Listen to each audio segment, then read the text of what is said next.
This is a story of fairy tales, of two siblings.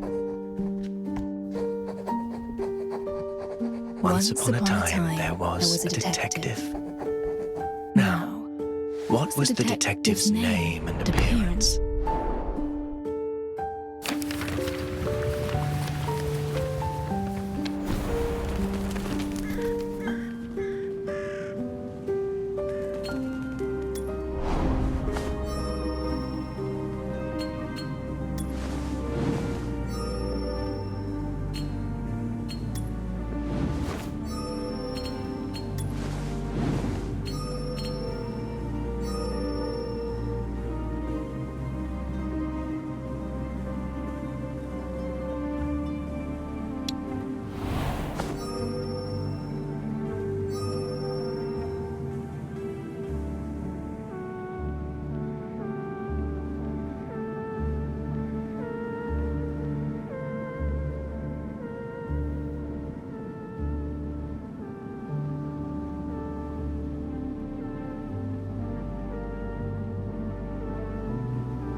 Yes, that's it.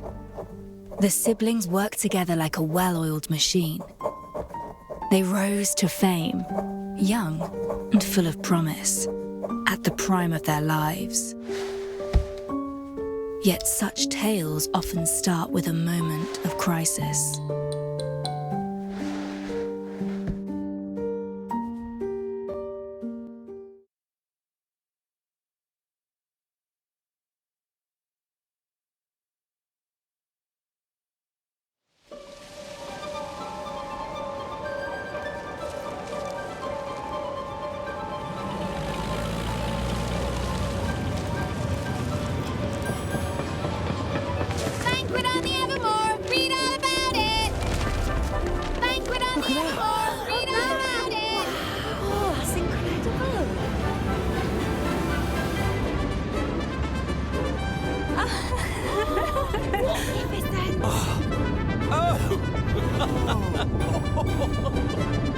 Oh my!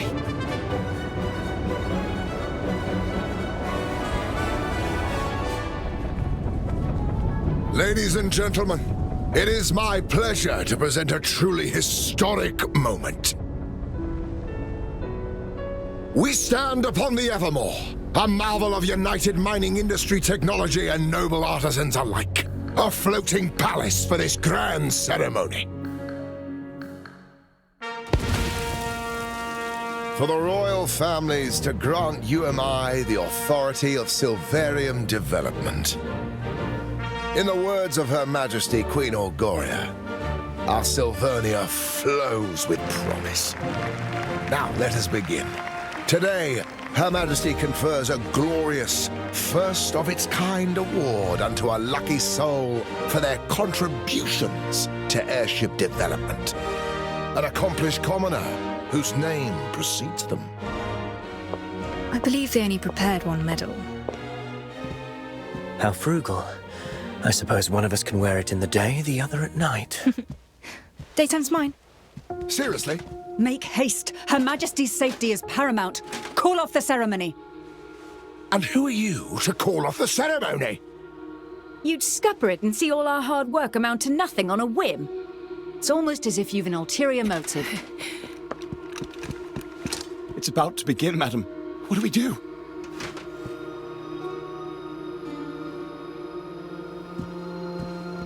Madam, the detectives from the papers.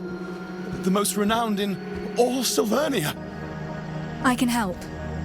We're about to enter the hall and can smooth things over without unsettling the guests. Detectives, the situation is dire. We discovered hazardous material in the sewage pipes. We think there's a security threat within the venue that must be investigated.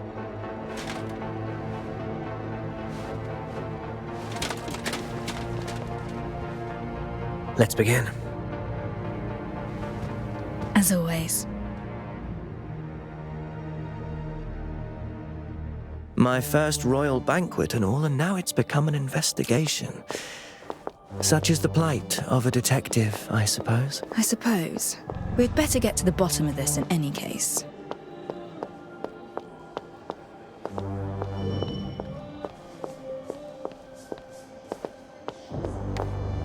It is thanks to Her Majesty's wise judgment that a fruitful partnership shall soon unfold between us.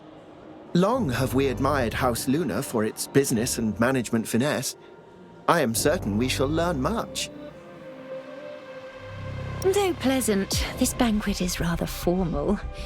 What say you to a little further merriment, courtesy of House Flora?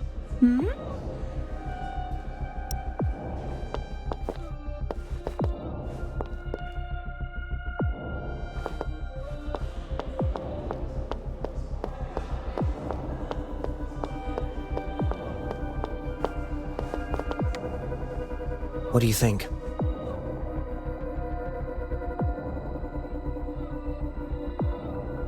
Given the hall's size, it's best we split up. One of us accepts the award and observes, while the other investigates upstairs. A two-pronged operation. Wonderful. You take the hall and I'll head upstairs via the staff passage. Signal if you find anything and I'll be there in no time. Stay sharp. Greetings. I'm here for the award. Good day, Detective. The ceremony is about to begin. Kindly follow me.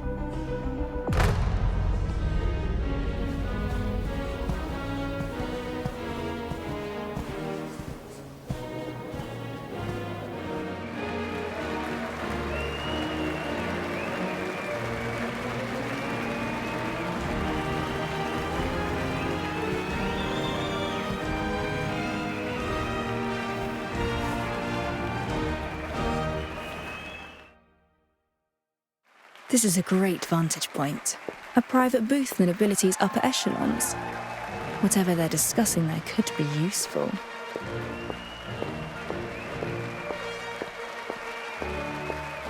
Electrical power. If someone were looking to create chaos, that would be a vulnerable spot. This warrants closer investigation.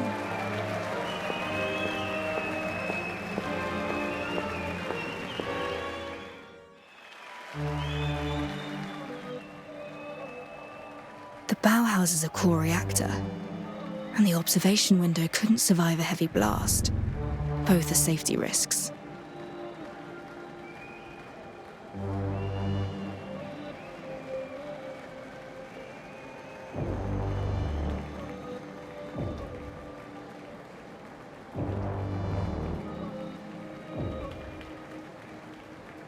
That's her signal. Time to move. If I want to get to the booth, the vent over there might do the trick.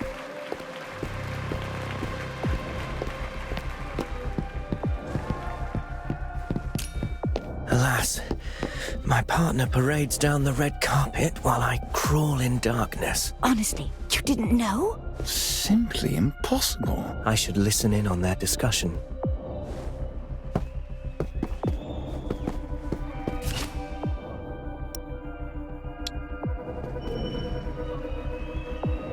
How revolting! The nobility entrance was blocked, so I had to jostle in with the commoners. Oh, just look at my skirt! And yet, something quite large was being carted through the entrance. I wonder what. Another portrait of the Queen or some knight's silverium armor. That's of little import, however.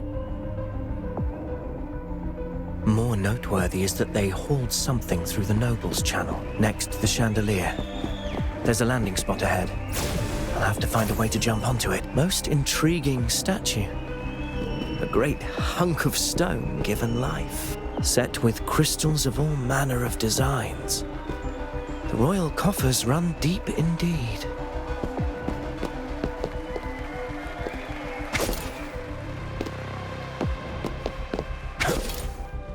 Sturdier than expected. Nothing wrong at first glance. Good thing I've got the revealer light with me.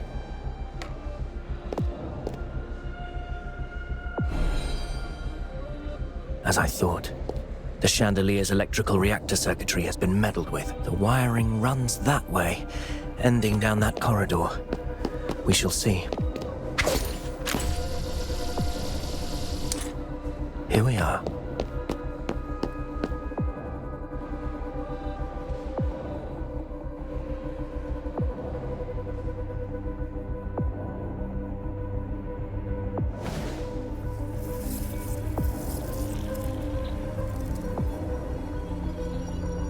This is it. A rewired reactor set to output immense power. Who could even haul such a thing inside? It's highly unstable. Even the slightest vibration could set it off. Someone means harm, and we can't have that.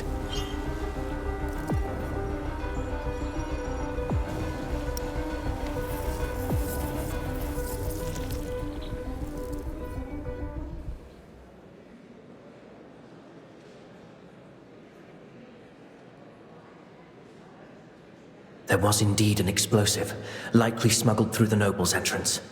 Stay alert. The culprit is still at large. Around 10 meters between the audience and the Queen and her knights. Too far for a would-be attacker. I have a plan. Be ready to adapt.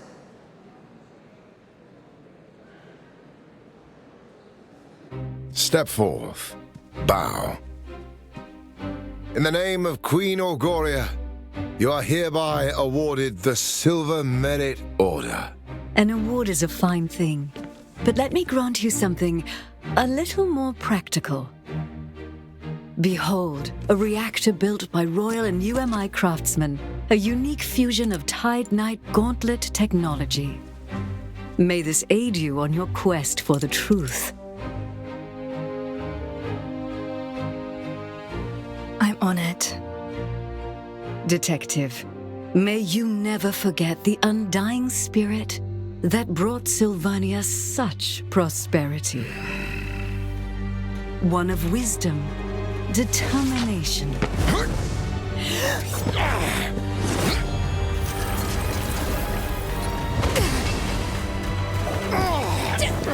Your Majesty! Impossible! Why hasn't it exploded? Looking for this? Ah, blast it all! Outsiders can never lay their filthy hands upon our founts. Greedy reformists and you am I. You shall be the death of Sylvania! Bravo! What speed? The nerve to threaten Her Majesty! I see I was right to grant you that gauntlet. Move it! Only the purists may protect the founts. The purists.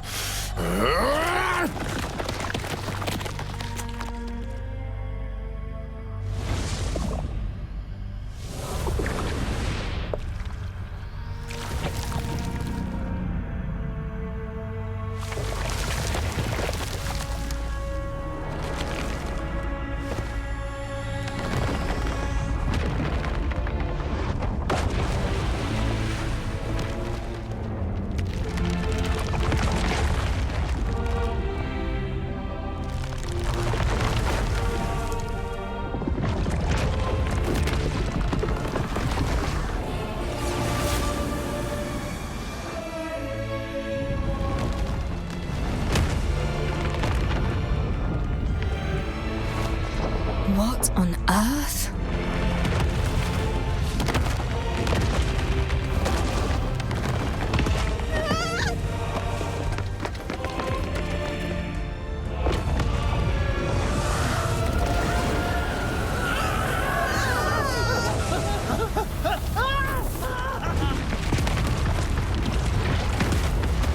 That way!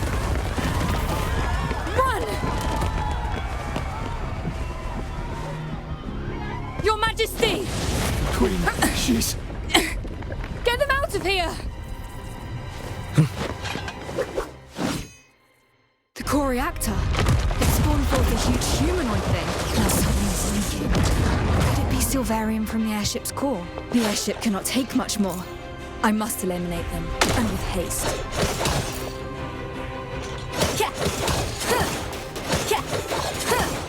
This new gauntlet will let me unleash my blade's true potential.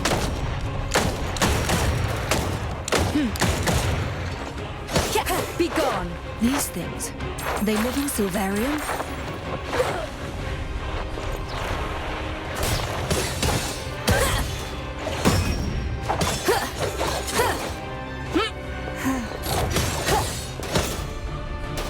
Timing is everything.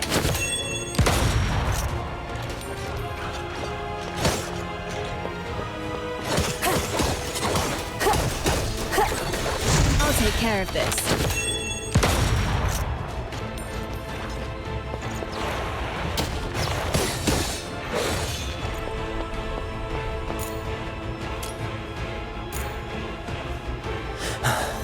I've evacuated the guests. Are you okay?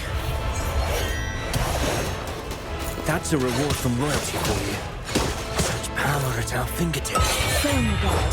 Destiny's real.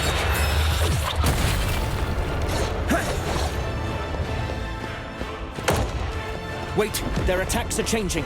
Watch for that darker half. Ready yourself. Vain. Beware its hand. Distraction. It's all in vain.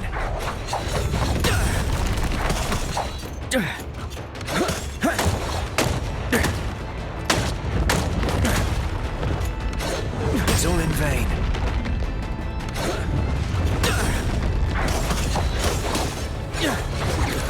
It's all in vain. It's gathering energy. Prepare to move. It's all in vain. It's all in vain. It's all in vain.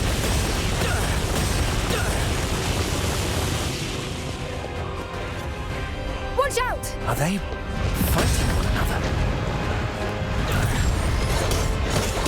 It's over!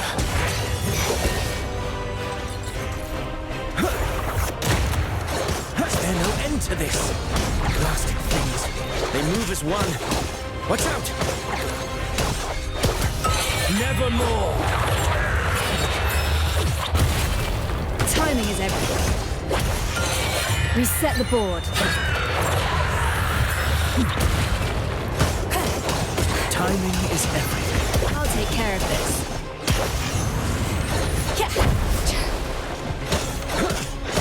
They fight, exploit one another, and yet they are kin. It's all in vain.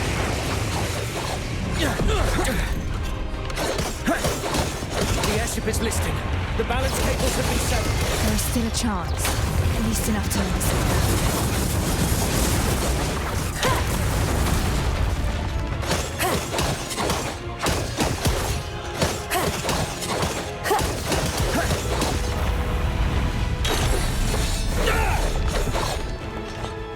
Wait! They're taking the high ground! My head feels like it's about to burst.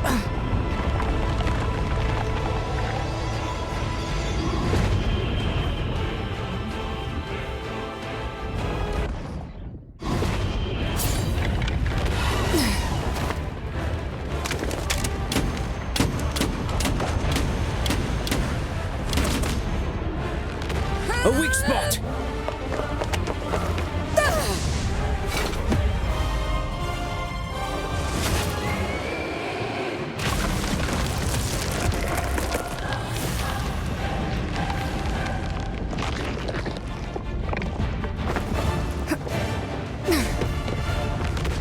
Thank heavens.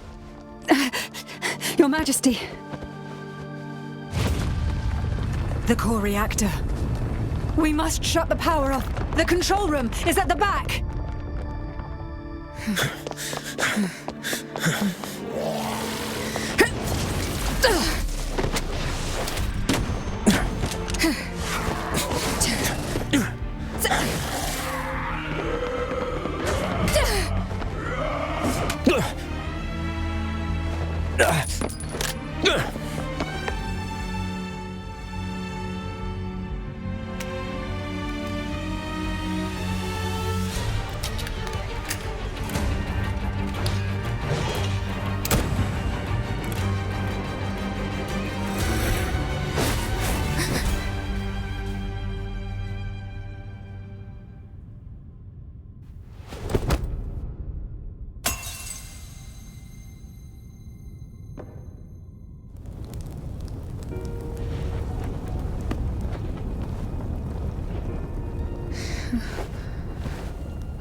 Extra, extra! The Evermore goes up in flames! The Queen perished! What's this? The airship they Ventus has given an account of aeronautical principles. Cabinet must respond at once.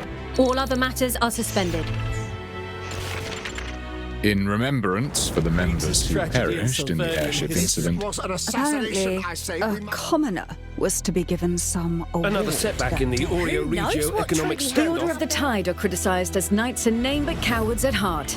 UMI insists reactor production must continue to increase. In tragic times, we must look to the future.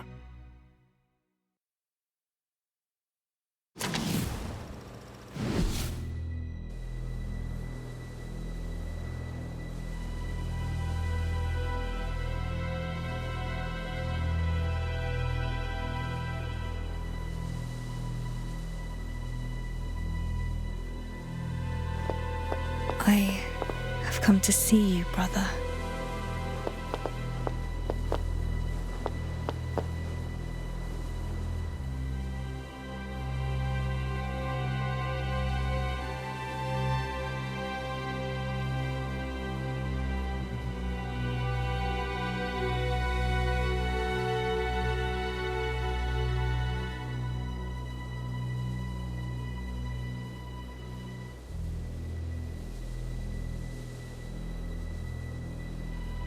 I shall return to that place, find the culprit, and end this once and for all. And so, the decision is made. The journey back to Sylvania begins.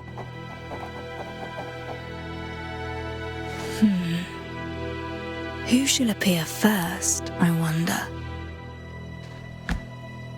If her, then it can only be that fairy tale. Like ants, they crouched and waited for the blaze that would consume everything.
Miss Detective, we're in Silvernia.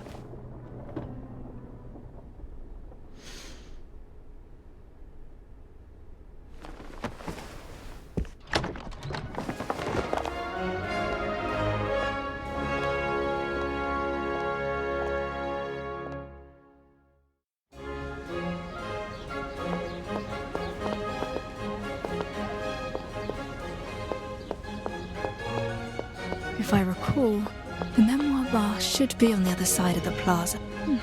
Cheap books and magazines circulating in these festive vibes, containing articles and words whose truthfulness is doubtful at best.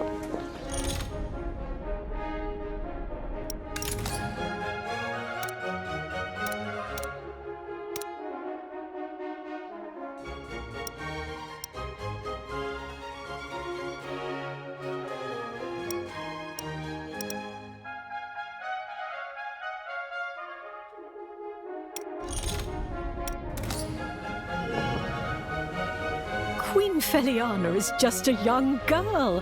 Why would they make a child rule the country?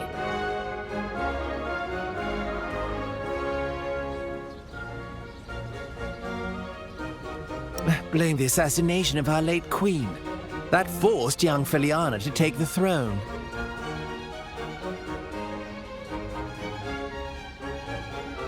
The new queen is so young that the citizenry feels uneasy.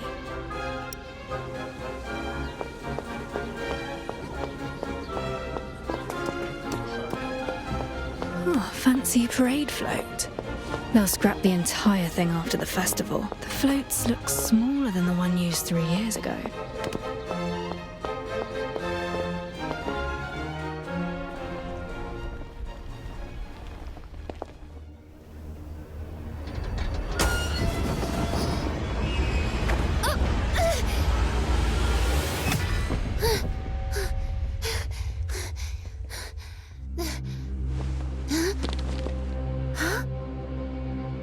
Wait, isn't that the one who... Who? Who is it? The one from the papers. 3 years ago. The one who murdered our late queen. It's the detective!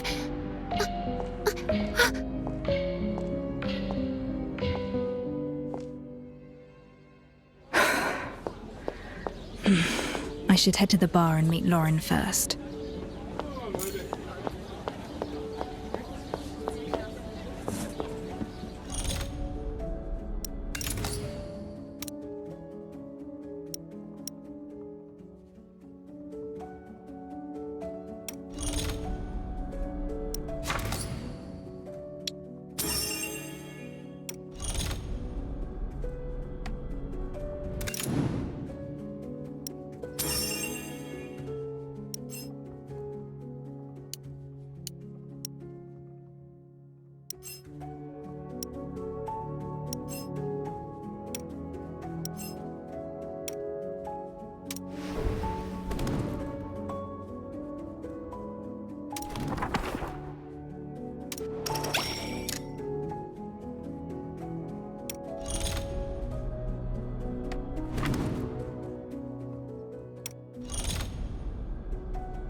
Looks like Lorin hasn't arrived yet.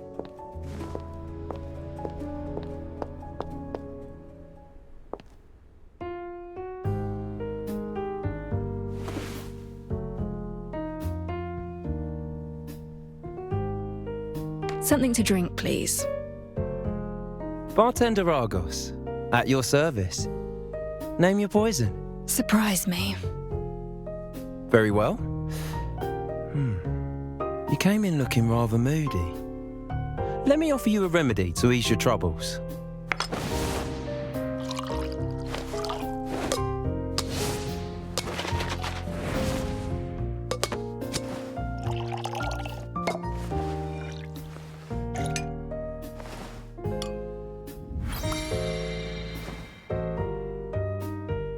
Did it do the trick? The city wanderer is strong and sweet, and just the thing to ease a troubled mind. This one's on the house.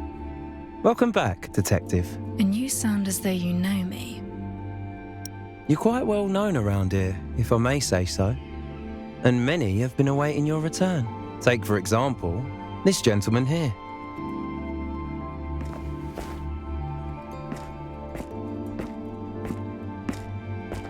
Detective!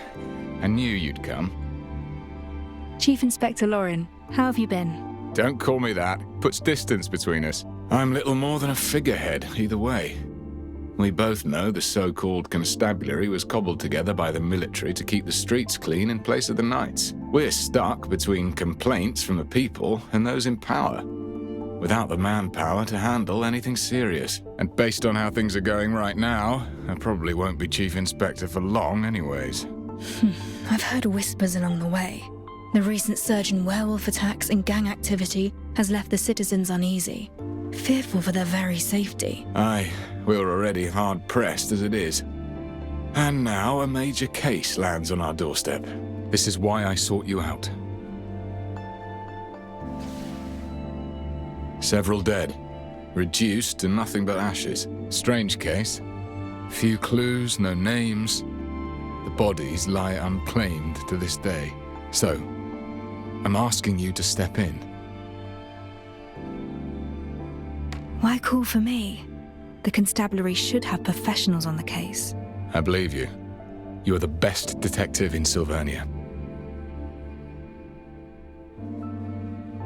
But Silvernia isn't the best city. What is this? I came back to look for the one who killed my brother. You mean that incident from 3 years ago? But the airship crashed and all the evidence was lost. Even the Crown has stopped the investigation. I have one last clue. The bullet that killed him. It bears a special mark. I will chase down this mark and find the one behind it all. Can I?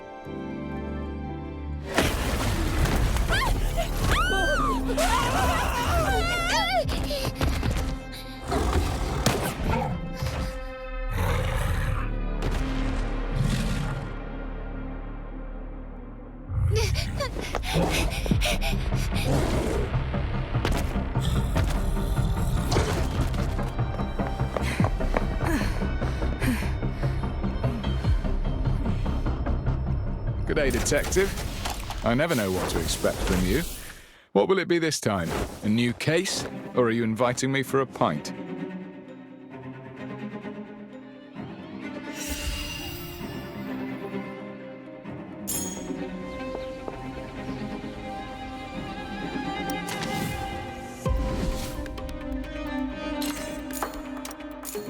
Better hide if you've been naughty.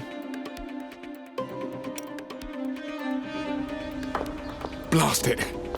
It's shifted back into human.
warned you.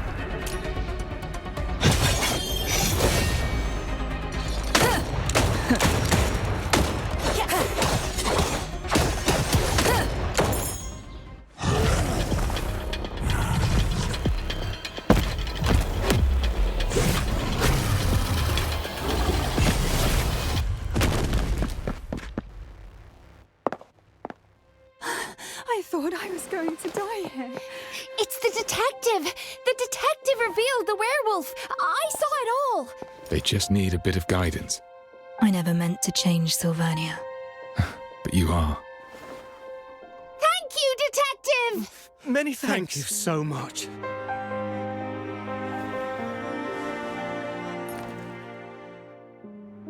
Welcome back.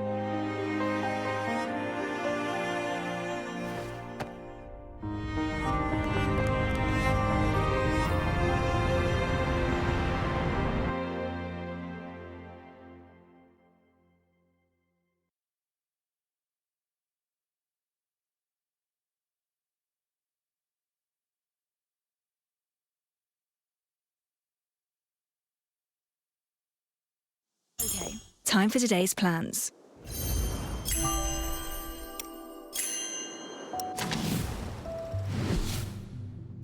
Let's cut to the chase before you are silenced for good.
Let's cut to the chase before you are silenced for good.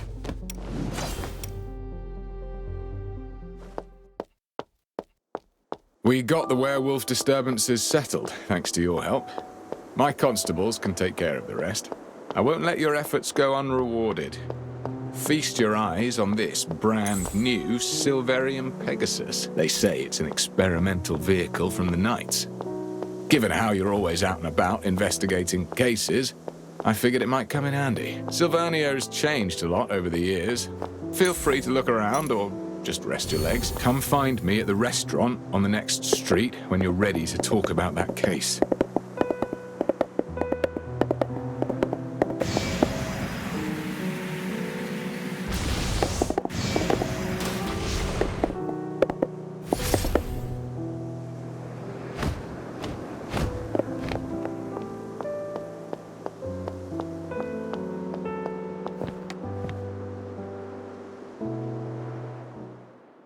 Without your help just now, I fear I would be writing a self-critique, not a report.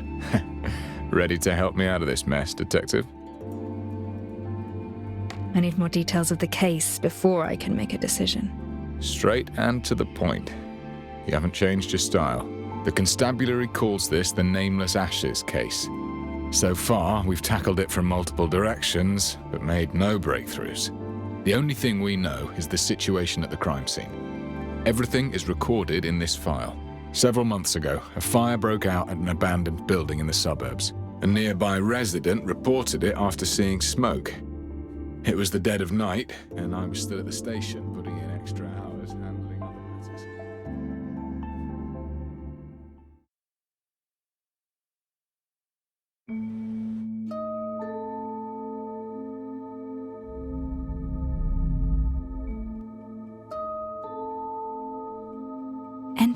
Divine Palace can help me think as though I'm at the scene itself. The information in this case file is sufficient for me to reconstruct the crime scene.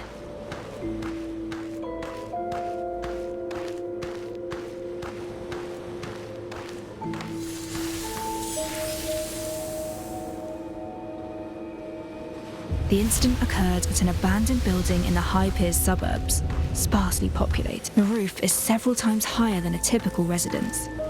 The interior is vast. This must be a warehouse.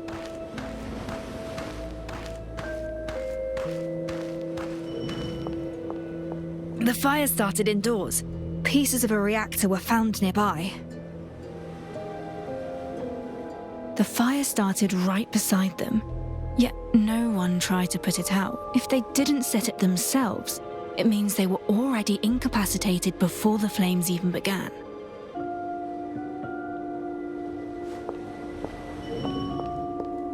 Several bodies were found inside. All the corpses were severely damaged by high temperatures.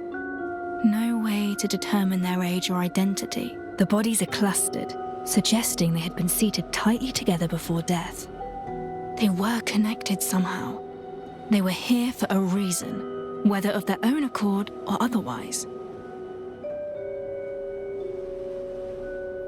Some of the bodies bear unusual markings, each wound over 3 millimeters deep.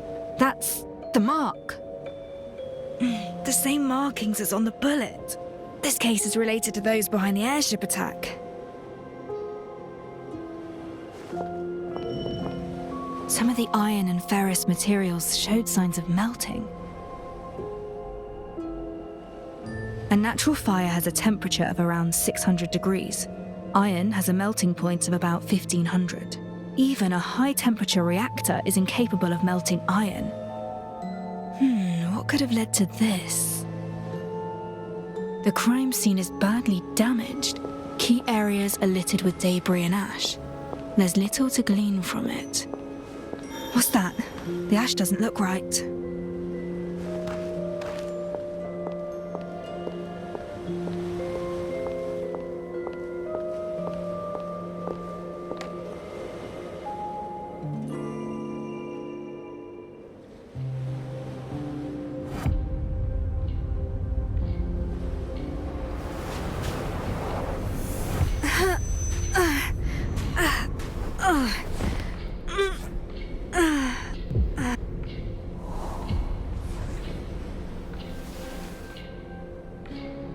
Calm down. It's you!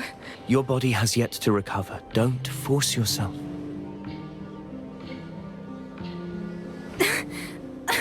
No! It'll be all right. Remember what we talked about. There's always time.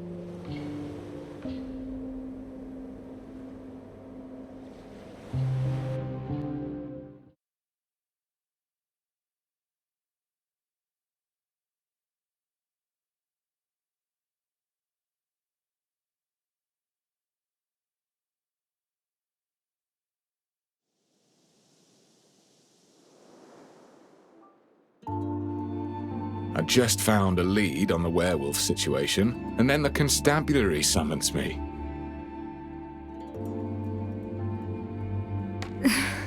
I'll take it.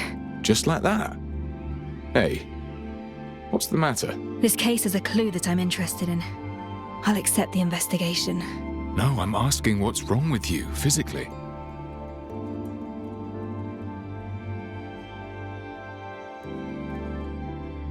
Is it that wound from 3 years ago? You sought me out for help on the case, didn't you? Don't worry. Any case I take on, I will see it through, whatever it takes. That's not what I'm worried about. We have rules. Missions need to be handled by a team of 2. If you operate alone, you won't have anyone to fall back on if you get into trouble. You need an assistant. An assistant? If my brother were around. I don't need an assistant right now. You're not looking too healthy. I say you're in need of proper support. I can't risk. I won't have peace of mind if you handle the case alone.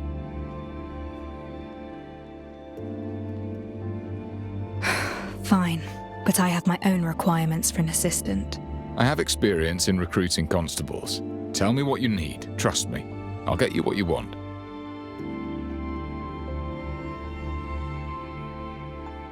I need an assistant capable of leading an investigation independently. Preferably someone who's helped solve a few landmark cases. Oh. The constabulary knows how to handle cases, but most are related to street gangs. We do have plenty of brawling experience. I need an assistant well-versed in criminal investigation, preferably with certification from the Royal Academy. The Royal Academy.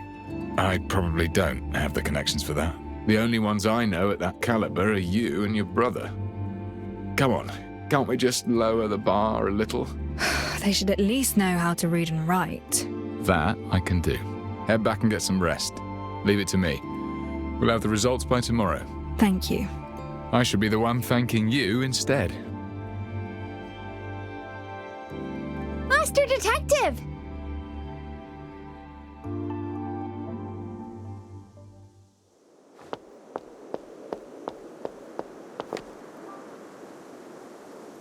Master Detective! Oh, I can finally talk to you. I'm Pixie. I used to read your stories in the papers. That thing on your shoulder, is it a reactor? It churns out weapons from Silverium and can even spit out fire and electricity, right? I only saw the knights using them before. That's right. Equipping one gives you the ability to fight battles. You're incredible! That werewolf was huge and you floored him in an instant. Everyone's really grateful for what you did. He was barely a challenge. I've met worse. It's easy to win a fight. Human intent is actually the most complicated challenge of any case. I overheard your convo with Chief Inspector Lorin. That huge investigation of yours. Maybe there's nothing I could help you with.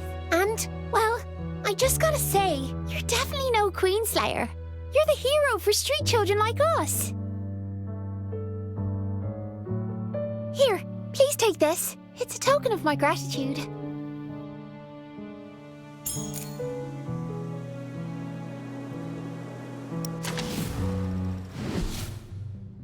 Let's cut to the chase before you are silenced for good.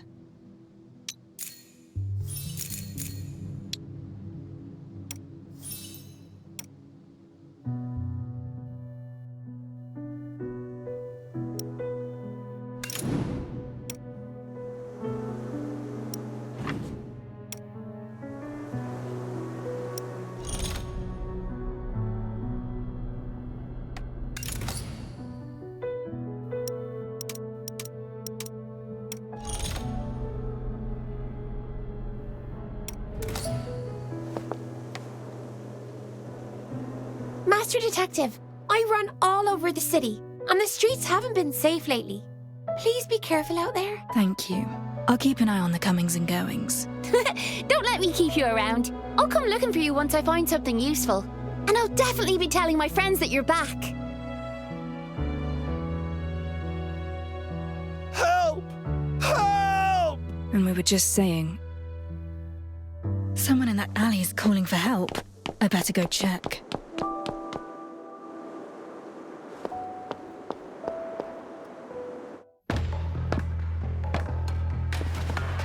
The gang, I suppose you're working with a werewolf messing up the parade.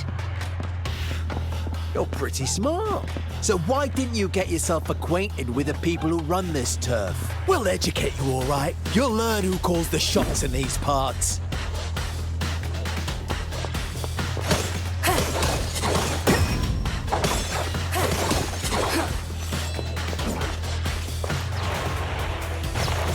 Still making a racket.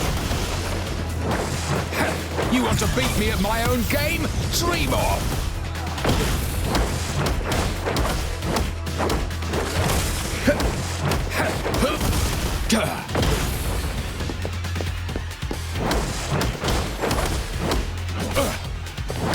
Want some more, do ya?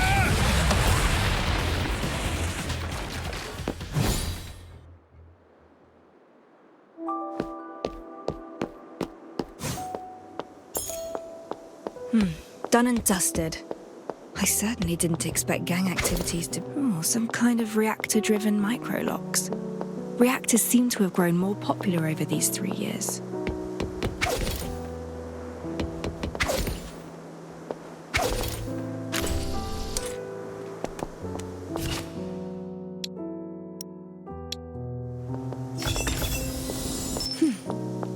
Who's hid this here?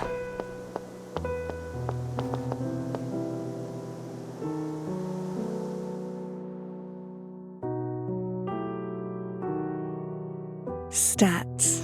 It's been a while.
The facade looks unchanged. I hope it isn't a wreck.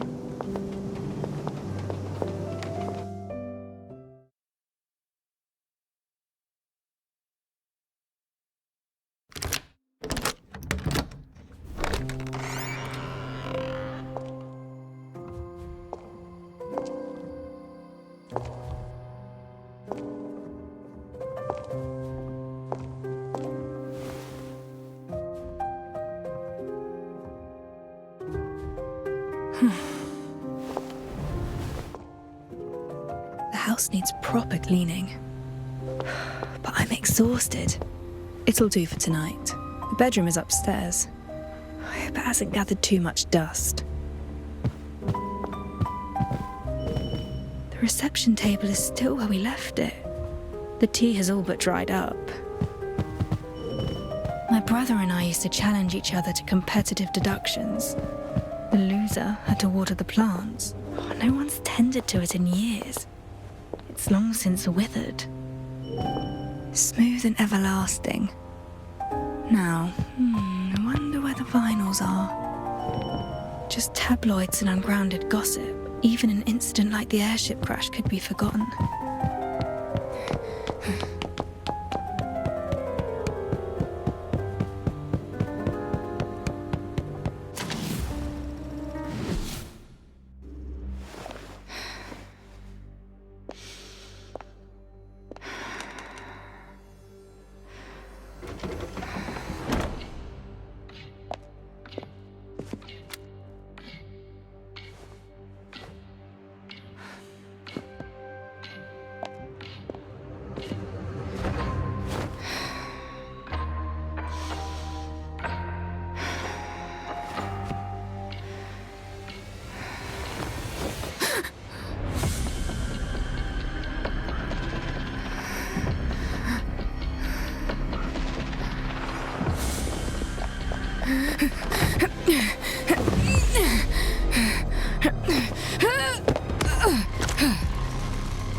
Over here.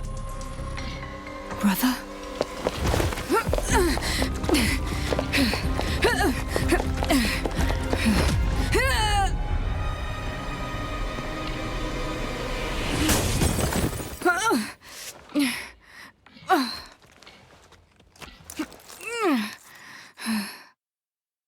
What is this place?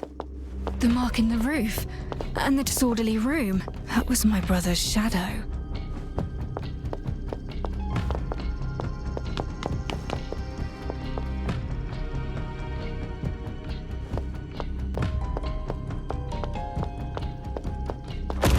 I'm in our office, But something's amiss.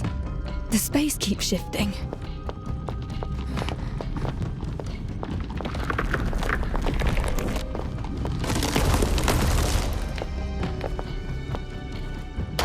This again.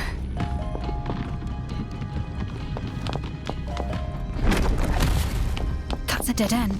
It's just an illusion. Continue. What's this? A narrow door and a tight corridor lead to the truth.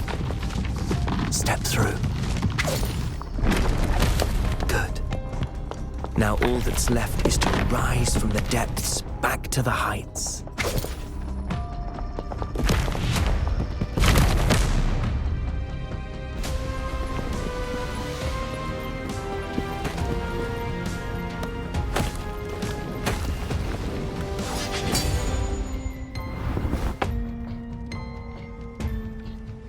Time to strike back.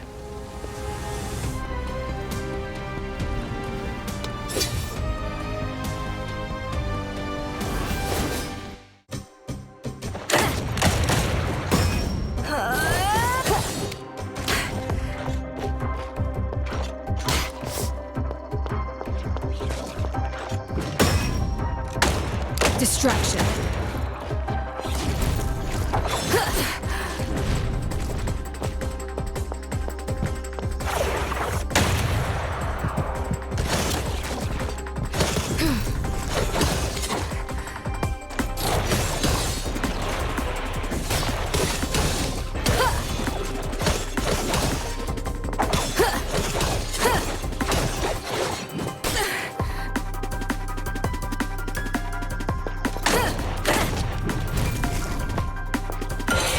Nevermore.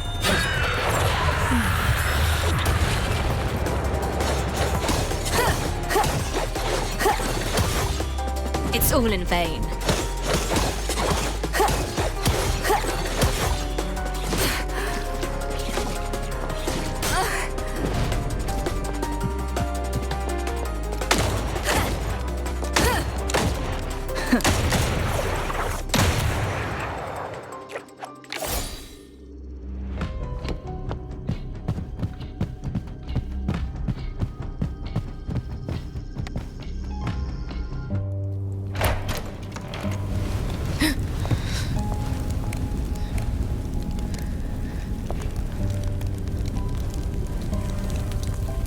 This is...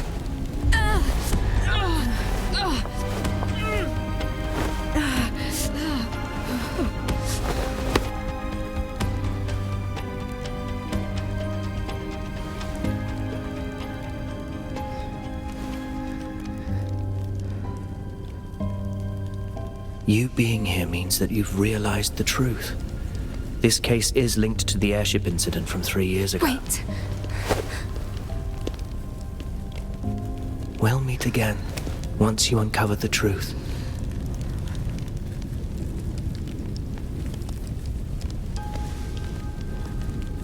That's...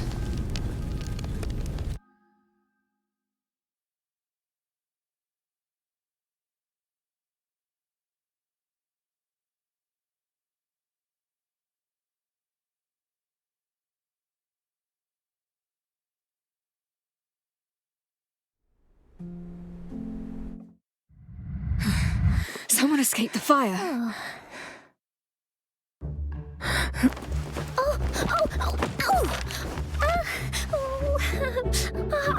I'm so sorry.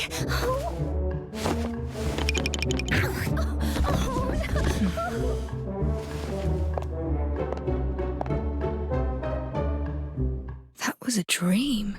And why was there a girl here? Did you go upstairs? Sheesh, the detective is still resting.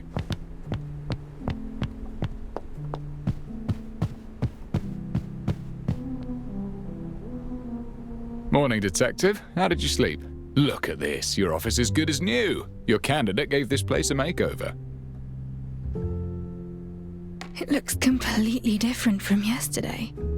Cleared of dust and grime, even the bookshelves and plants. Now, this is the office I remember. Anyway, I've shortlisted 3 worthy assistant candidates for you to assess, especially this one. Well, she's certainly eager. Miss 49 at your service. My name's Alf. I can cook, clean, and fight at your beck and call.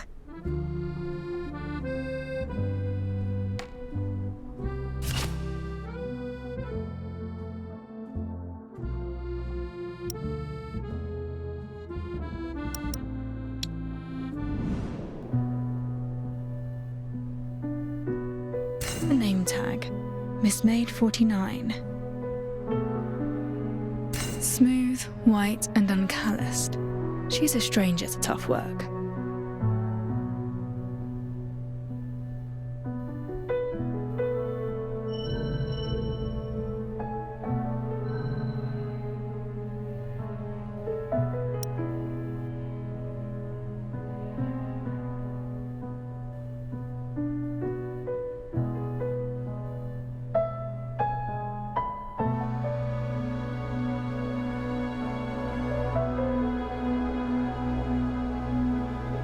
Brand new reactor. Hardly used.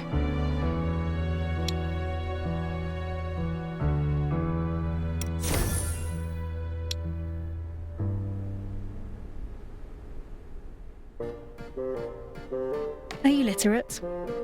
Literate? How do you spell miss? That is something beyond Alf. Do you make tea often? Make tea? When brewing tea, how hot should the water be? Yeah, I don't think I know.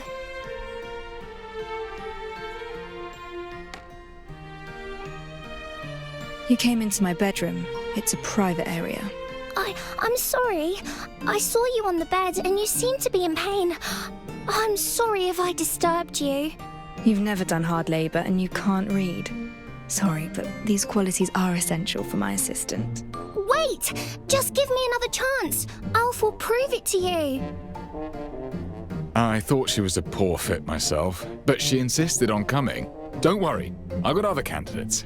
I found an experienced company clerk, 10 years of experience, totally literate and no stranger to hard work. You won't find a problem with this one. He's waiting for you at the second floor office. Check him out.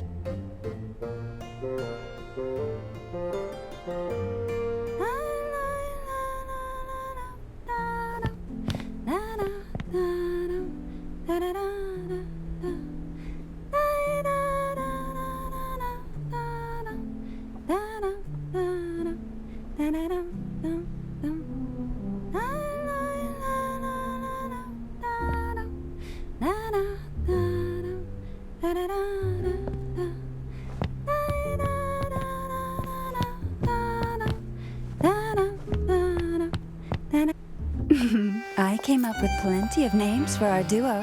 Which do you prefer?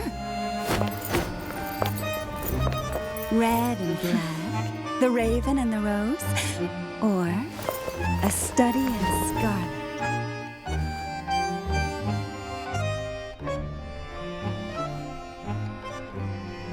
What are you talking about?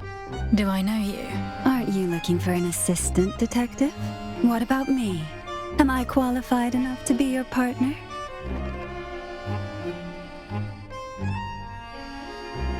Who are you exactly? Me? I've been called a dancer, a star, finder of secrets, a solver of troubles, and more. But my favorite name is the Red Rose.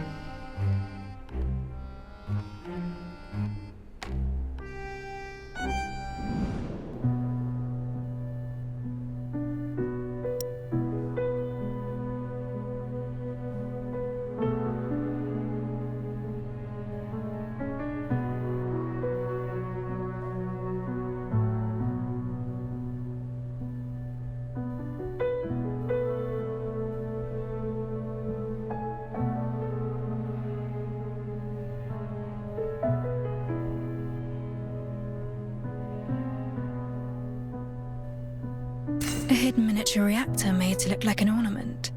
She's likely capable in a fight. A gun belt beneath her skirt. She's armed and the weapon is always close to hand. A razor-sharp concealed weapon. She is literally armed to the teeth.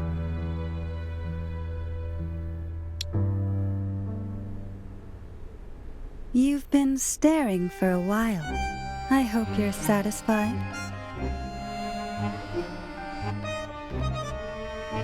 You appear less an assistant and more a dangerous threat. A dangerous threat? Oh my, Detective, how your words wound me so. Relájate. The clerk will be all right. I just borrowed his clothes and followed their chief inspector to your place. I hear your return involves a major case from the constabulary. Why don't you let me in on this? Tell me more about the case that persuaded you to return. Who is this? Detective? She's not the clerk I told you about. Vaya, I guess time's up. Looks like today isn't the day for our little tryst. It doesn't matter. It was curiosity that brought me here. My goals have been fulfilled. I look forward to our next little rendezvous, Detective. Hold it! Oh! Curses, she's gone. But the candidate, Detective, what happened to our clerk? She disguised herself as him. She did what now? You must be kidding me. Do we have another candidate? Well, we do have one more, but maybe we should call it a day. I'll find more candidates tomorrow. Are they here already? Yes, on the first floor, but this particular one doesn't seem like a good match. I'll take a look and judge for myself. From the state of things, looking for a proper assistant seems like quite a challenge.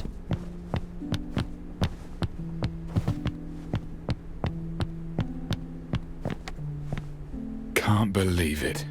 My best candidate was an imposter. I'm curious, why can't we work as a team? Ha! I'm already spread thin with my duties at the station. Plus, inspector and detective sounds like a terrible cliché to me. You're better off looking for someone else.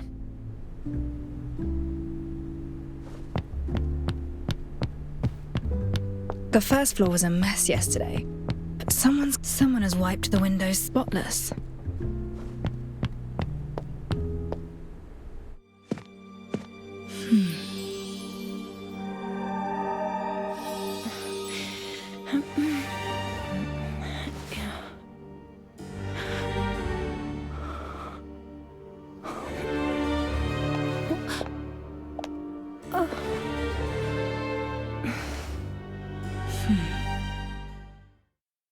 Greetings. Did you clean this place? Yes, I did. You were still abed when I arrived. I thought this place deserved a proper makeover if it intends to take on contracts again. Apologies, I did so without your express permission. If it's not appropriate, I shall move them back to the way they were. Don't bother. Give me 2 days here and things will naturally be back the way they were. Fine sense of humour, Detective. Now, please allow me to introduce myself. I'm Ashley, and I've read about your need for an assistant. I hope you can give me a chance.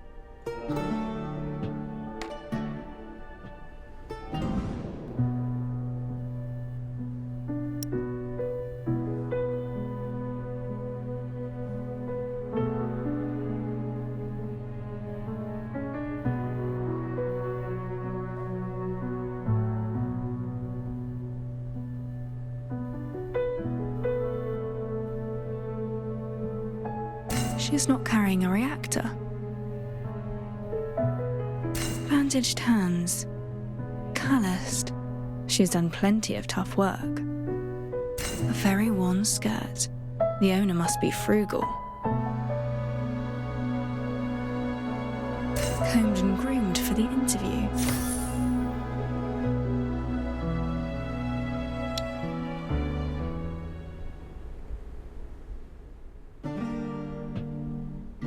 This one doesn't look like a resident of High Piers.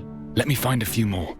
They'll definitely be better than what we have today. No need to rush. I'll talk to her first. I need an assistant who can read and write. Can you do that? Rest assured, Detective, I'm lettered. In fact, I've even penned for others as well. Here's a question. If you receive a case dossier with 100 pages, but we must head out to investigate a scene within the hour, time is urgent, how would you organise the dossier? Well, perhaps, my reading speed is about 400 to 500 words per minute. A page has an average of 20 lines, which is about 300 words. An hour is just enough to skim through 100 pages. The usefulness of the evidence remains uncertain until we reveal the truth. We cannot afford to miss anything. Perhaps this is the goal of your question.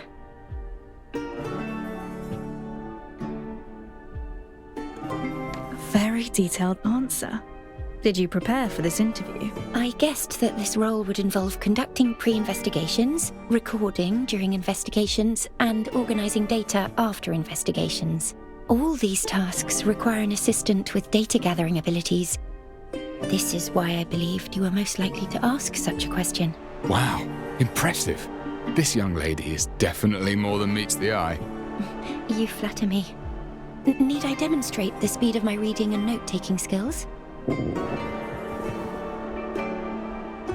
Apologies. Is it that time already? I should have noticed. You must be exhausted from all these interviews. There's a decent cafe in the next street. Perhaps we can continue our conversation over a simple meal. Then I shall wait for you there. Not just a poor girl from the Gravelkin. This one turned out to be pretty reliable. I can finally set my mind at ease. Enjoy your talk. I'll head back to the constabulary.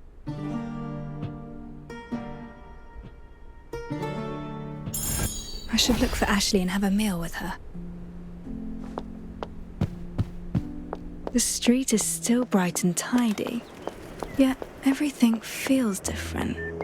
I don't recall ever seeing this cafe. Must be new.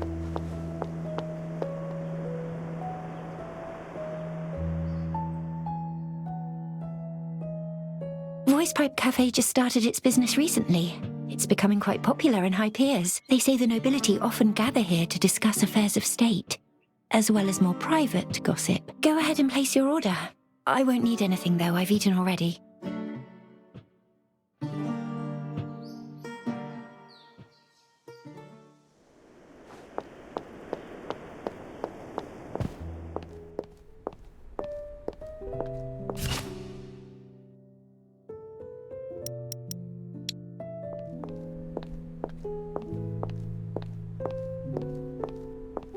Good day, patron. I'm Ginkgo. Need anything? A shot of espresso to wake you right up? Or a sweet treat to lift your spirits? Take your pick.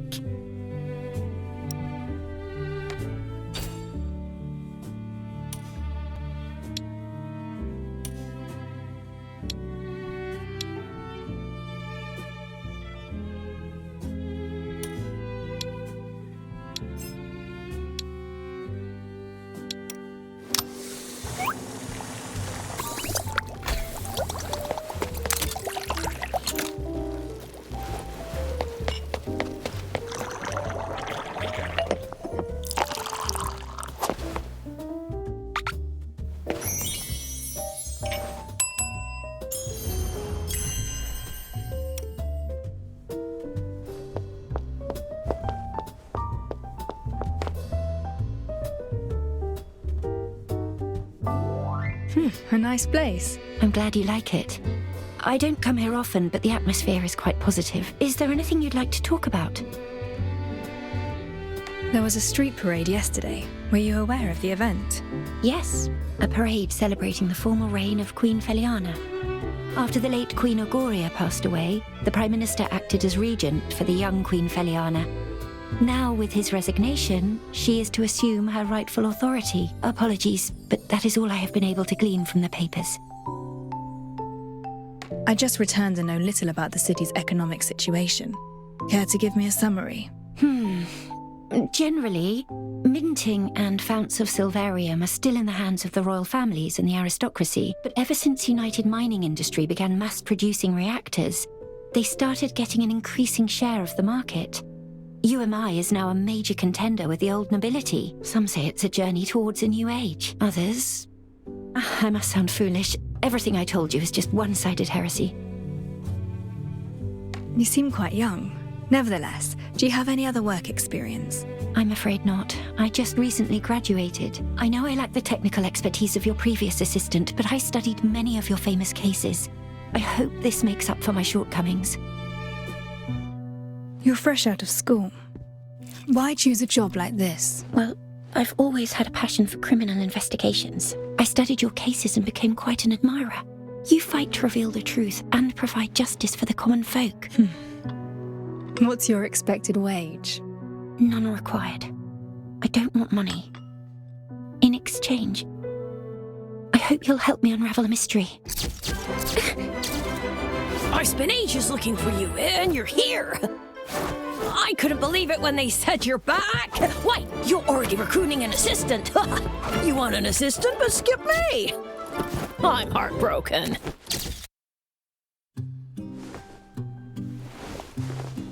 I'm Grimm. I was the photojournalist who trailed a few of your cases.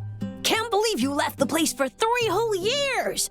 You probably don't even remember me. You caused quite a stir at that ceremony back then. That you did. Why are you looking for me? Never expected you to return. That's what everyone in the city says. But not me. I just can't figure out why you left in the first place. The greatest case of murder any detective could ever dream of working on is regicide. And you hit the jackpot. The greatest case of your time simply fell into your lap. It should have been the zenith of your career. Your deeds were on everyone's lips, mine included. I thought you'd go down in history as a living legend. But you closed your detective's office and just strolled out of the city. What were you thinking? Not everyone enjoys being the topic of the day. And please watch your manners when speaking to the detective. You're that new assistant. And yet, you look eerily familiar. Oh well, miss, let me give you a piece of advice. Get another job. Otherwise, you'll also die in pretty horrible ways. Interested in knowing what happened to the last one? Went down with the airship, blown up, and burnt to ashes. Do not make fun of the dead. Oh, she's right. You should leave. Come on! You don't have to be so mean. Well, whatever. After all, I'm about to leave my mark upon history. I will write the greatest story ever. It won't be tabloid gossip or PR material for the UMI. I'll be writing a piece of real news. Just you wait, detective. I'll show you. This is ridiculously childish. He should apologize for what he said. Ignore him. Let's carry on our conversation. You're offering to work pro bono in exchange for me solving your mystery. What exactly do you mean by that? Actually, I came here hoping that you would investigate a case for me. But I don't have the money. I'm afraid I can't afford the commission. I thought that by serving as your assistant, I might offset your commission with my wages. All I ask is that you assist in unraveling a most mysterious case. What kind of case? I've chosen to call this case The Mystery of the Stolen Silver. There was a rich man with a hoard of silver coins in his home. He was afraid of covetous neighbors, so he locked his wealth away in a strong safe, and only one key could open it. Then one day, his business ventures ran afoul, and he went to extract his savings. But when he opened the safe, only shavings remained. He questioned his servants, suspecting that someone had taken his key, but they claimed that as he always kept the key by his pillow, no one dared to touch it. He reported the crime, and the police questioned every neighbor. No one had touched the key, nor had the silver coins changed hands. Everyone was at a loss, and so the case reached an impasse. So who stole the silver? And how did they remove the hoard from the locked and sturdy safe? This is the entirety of my mystery. I have bothered you long enough. Perhaps we should call this a day so that you have enough time to think this through. I shall visit you again at the detective's office tomorrow afternoon. You can share your thoughts with me then. Is there a proper and correct answer to this riddle? Of course there is, but I hope to listen to yours. A riddle, is it? So the interviewee has become the interviewer? That's not my intention. I understand trust is the hardest relationship to build. Sure. I'll think about this mystery of yours. Wonderful. Despite the unexpected encounter, chatting with you turned out to be rather delightful. See you tomorrow. I look forward to hearing your thoughts, Master Detective.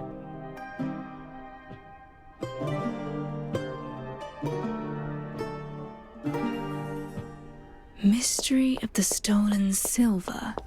A rather interesting name for a riddle. I can give it some proper thought once I'm back at the office.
Fellow as smart as anything, but the royal blue grumpy one, he looks just like you. Perhaps I'll name one detective.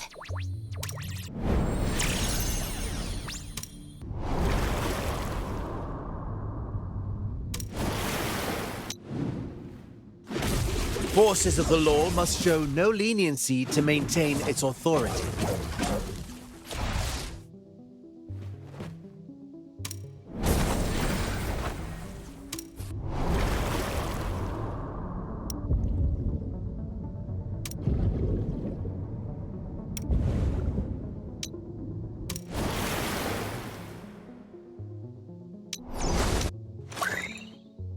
My goal is to become a knight that everyone can be proud of. An agenda? What on earth is that?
Not all are of your stature, my dear patron.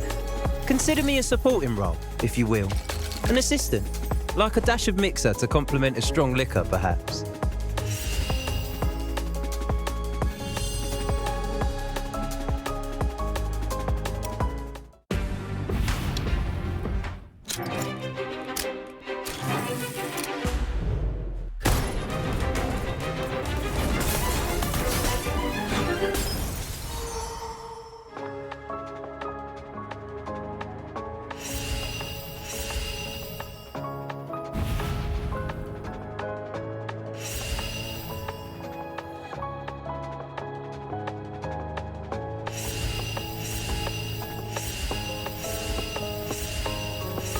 Look for me if you ever have questions about Silverilla. I am fairly familiar with them, one might say.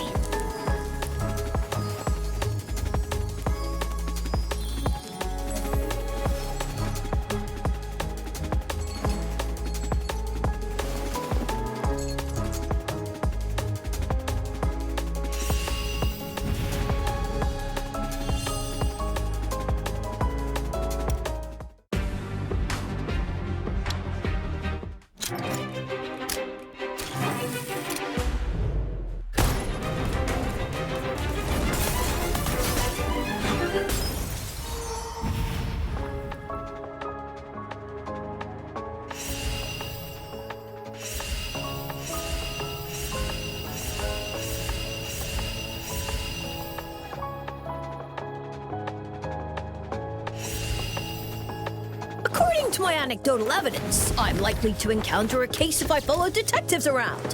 Where there is a case, you bet I'll be there.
Mind your own business.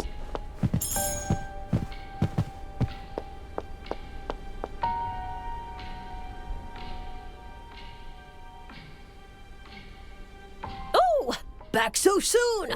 Thought you'd be staying there for a bit. Master, that brat! He moved your stuff, so I whipped him raw and sent him packing. Nicely done. Oh, and one more thing. I cleared out the stuff from the kitchen. You have quite a few salty jars, strange instruments, bags with food in them. Oh, and there's tea. I figured out how to boil water and made you some delicious tea. Have a taste, Master.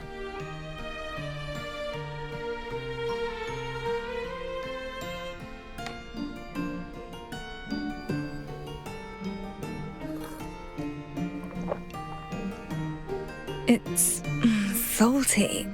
Huh? You must have mixed up the salt and sugar. That's impossible. Master, you're not going to chase me away, are you? My brother, who also happened to be my previous partner. Well, let's just say you made the same tea. It's a most invigorating tradition, I must say, and it happens just at a time when I need to think.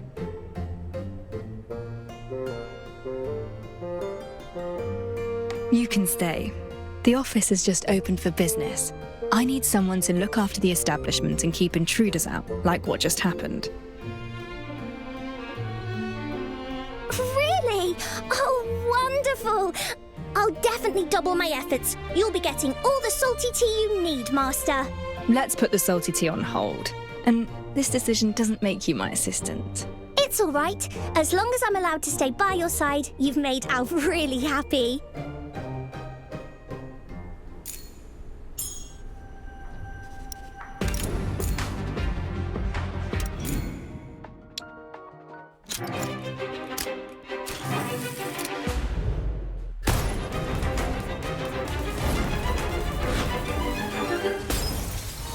Number 49 of Miss. Alf at your service. I can cook, clean, fight, and more.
Let's cut to the chase before you are silenced for good.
Now's the time to figure out Ashley's mystery. I should head upstairs.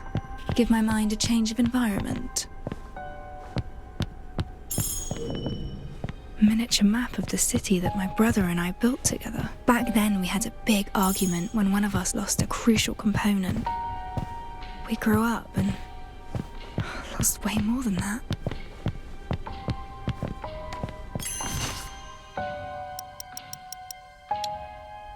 There are 3 starting points. Let's connect these to the mystery and try to work it out.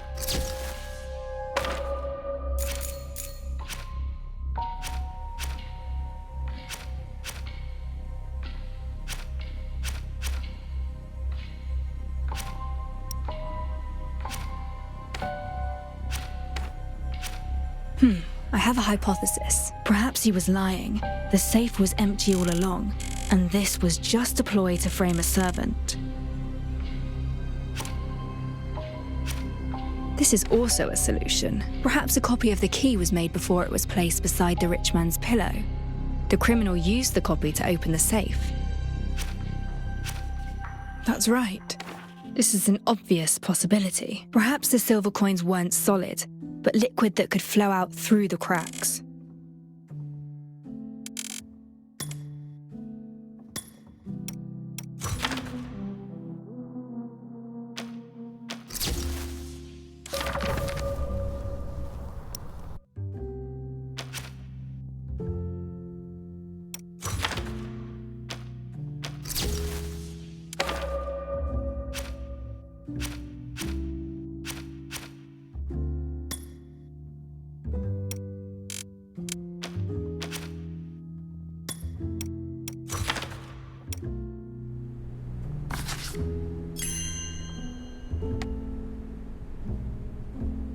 Well, the question is rather fuzzy on the details. A clear-cut answer eludes me. Strange. Could the mystery be hinting at something else? I'll discuss these hypotheses with Ashley tomorrow, and think about it once I acquire more info. I've some time on my hands.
Let's cut to the chase before you are silenced for good.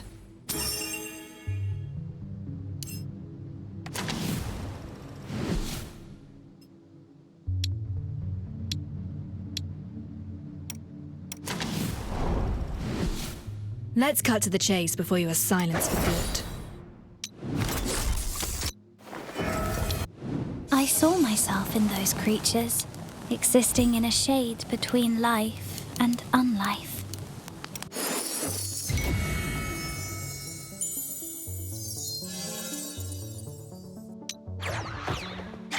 People say kabooms bring bad news, but that's not true. We're good kids, keeping things lit bright.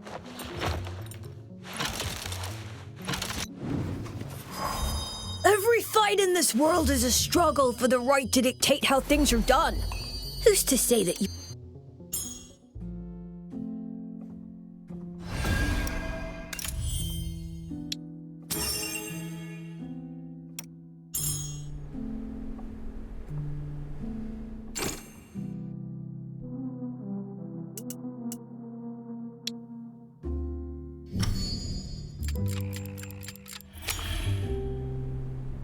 Society is a system of chaos.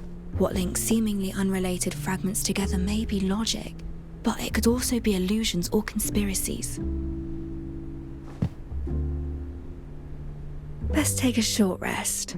Ashley should be here presently in any case.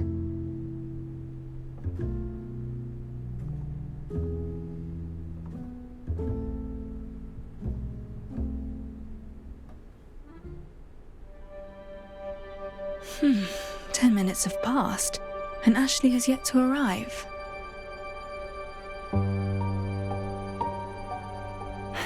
Oh, apologies, Master Detective. I'm sorry for being late. You kept me waiting for quite some time. I thought you'd never come. I'm so sorry. This will never happen again. Let's talk about the matter we mentioned yesterday. Have you figured out any answers to the riddle?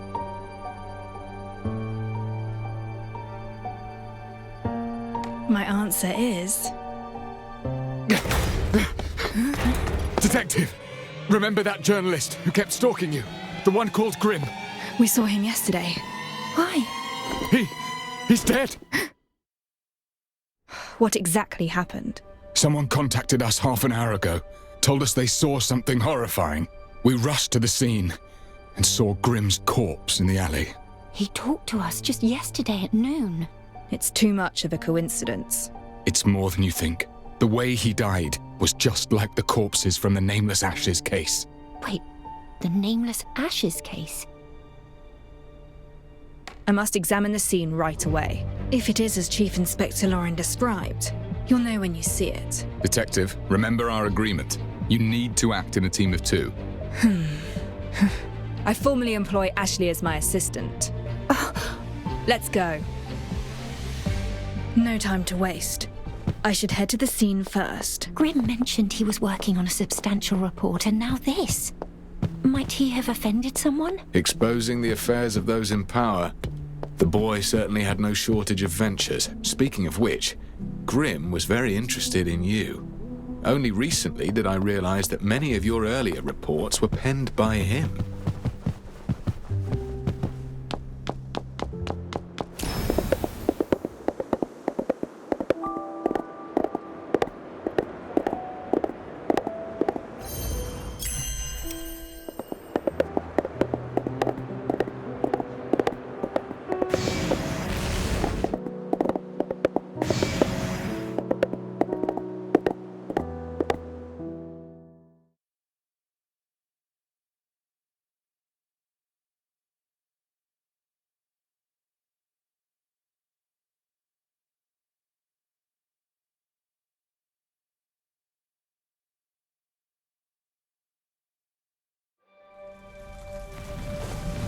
Any chance of a copycat criminal? No chance. We have never disclosed anything about the Nameless Ashes case to the public.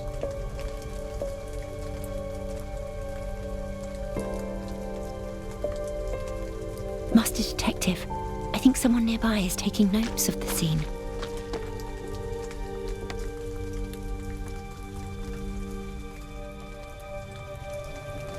From the beginning, tell me what you saw. I saw him go up in flames. Tis true, I swear. I would come to the alley nearby and water the flowers every sunset before dark. And then I saw this blonde, purple-eyed journalist screaming in the alley, and the lad was covered entirely in flames. Good heavens! It was dreadful. I turned and ran, reported it at once. The rest you already know.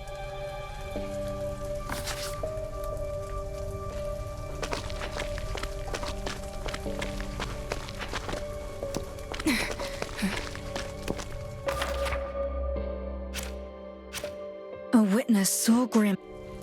A living person set aflame. Sensational enough, I dare say. No wonder it's drawn such a crowd.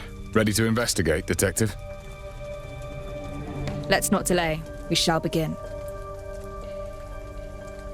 Tracks and traces cover the scene. I must examine them carefully.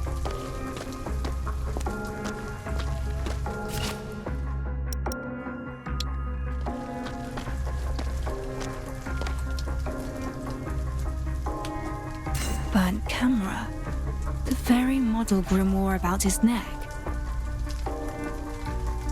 Grimm was wearing this iconic wide brimmed hat when we saw him yesterday. Strange substance with a mud-like texture. It is hard to discern what it actually is. A body, carbonized by high temperatures. It is completely destroyed. Unlike the corpses in the nameless ashes case, this body bears no special mark.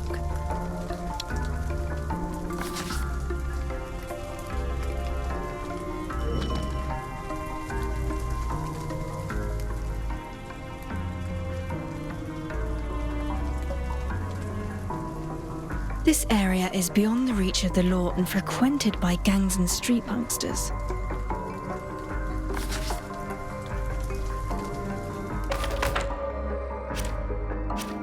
The deceased has been thoroughly burned and the body carbonized at high temperatures.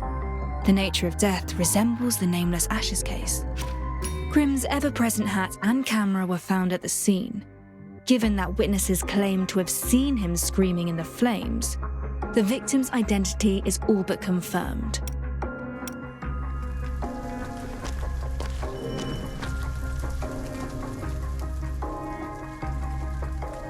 A few empty bottles, likely left behind by street punksters.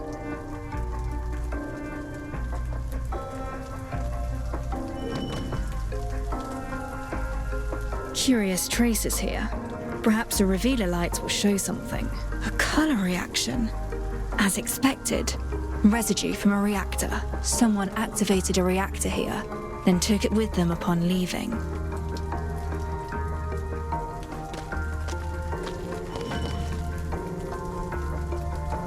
The prints look fresh. The shoe type can't be distinguished, but it's clear there are two different sizes of footprints. More than one person entered this alley. Detective, how goes the investigation?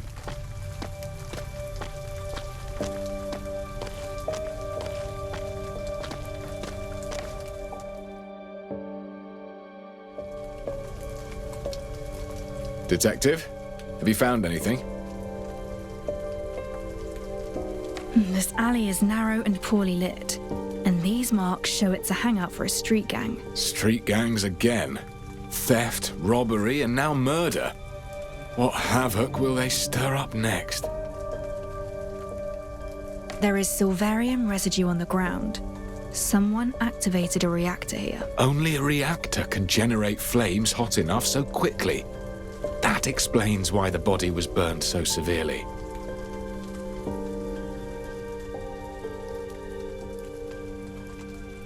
The victim reduced to a charred corpse. This may well be the key we need to solve this case. Why would a charred corpse be the key to this case? When a body is severely damaged, beyond causing death, it might also be the perpetrator's intent to make the body unidentifiable. Unidentifiable? Hey, watch it!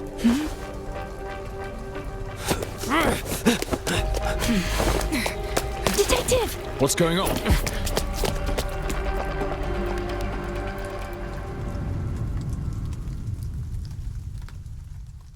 He's quick on his feet, but we can still follow his footprints. The footprints end here. He must have climbed up. This is their hideout. He's likely trying to blend into the crowd. Don't get any closer. You'll have to go through me.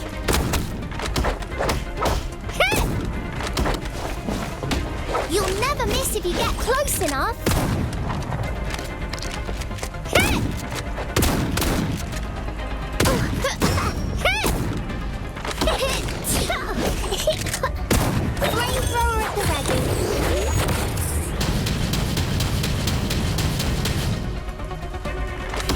Timing is everything.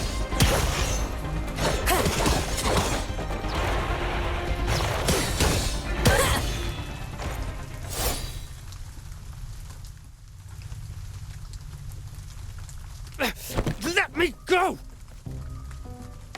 What were you doing at the crime scene? I was just taking a look-see. A look-see? So why run away when you saw us?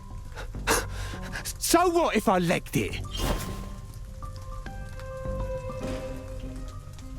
Ah! I had a bit of a scrap with a woman, and now the coppers are all over me. What did you say? Oh, curses. Must have been some uppity heiress.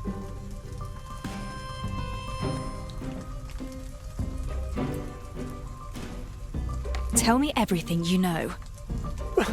It was just getting dark, right? I heard someone chatting down the alley, see? Right on our turf, mind you. So I thought I'd have a look. And bam! This posh bird comes flying right in my face. And then suddenly she laid into me.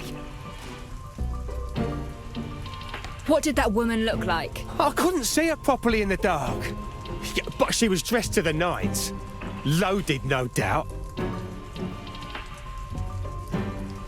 Ah! Are you in any way connected to the charred corpse? Charred corpse? I was only scrapping with some lass. So don't go pinning this on me, because you lot can't sort your story out. And what proof have you that this woman is not merely a fabrication, spun to shield yourself? Proof? Sure. I got bloody proof. That vicious toff lost her shoe halfway through the fight. I tossed it to the side. Go find it yourself. Now, we common folk get battered and no one bats an eye. Them nobles drop a hair, the whole city panics. Those bloody coppers, just lapdogs for the toffs, that's what. Throw him in the nick. I'll look for the high-heeled shoe he mentioned.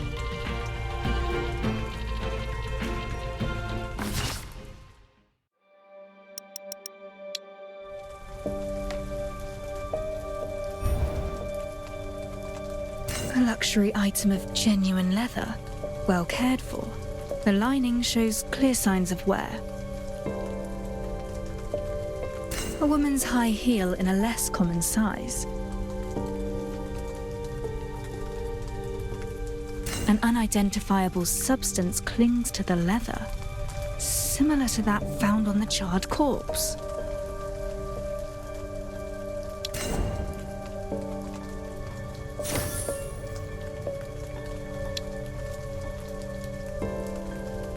There actually is a high-heeled shoe. He wasn't lying. Maybe a rich lady really did enter that alley. I fear this is all becoming rather overwhelming. Let's sort out the evidence we've gathered so far.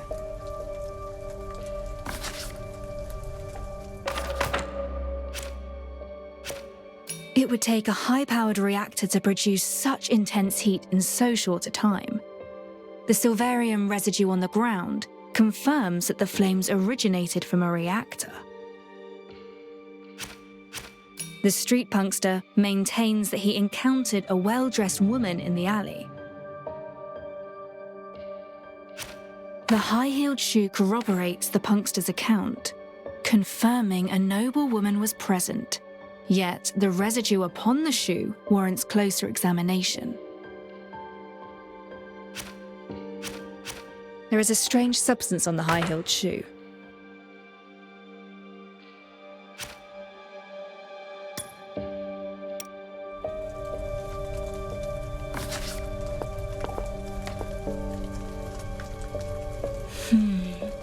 Our current evidence points towards that mysterious woman killing Grimm with a high-temperature reactor. She tussled with a street punkster in her frantic escape, leaving behind a high-heeled shoe. Like something out of a fairy tale. A mysterious woman losing a shoe while fleeing. Sounds like a real possibility. I heard that Grimm enjoys writing scandalous articles exposing the aristocrats. There is a strange substance on the high-heeled shoe. I've seen this substance on the corpse, but I cannot figure out what it is. I'll return to the scene and re-examine the corpse. Your call. I should return to the crime scene and re-examine Grimm's corpse.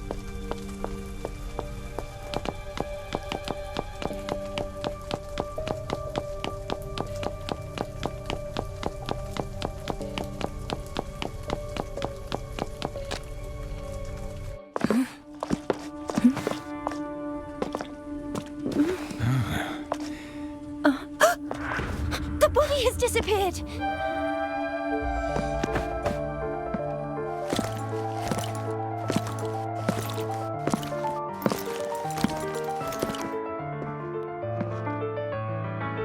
I had it taken away.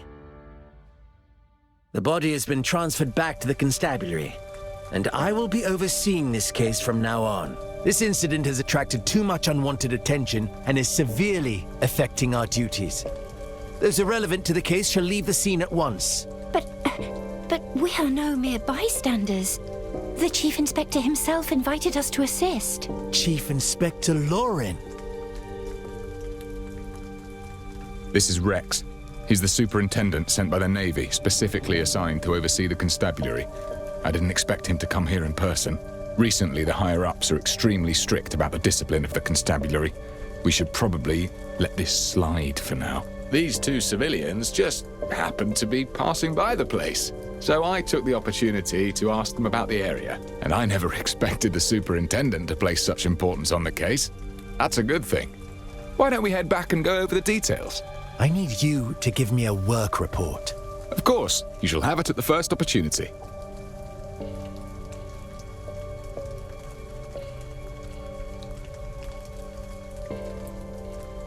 This complicates matters.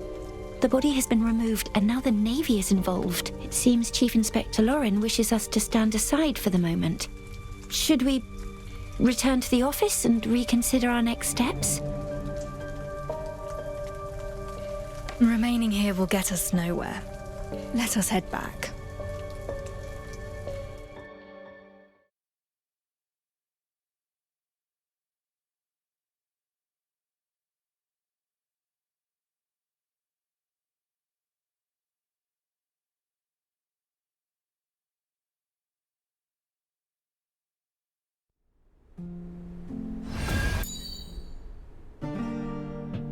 What is your next move, Master Detective?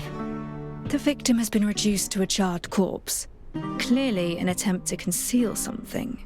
We must examine the body more closely. But the superintendent has taken it into evidence, leaving us at an impasse. Why don't we follow Chief Inspector Lorin's advice and just wait for a while? Maybe he'll do something about it. But... Oh, I just remembered. While we wait, perhaps we can go over the mystery of the stolen silver. The silver coins disappeared from the rich man's safe. Neither the servant nor the neighbours confessed. The constables failed to find out how the theft was carried out. Have you made any progress regarding this mystery? I do have some proposed solutions for this mystery of yours. For example, you said there is only one key, but duplicating a key is not particularly complex. So someone made a copy of the key. But you still need to acquire the original to create a duplicate key. The rich man fiercely protected the key. No one could get their hands on it. Perhaps there is more to this story. It's possible the rich man never hid his silver coins in the safe. He wanted to frame his servants for the theft. So there are no silver coins from the start. It was a setup to frame someone else. But there is no bad blood between the rich man and the servants. He has no motivation to do such a thing.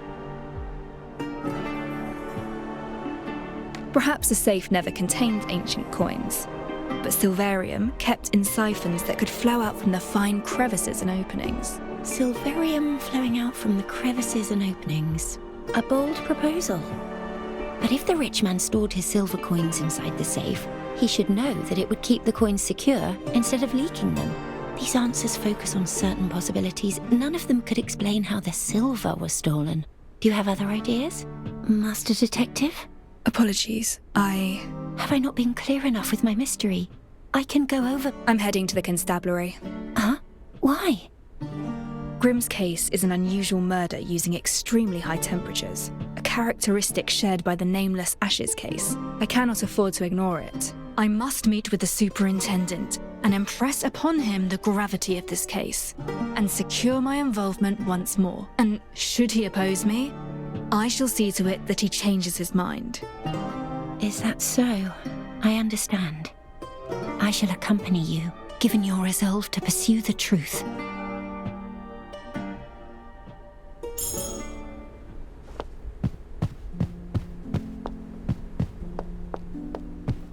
body must be further examined. I must go to the constabulary and have a word with the superintendent.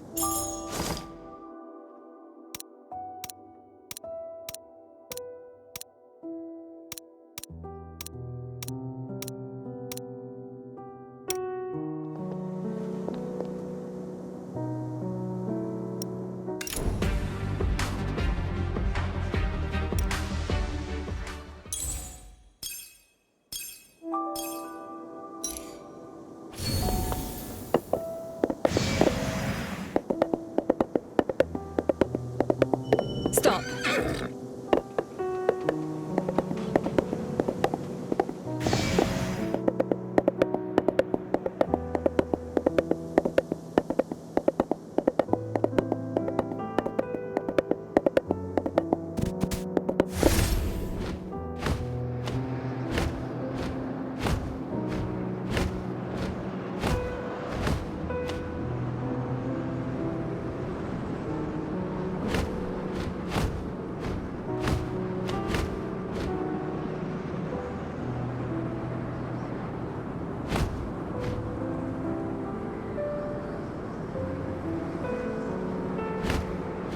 Bird's eye view of the city sharpens the mind. The River Constabulary is located south of the city.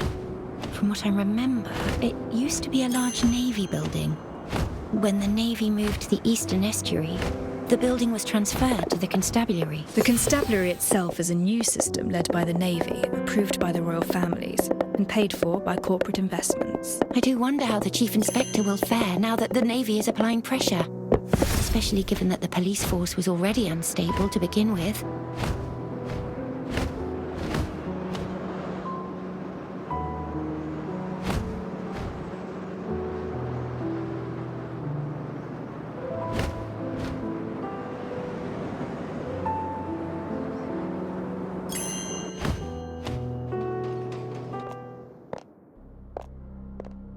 We've arrived at the River Constabulary. I can only imagine what the situation inside must be like if the Navy superintendent has taken charge. Ah, it's Chief Inspector Lorin. Let's go ask him.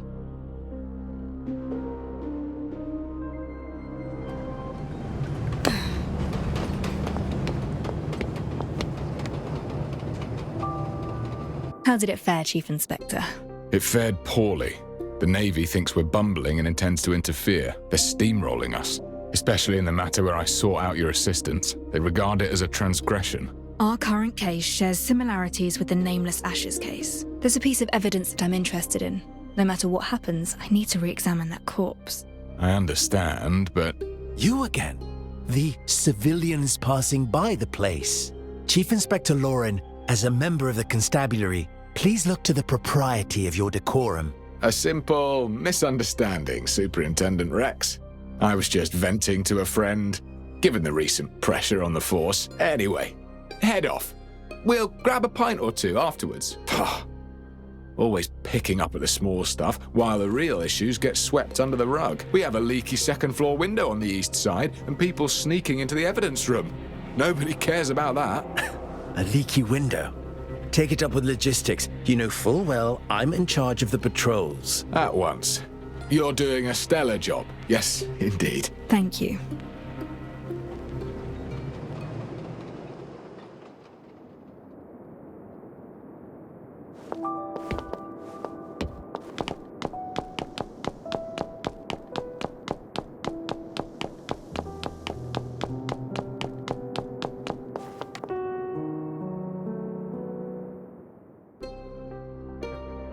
Chief Inspector Lorin is right. There is an open window. Master Detective, are you really doing this? Yes, and I'll need you to stay outside and watch my back. Understood. I've got you covered.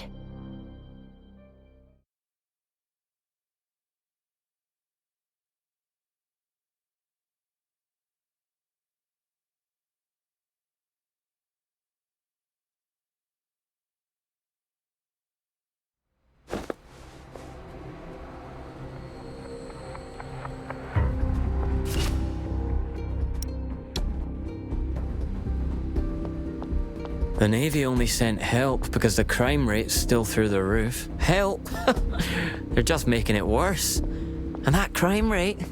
We're not knights. Plenty of time for idle chatter, but not for patrols, huh? All right, we're going. Judging by the furnishings, this office likely belongs to someone senior.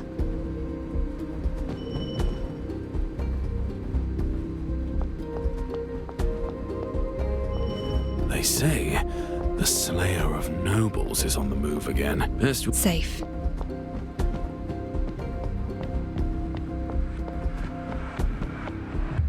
The chief assigned me the werewolf from the ceremony. Oh, what am I supposed to do? This is the place. This is the right evidence cabinet. Locked. Standard Chubb 3-lever mechanism.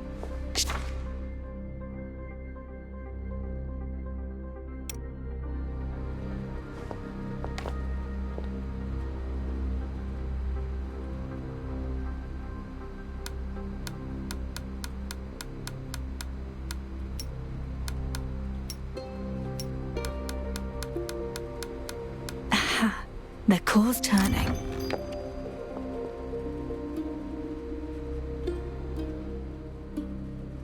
The body's badly charred and in fragments. I can't take it all with me. That left arm. There appears to be something there. Best bring it back for a closer look.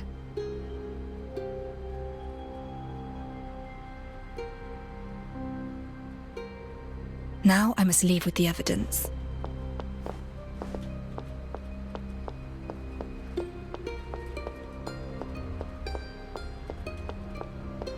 Have you heard? It's not just the werewolves. There are thieves around. The chief's breathing down our necks for more arrests. But it's easier said than done. Someone's on the stairs. Best be careful. Good. The exit is not too far away.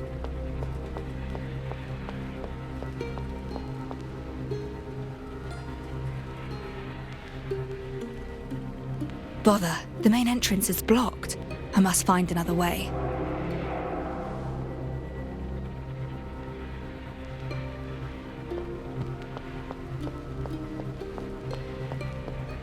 Over here.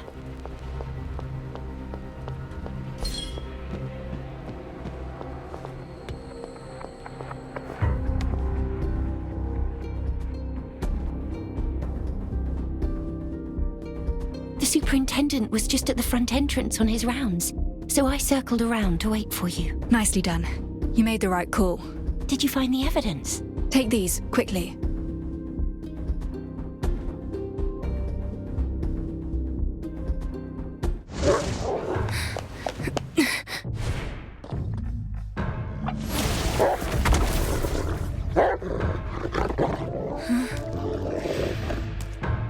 I'm sure you understand it's our duty to arrest trespassers.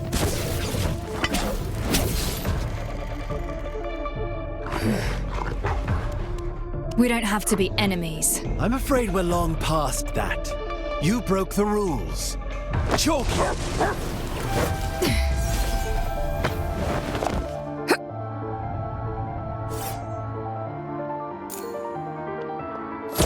On my command, Chalky.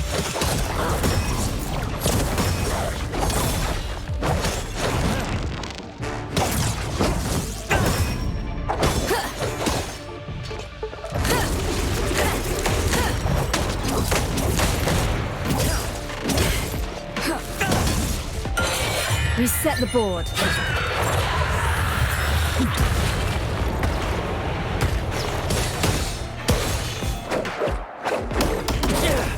Back off!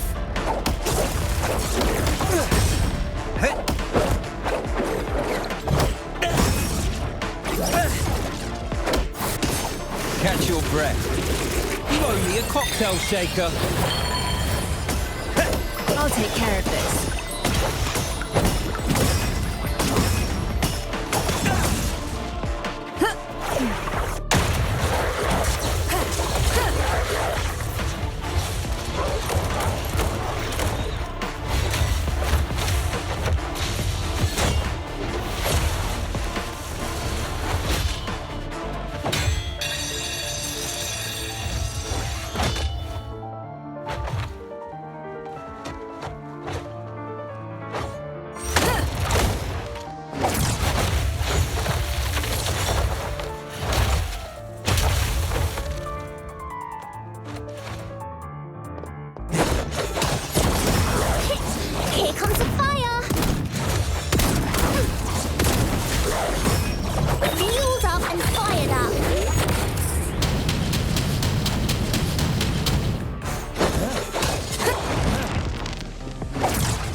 Down on your knees.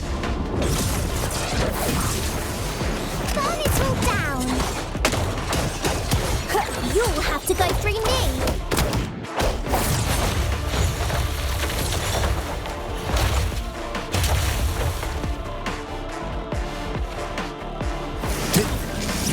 Take a quick sip and liven your spirits a bit.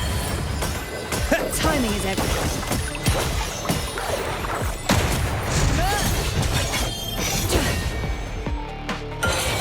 Nevermore.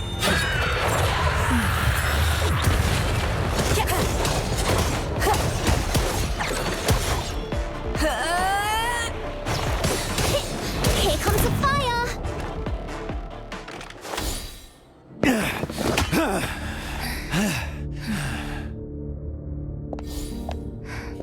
Let's leave it at that. You're strong, but your heavy weapon is holding you back. A nimble combat style would suit you more. Again! Sir! The werewolf who attacked the float has escaped! What? The stabilizer failed to work. It went berserk. We couldn't keep it down. Lead the way!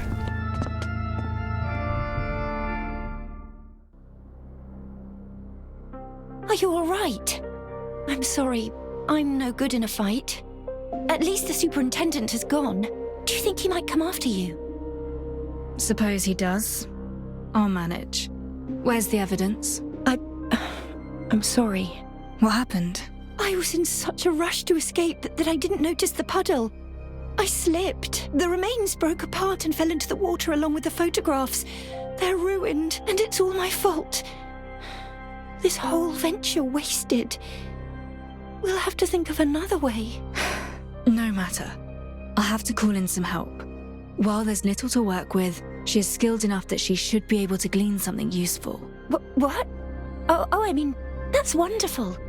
So does that mean we should go to her right away? Of course. Let's not waste time. We should set off immediately.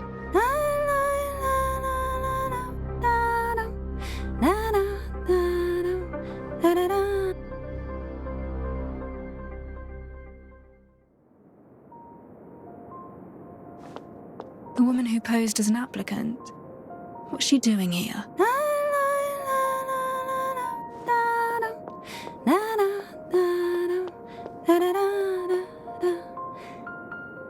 Fancy meeting you here, Detective. You two seem to have undergone quite an adventure. And why are you here, of all places? It pleased me to see you fight the Navy man, and your form in combat was most admirable. But alas, I'm a lady who keeps her word. I broke a few fur balls out at the celebration as a distraction. Quite the trick, if I do say so myself. You're helping me. Why? Because you're most pleasing to the eye. And upholding contractual terms is a rule in our profession. Contractual terms? Whose deal are you trying to honor? Well, a client's info is supposed to be confidential. If we could get information by simply asking questions, why would we need detectives? Or detective assistants, I don't understand what you're trying to say. Detective, if it's answers you seek, why not see if your clever little assistant can help you uncover my client's identity? And if by then you fancy teaming up with me, well, do drop by, won't you? How odd. Master Detective, we should pick up the pace and get the remains examined.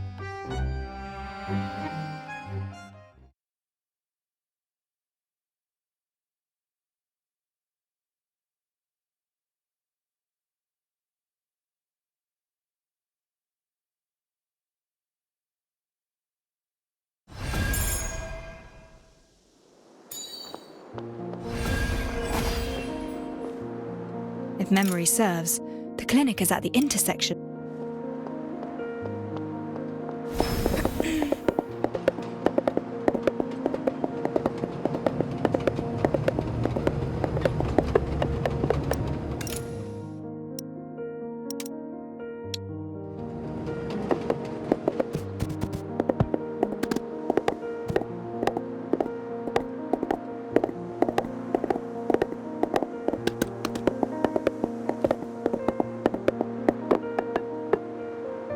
This is it, the corner clinic.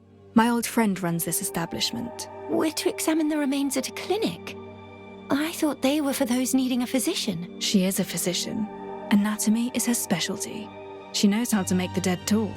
Will she help? We've known each other since we were children, and our friendship runs deep. She never fails to help me whenever I ask. And let's ask her to change your bandages while we're at it. Oh dear. That's very kind of you, Master Detective, but I can take care of this minor inconvenience on my own. I tend to become quite anxious at clinics. Just the thought of visiting a physician unsettles me. I'm afraid I must take my leave. Good luck with your friend. I shall await you at the office.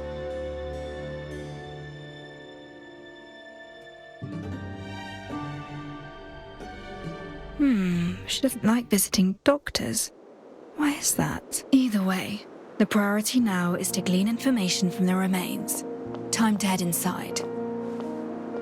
The place seems well cleaned and smells of disinfectants. An old friend. I'll get through now.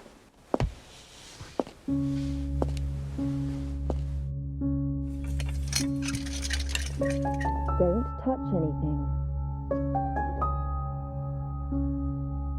You better find yourself a seat. Sorry, I can't hear you clearly. Sit. Ship? I said don't touch my things and find yourself a seat. 3 long years. You finally found your way back. I have a rather unique sample here from a case I'm working on. Given your experience with autopsies, I'd like your help in examining it. Incredible way to greet someone after disappearing for 3 years. Didn't expect the first line to be, I'm working on a case. I'm actually curious now. Do you still remember my name?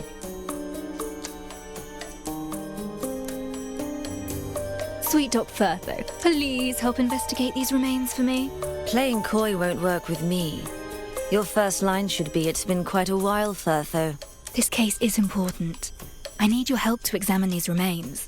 Not a chance. Who do you take me for? You vanished for 3 years without so much as a word, and now you return with a corpse in tow expecting me to examine it. You didn't even bother with a proper greeting.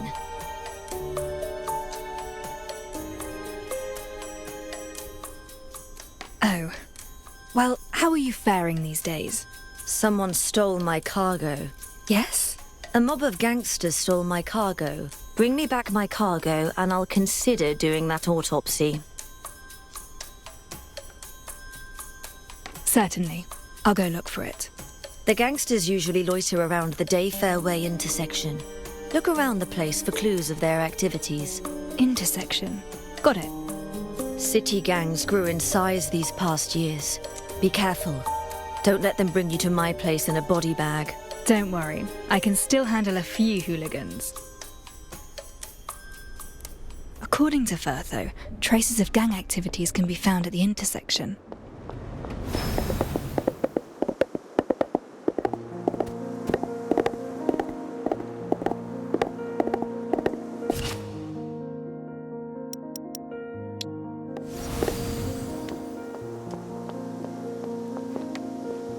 What's she doing? Someone has made off with the doctor's cargo from the corner clinic. Have you seen any sign of it? The corner clinic?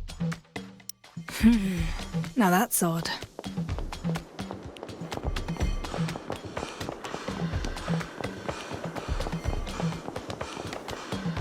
What's your business? Dr. Firtho is missing her cargo. Have you heard anything of it? Firtho! No! Please! Don't take me in! Their reactions are rather unexpected. There's another one over there.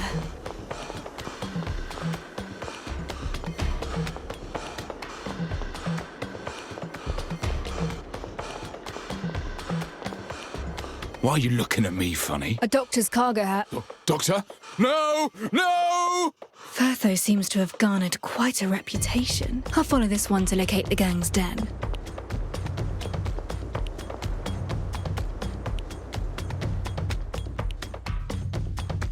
What the hell do you want? Cargo from the corner clinic. Did your boys take it? Wait, that bird-beak coroner hired you? Maybe. And so what? Keep steady, lads. We have the numbers. Pile on this lousy lout.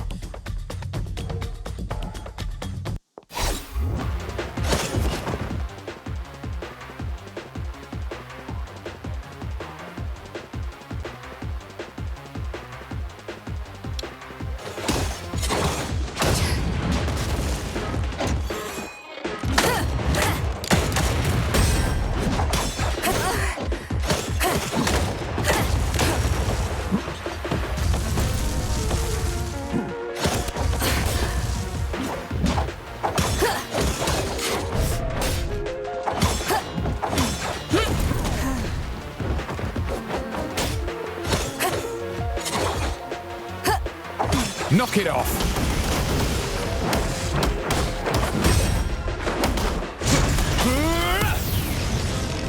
Youthful folly!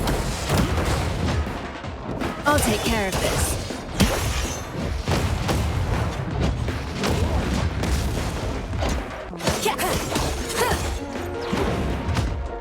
As I suspected.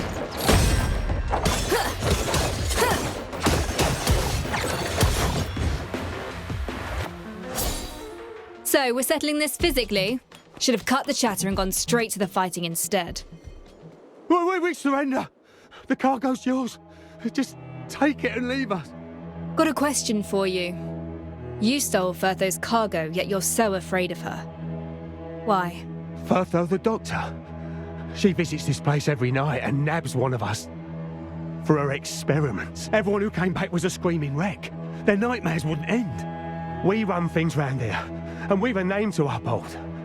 So we made off with her cargo. Thought it had put her in her place.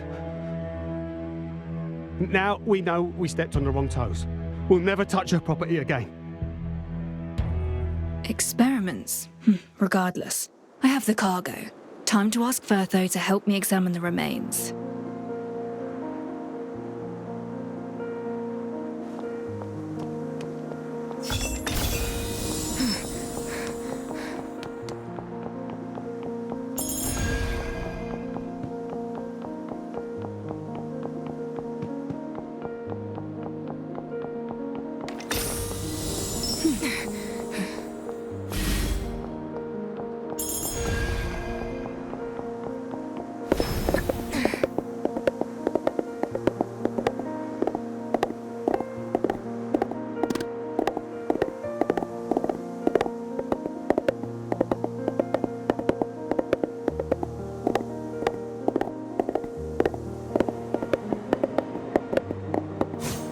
Back so soon? Now that's sufficient. I'm downstairs. Meet me there.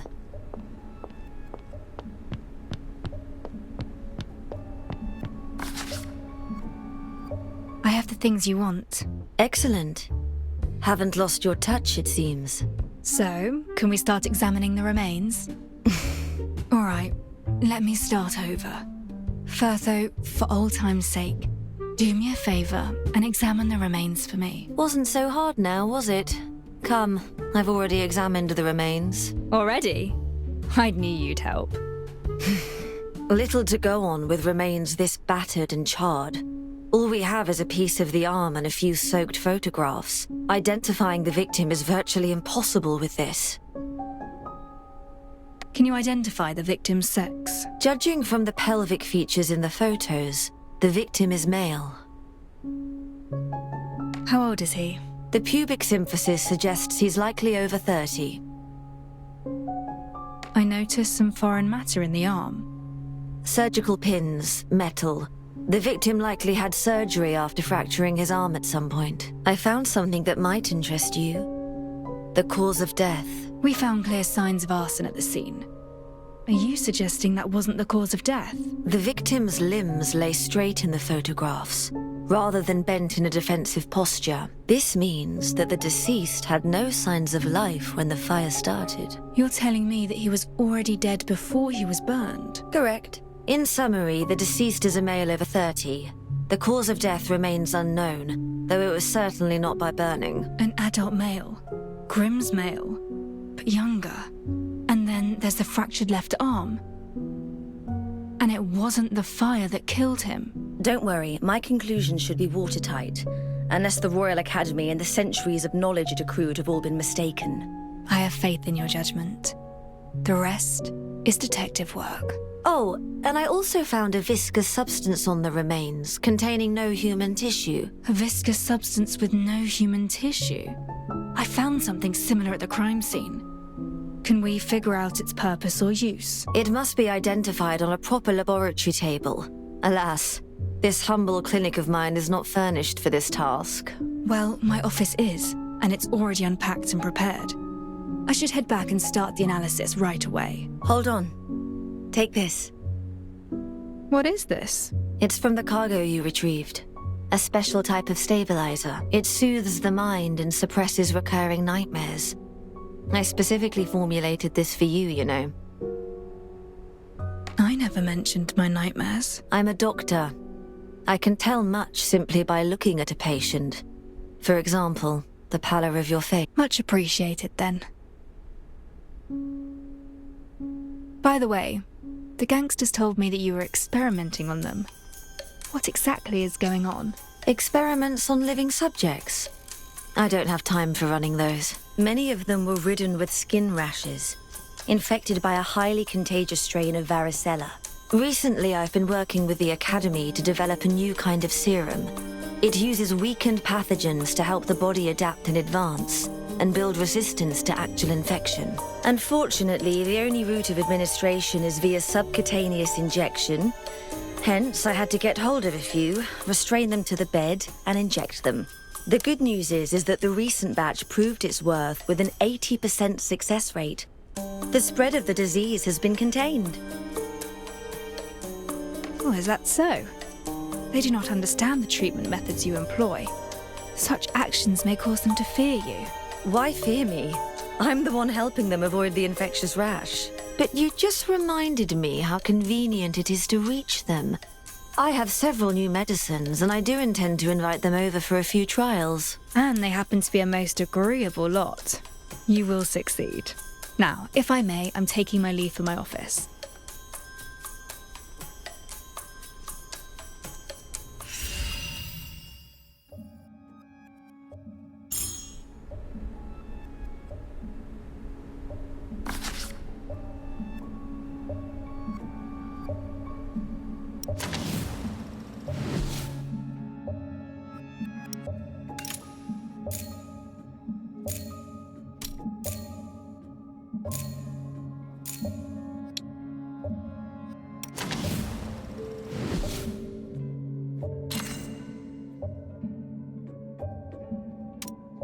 When it comes to settling people down and shutting them up, I have my ways.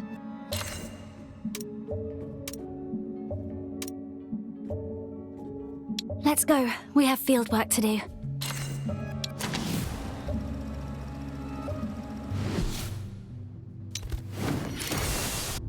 Life has not been kind to me. Death, on the other hand, has been a truer friend.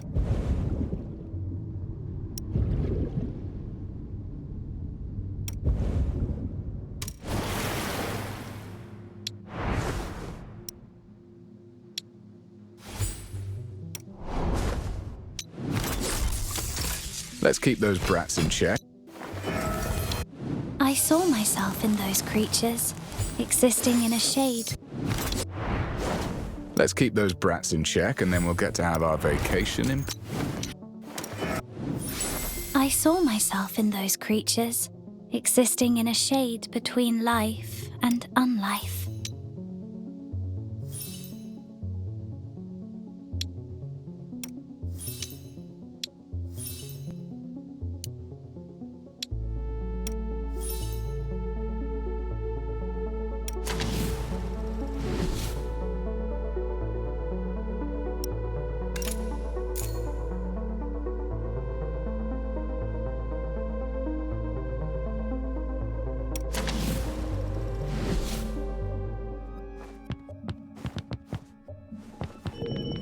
Firtho built this operating table herself. It's specifically designed for autopsies. She's extremely passionate about her field of expertise. Your nightmares, are they due to the airship crash? I told you back then. Life is what it is, and death comes to us all, and yet you... never mind. You're as stubborn as they come, and you wouldn't listen anyway. Medicine that should be kept away from the patients. This would be Firtho's secret stash. I see everything.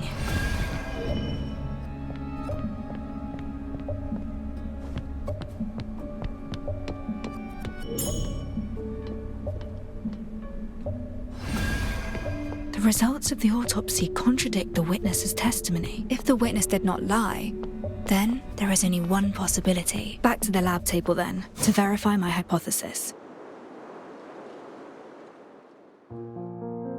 Master Detective, I finally found you!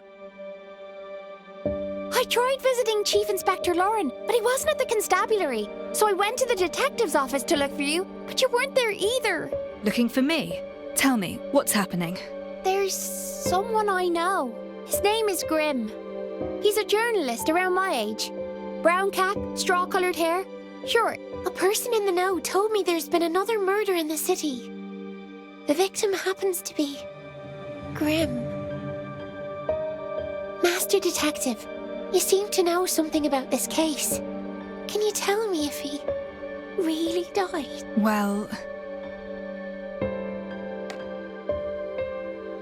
Oh, thank goodness. I knew that cunning dodger wouldn't die so easily. He still owes me plenty of tips. Master Detective, there's something... It could be really important. Just yesterday, Grimm secretly told me that he was investigating a super important case on his own. He even found the key evidence. Key evidence? He didn't tell me what it was. But just yesterday, he told me that he hid it in the safest and most unthinkable place.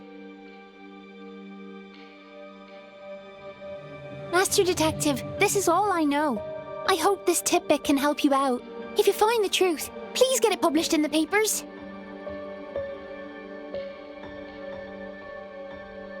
Grimm was on a criminal case. Now, that's an unexpected finding. But this also proves my approach to be correct. I just need one more piece of the puzzle.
With transport, house calls are far less annoying.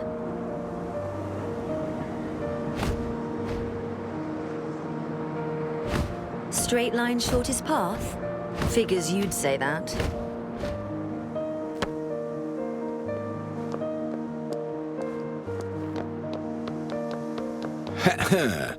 I've got more to tell.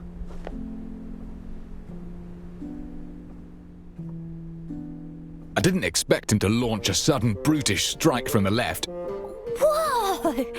But the detective predicted that and parried it. That's awesome! With a light twist, the detective shifted Rex's weight, immediately following up with a series of swift strikes. And yet, you merely stood by and watched. Is that not a little... Really? Well, I think I was helping plenty by not getting in the way. You all seem to be enjoying your discussion. You're back, Master! Everyone's here! Our esteemed superintendent has his hands full combing the city for werewolves. So I thought I'd slip away and see how things were coming along. Oh, and well fought. Master Detective, what of the autopsy? Did it go well? Hold on. There's still one more step. Time to use the newly cleaned laboratory table.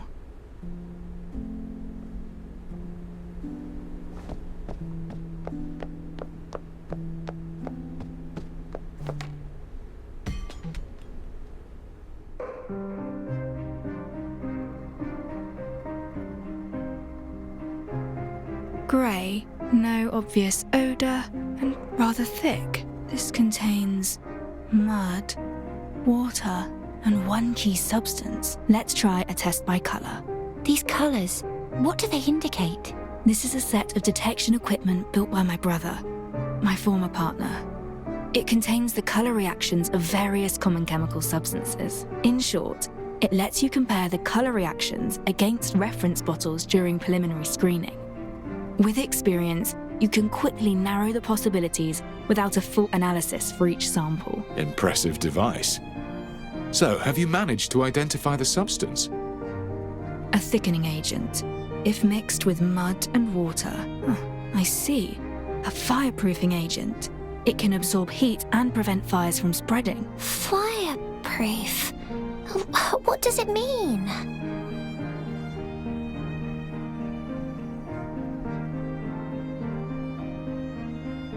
Whoa! Don't touch that, Master! You'll get burned! I'm not burnt. The evaporating water carries away the heat, shielding the skin beneath. This substance works like magic. Does that mean? The truth behind the incident is slowly revealing itself.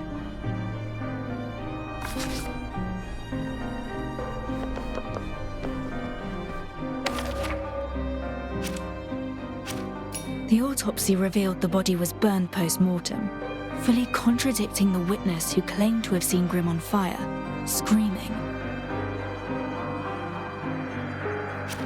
Grimm is roughly Pixie's age, yet the autopsy identifies the victim as an adult.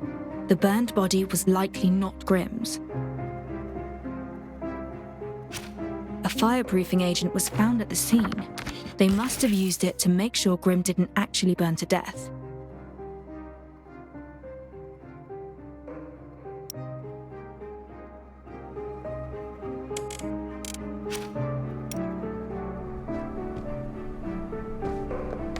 Based on the evidence, I believe I have a general idea of what actually happened.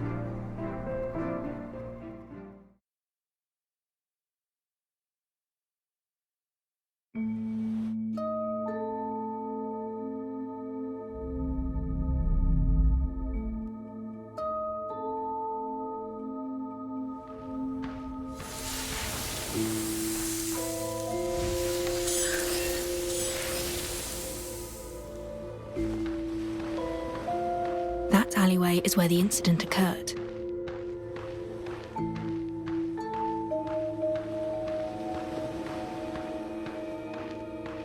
Late afternoon, dusk, Grimm and a lady arrived here at an appointed time. The two concocted a plan to fake someone's death. A fake death? Are you saying that Grimm didn't die? But we have a witness who saw it happen. Exactly. How could the death be faked? The fireproofing agent can insulate the user against heat. Rubbing it on the body protects it from burns.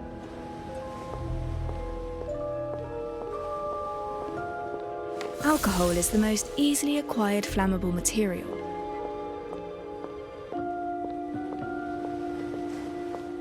Using a flame-type reactor will leave some silverium residue.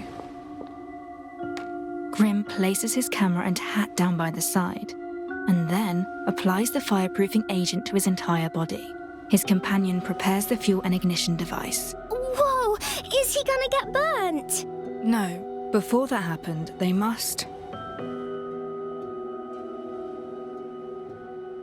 Since Grimm faked his death, they would need another body to burn in his place. But this was probably not the time the body was laid. We lack concrete evidence that Grimm has died. The footprints at the scene were rather unclear. Someone probably tried to clean it in a hurry. Traces of reactor use and fireproofing agent remain, indicating they didn't fully clean the scene. The witness who saw Grimm in flames is a nearby resident. According to his testimony, he would water the flowers every afternoon at that. They timed it precisely, igniting the fire just as the resident appeared. The witness saw Grimm on fire and fled in terror. But if Grimm wasn't harmed by the flames, then whose body was it? We found a carbonized body at the scene. Forensics revealed him to be a male, at least 30 years of age. At least 30 years of age? That lad's nowhere near that old. Besides, the body was burned post-mortem, charred enough to conceal the victim's true identity. Therefore, the corpse is merely a substitute they prepared in place of Grimm.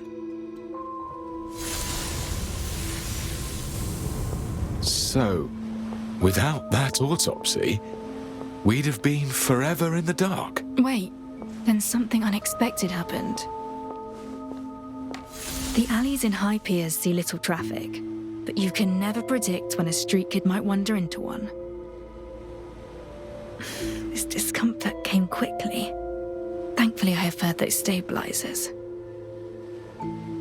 A street punkster heard something. He entered the alleyway to see what happened. But anyone walking in would see something they weren't supposed to. That's correct. They had already set up a perfect witness to see Grimm covered in flames. If this unwanted witness saw Grimm moving around after his supposed death, everything they did would be a waste of time. To protect Grimm from being discovered, his companion immediately. She had to act. Grimm's companion didn't hesitate and charged at the street punk, using herself to block his view and giving Grimm a chance to slip away from the other side. And since no one saw Grimm after that, everyone assumed he burned to death. Nobody found out about the fake death, but the companion paid the price. During the scuffle, she lost a shoe.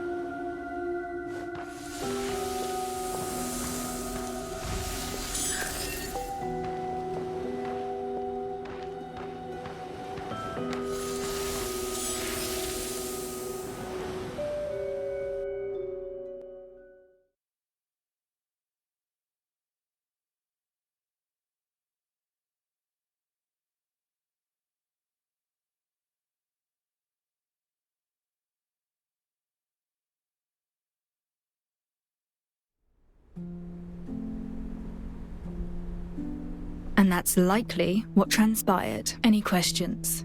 Incredible. You described it as if you'd seen it happen yourself. Your fame is well earned, Detective. Can't believe Grimm faked his death right under our noses. Faking your own death isn't without danger. But I still can't figure out why he would do it. To make the headlines and burn himself into everyone's memory. But there are easier ways to get famous. He must have a stronger motive for faking his own death. To create a baffling case and test the constabulary's investigative skills. Yet Grimm had no obvious conflict with the police. He must have a stronger motive for faking his own death. We do not have enough evidence to determine his true motive yet, but one thing is certain, a fake death. For what purpose? Fraud? No, it aims to convince others of your death. Indeed, faking one's death becomes an option only when death becomes a necessity. Grimm did mention he was investigating a big story, and Pixie claimed it was a case, not just a story. Perhaps Grimm had become a thorn in someone's side. Someone with considerable power. Why else would he go to such lengths to fake his own death? He could have simply hidden away or taken a train out of town. Are you saying that he's being hunted? Then whose body is it? If it wasn't Grimm, we still have a murder on our hands. Someone got burned to cinders. Did Grimm kill a man and use the victim's body, all to fake his own death so that he could escape? Grimm wrote plenty of articles about the nobility, So the deceased must be a noble. Wait, that doesn't add up.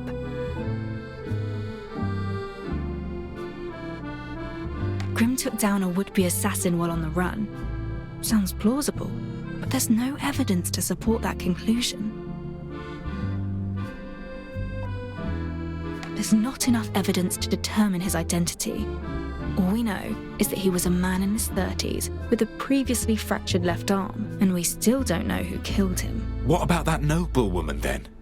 Who is she? If she's an accomplice to Grimm's fake death, she definitely knows something. Unfortunately, we know very little about this lady as well. Our only clue is the high-heeled shoe she dropped, which lets us estimate her height. A person's height is about 7 times the length of their feet. Based on the size, she is slightly shorter than 5'3". A needle in the haystack, as it were.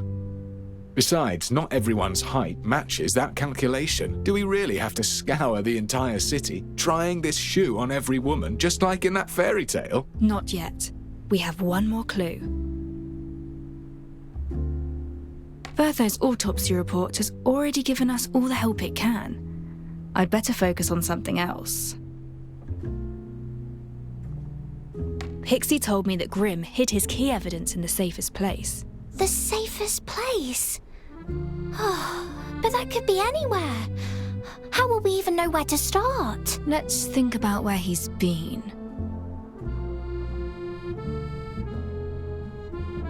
At Voice Pipe Cafe. No, too many people come and go. Clearly not a place to hide something.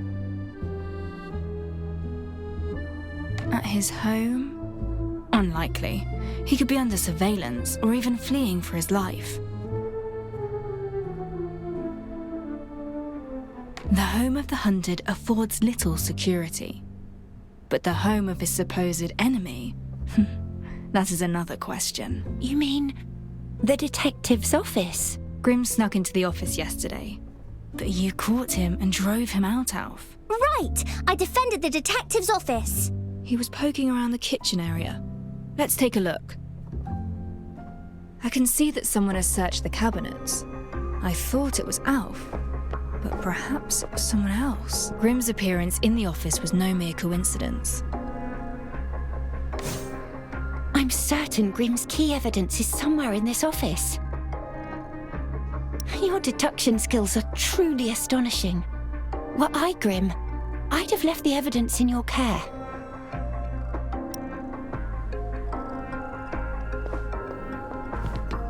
Beneath the hot fluorescent tube? Not here. A cabinet with a musty smell. This isn't it. Empty storage boxes. Not here. With Grimm's personality in mind, where would he hide it? The most dangerous place is also...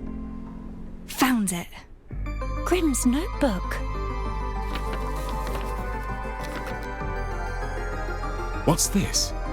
Isn't it from the Nameless Ashes case? We have a name now.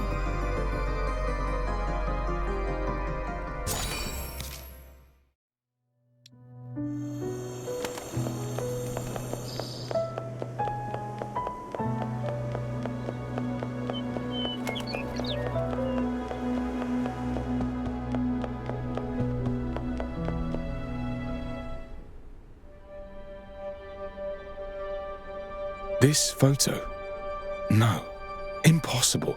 The constabulary have kept the Nameless Ashes case strictly confidential. We don't know how this connects to the Nameless Ashes case.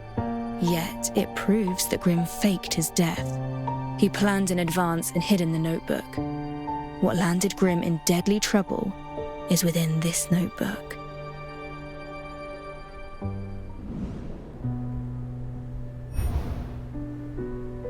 The notes on the Nameless Ashes scene read like an amateur's observations. The file's titled, "They Are the Cinderellas." There's more than one. A stethoscope and a white linen coat that has been washed and starched repeatedly. A licensed physician, no doubt. Cinderella. Though similarly framed, The photograph was taken from a different angle to the one in the police file. A man in a flat cap. No other distinguishing features. That alone shows alertness, experience. A man dressed in tailored clothing, in what appears to be a coffee house. The Nameless Ashes case. That's the case you've been on. I assigned the case and brought you in as an assistant to speed things up. So, give it your best. Yes, sir. I shall certainly do my best. Grimm named it the Cinderella's case, and in his notebook he used plural Cinderellas throughout. Plural. So, it's about the bodies, I reckon, but why Cinderella? This gruesome scene's got nothing to do with fairy tales, has it? Fairy tale and Cinderella. Once upon a time, there lived a kind-hearted girl, bullied by her cruel sisters and made to clean the hearth each day, her clothes forever stained with cinders. And so, they called her Cinderella. By chance, she was aided by a fairy and turned into a princess for the palace ball. The prince fell instantly in love, but as the clock struck 12, the magic started to fade. In her haste to leave, she left behind one glass slipper. The prince had every woman in the city try on the slipper, desperate to find Cinderella and reunite with her. Wait. Cinderella? And a high-heeled shoe? It's just like the case.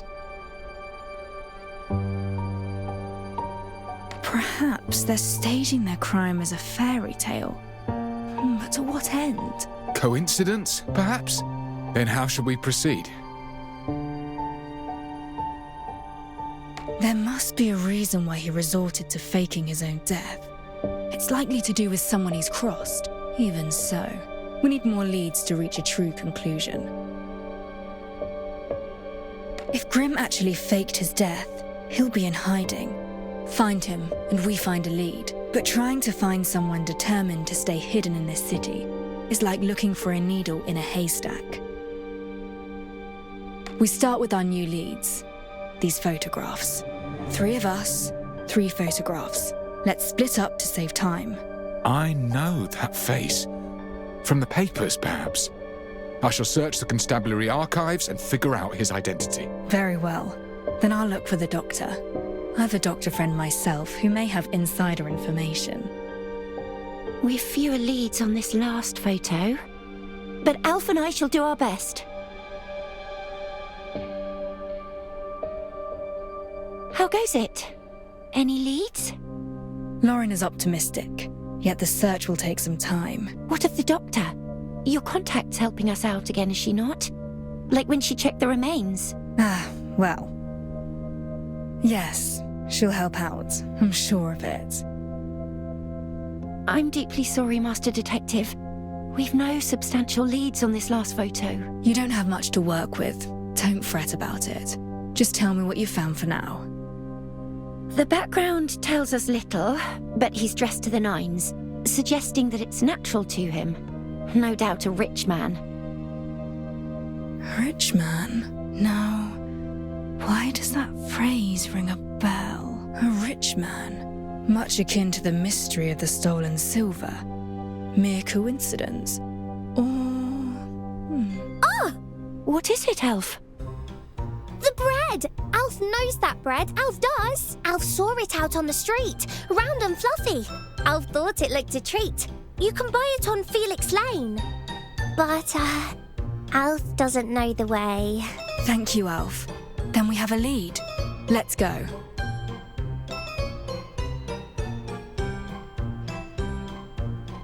Felix Lane is just south of my office. Shall we?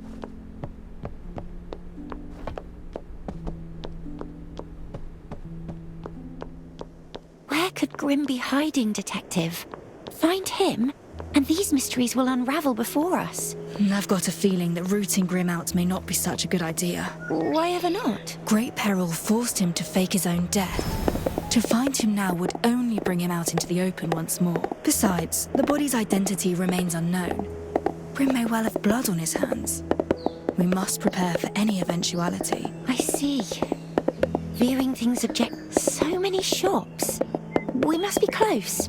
Where do we start? The photo shows the area in front of the bakery. Let's see if we can spot it nearby.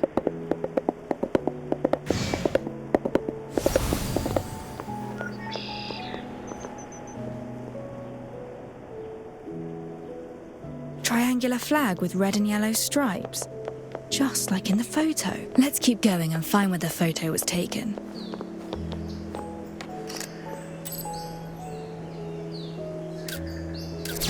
This is the place. We should ask the bakery owner if they've seen the person in the photo.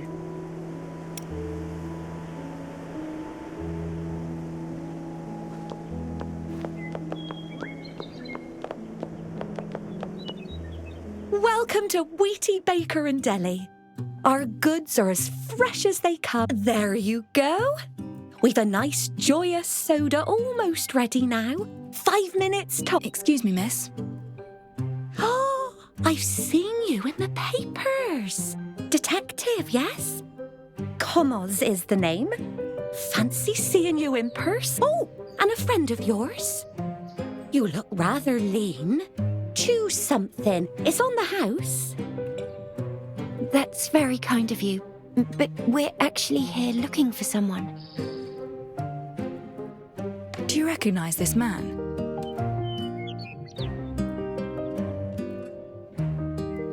Sure I do. Used to be a regular of mine. Well, I'll be. You forget my name all the time, Mrs. Commos, but you remember him. And here I thought your memory was failing. Well, mainly because a short blonde fellow came looking for him already, you see. Short and blonde? That's likely Grimm. Used to be a regular, Mrs. Commos. Doesn't he come anymore? Indeed. See, he had a scuffle with the blonde fellow just outside and even knocked my bread over. A shame. That's the last I saw of him. His maid comes in his stead these days. A loaf each of joyous soda and salt bread. As per usual, Mrs. Commos. Thank you. Ah, speak of the devil. Good day. Might we ask you a few questions, please? Greetings. Mrs. 306 at your service. How may I help you? What does that number mean? 306? That's so much higher than Alf's. It is a nomenclature indicating completion of over 300 misappraisals, which certifies my professional capabilities. What's salt bread? A local speciality said to invigorate the mind. Try some, if it interests you. I'll pass, thanks. My maid can prepare similar food back home. We'd like to meet with your employer. And why, may I ask? He is awfully busy and isn't keen on unannounced visits. We would like to... They've made it quite clear they're not interested.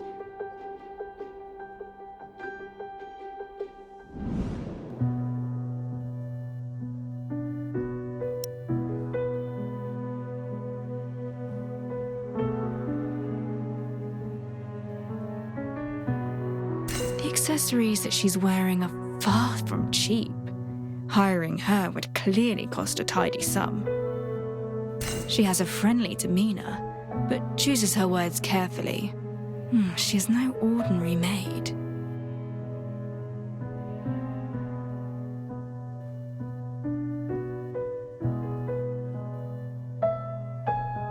Armed and trained, we know he's rich. Time to see what he's really made of.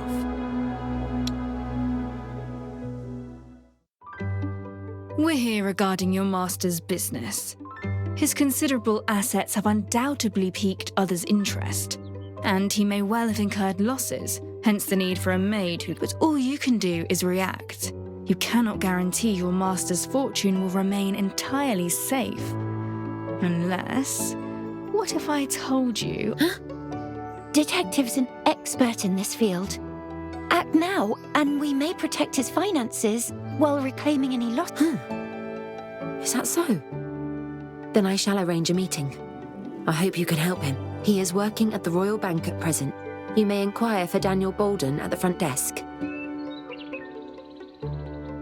Your loaves, ma'am.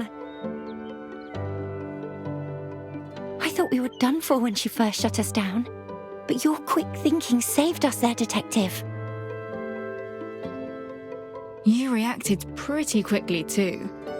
Instead of accepting defeat, find a way to get your foot... That's our lead. Let's head to the Royal Bank, post-haste. It's on 4 Crown Street, Finance Quarter. Let's go.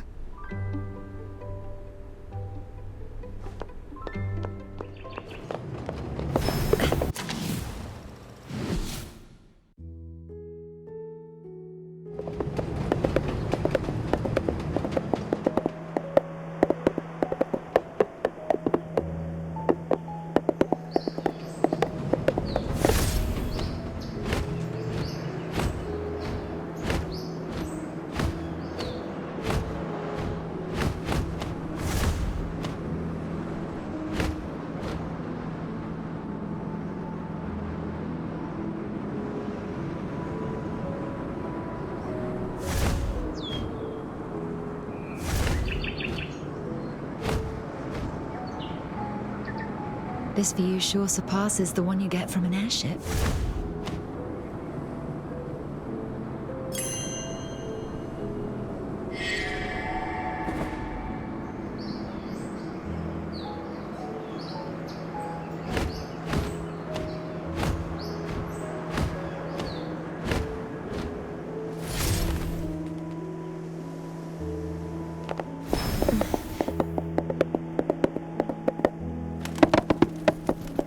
Heavens! 4 Crown Street is so fancy. The latest products.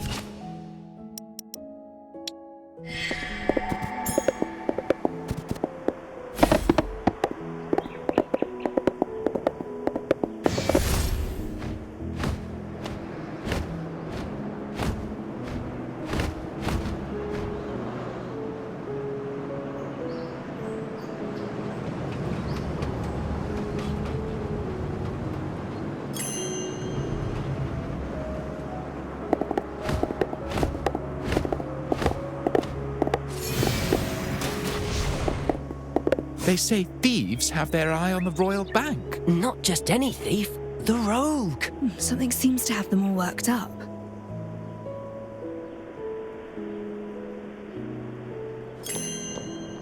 The bank's locked up tight. I think the rogue will still make a move. The truth will out. The rogue always sends a taunting warning first. Thief! Hey, mind your own business!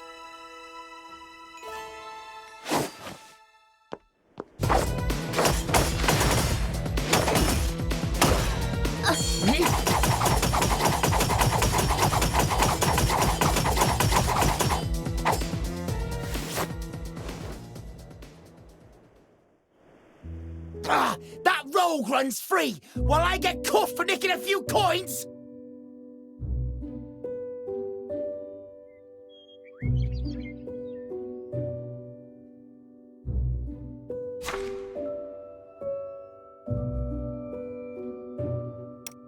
That rogue is the talk of the town.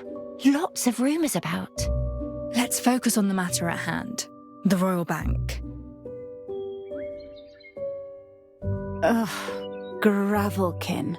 You can tell just by looking at her. Halt! No entry for you. Why? She's not our clientele, as is clear by her clothing.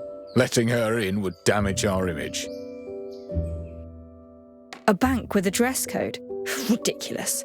Let her in. I am here on business and will be no trouble.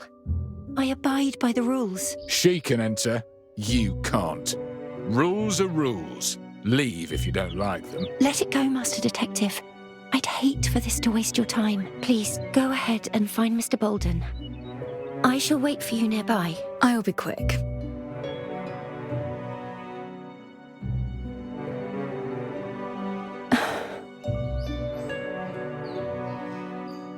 What do I do, little ants?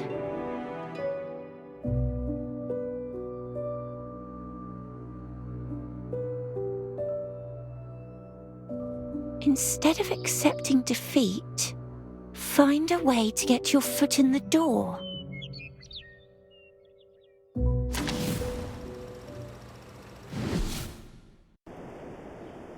It won't do to waste more time. I must do whatever is in my power. I need to persevere and find a new angle. Just like Master Detective said.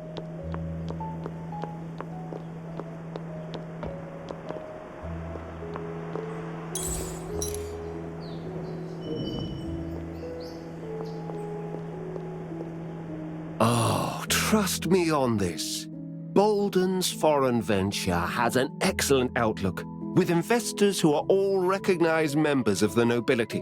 The opportunity won't last. Good things only get snapped up when they're in demand. A 40% profit in merely 3 months. My aunt's already received the first payout. Your aunt got in on it too. That figures. The noble's reputation took a hit from the float parade attack. Everyone's relying on Bolden to set things straight. Act quickly. Entry to this venture is by recommendation only. One keeps the spoils within the circle. So, nobles are investing in Bolden and this promising venture of his.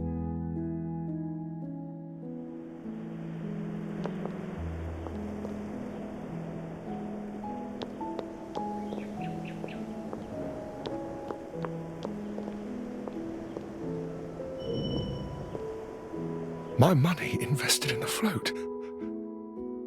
Gone. I have sufficient funds to get by, but I cannot suffer another loss.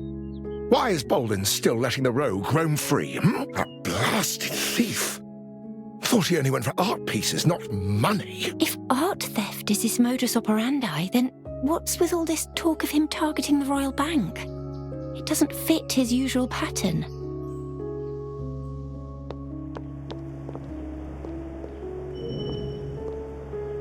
Who might she work for, eh? That high-level maid just now. Bolden.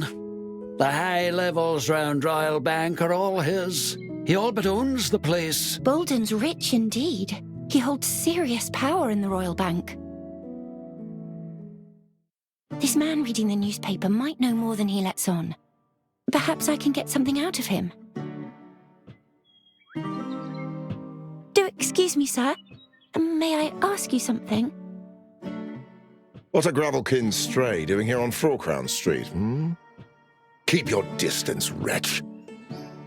My acquaintance and I can help you, sir. If you tell me a few things first, that is. You? But you've hardly 10 ounces to your name. And you don't know what's troubling me either. Oh, but I do.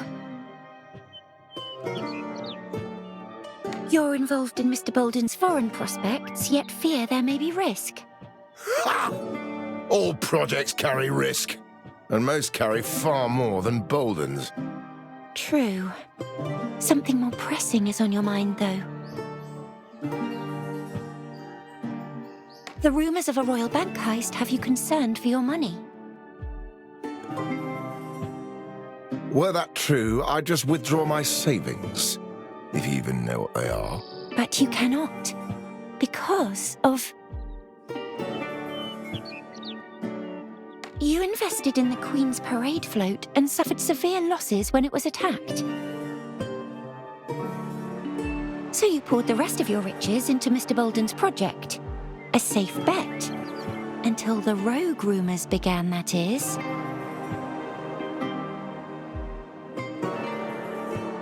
Unlike savings, investments aren't so easily returned. You're in a bind, good sir. Fine. I overestimated your idiocy, perhaps. Tell me then, how can you help?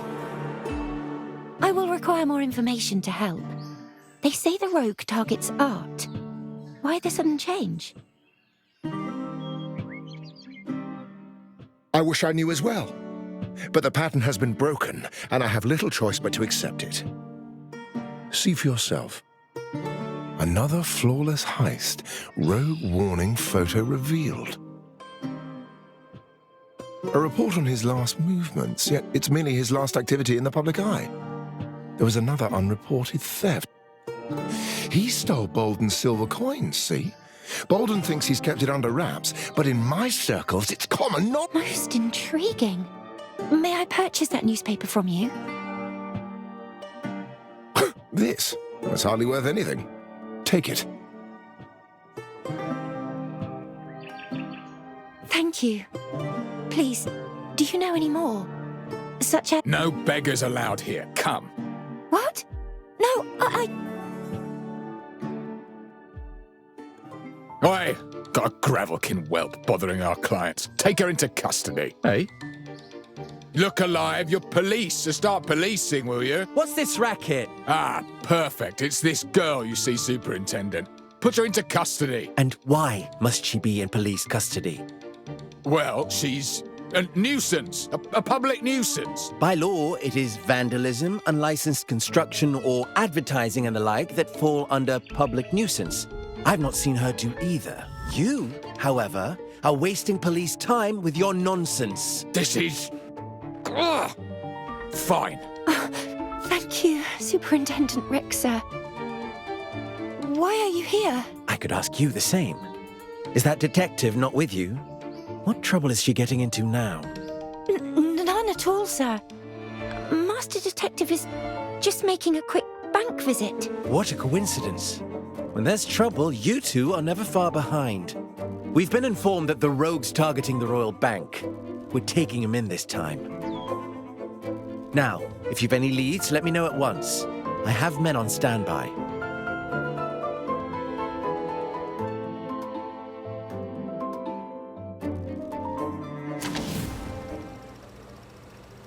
We've no way of knowing if the rogue's connected to the case.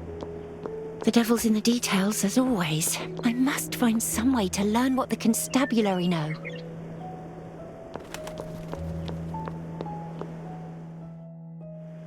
The rogue will release a statement first, as he has in past incidents. That is merely a means to divert attention. Do not let him fool you. Focus on his past behavior. Take the 6th case, the suit theft, for example. Photographs and past case files on the rogue.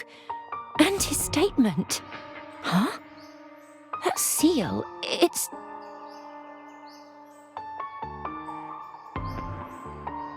Halt! I said to only come forth if you have leads. This is confidential. Do excuse me, sir. I'll be off then. A fine lead. I should return to the bank entrance to wait for Master Detective.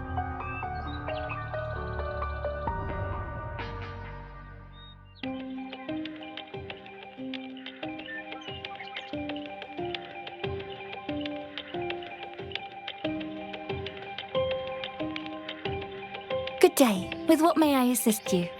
Ounce deposits? Bill repayment? Loans? I'd like to deposit a few spare ounces. Wait, I've none spare. 3 years without taking on a case will do that to you. I'd need to take out a loan, as large as possible. I'd need collateral. Maybe not. I'm actually looking for a Daniel Bolden. Another of Mr. Bolden's clients? Counter 1 to your left, please. Fill in your details and join the queue. Counter 1. Very well.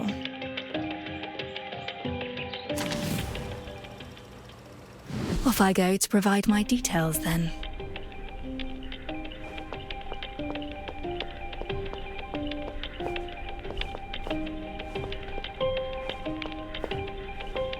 Good day. I'd like to check in. I'm here for Daniel Bolden. I see. First time here?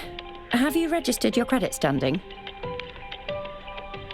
My credit standing? I have, yes. Very well. One moment. Oh, you're not on the records. Proceed to counter 3 to process your credit standing, then rejoin the queue. Counter 3. Process my credit standing. All right. I'm here for Daniel Bolden, and I need my credit standing processed. Mr. Bolden is in high demand lately. Are you another investor? Oh, do you have your signed confidentiality clause for the credit check? And we'll also need proof of residence, lineage records, loan history. To submit those, proceed to counters 4, lounge 8, then VIP suite 5. Enough! Daniel Bolden, VIP suite 2. Oh, have you changed your mind, ma'am? We meet again. The Master is receiving visitors. Follow me. You have wasted my time. My apologies. Mr. Bolden is a busy man and only has time for valuable business partners.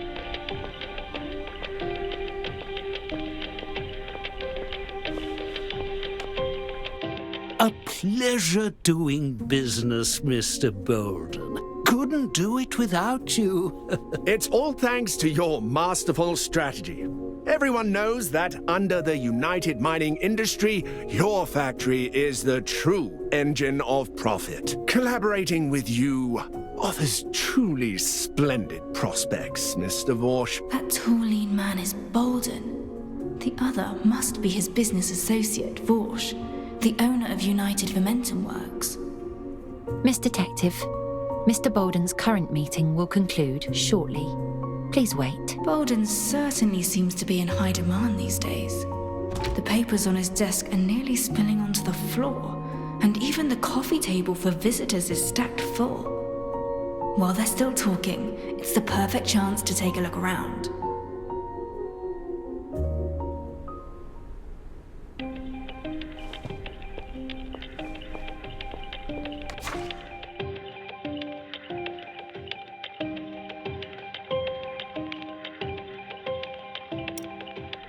Bolden's project proposal is written in a compelling manner, yet the finer details remain conspicuously vague.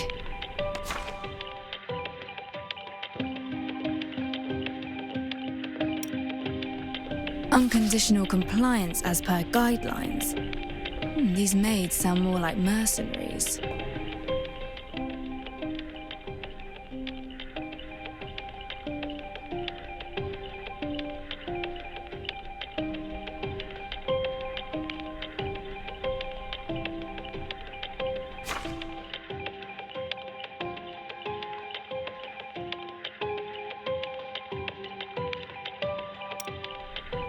Bolden intercepted this letter, stamped with today's date. Extra railway services as of late. Tonight, too. I'm afraid that's my private correspondent. I merely noticed it had fallen and picked it up. I had no intention. Oh, a new investor? A busy man you are. I shall be off then. Please excuse my earlier behavior. Greetings, ma'am. Which of my projects are you keen on investing in? Projects? How about we discuss the harm that befell journalist Grimm after meeting you? Excuse me? Wait. I understand now. You're no honest investor, but a detective. Then I shall cut this short. I don't know what you're trying to suggest, but working the streets like he did is unsafe to begin with. He sought information from me after my antique silver coins were stolen. I refused, and that was that. I hear they were stolen by the rogue. That is none of your concern. Now, detective time is money. Please leave. Father, it's from the rogue. He's striking the bank this very night.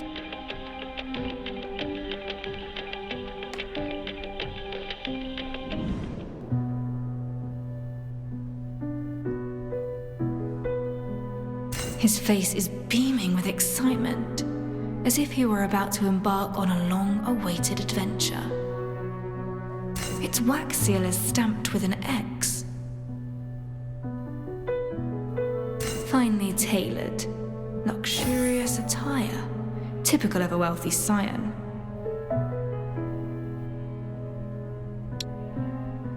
He's a master thief, they say. Is the bank safe? Withdrawing our money would be wise, no? Fret not, friends. My 3-digit maids are throughout this bank, each highly capable. Once closing time arrives, they shall remain through the night. Your money is safe and sound.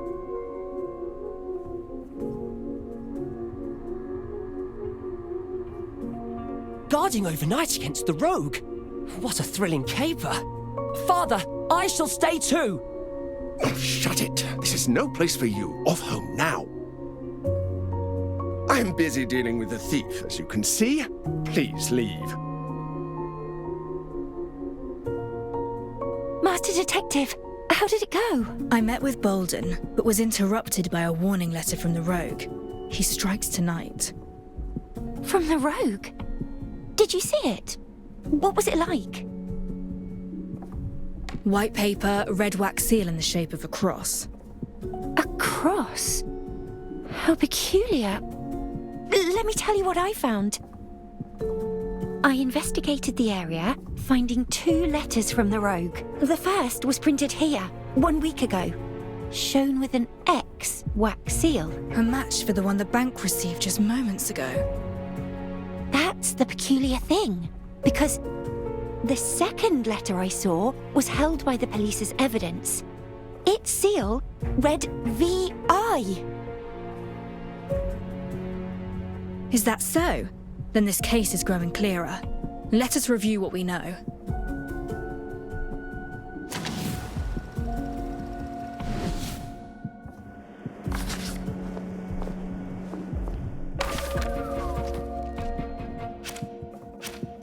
Bolden ordered the railway to add outbound services tonight, for reasons unknown.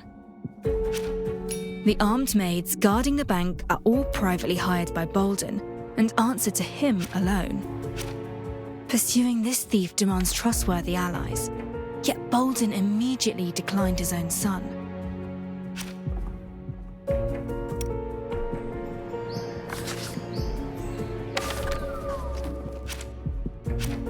The thief's letter warns that he shall strike the bank tonight. Its X-wax seal is a direct match for that in the newspaper. While the letter held by the police was marked VI, the one delivered to the bank read X, just like the newspaper. Why is that?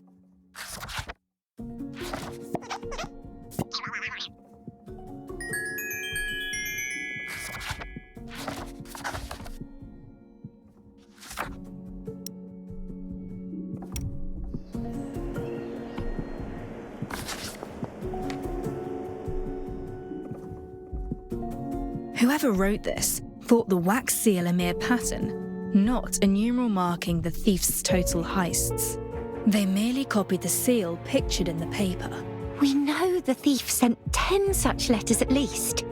So there is no way this new letter would be marked X. Evidently, it is not the rogue stealing the bank's silver coins, but a copycat. And the heist is tonight. We shall watch overnight and confirm our suspicions.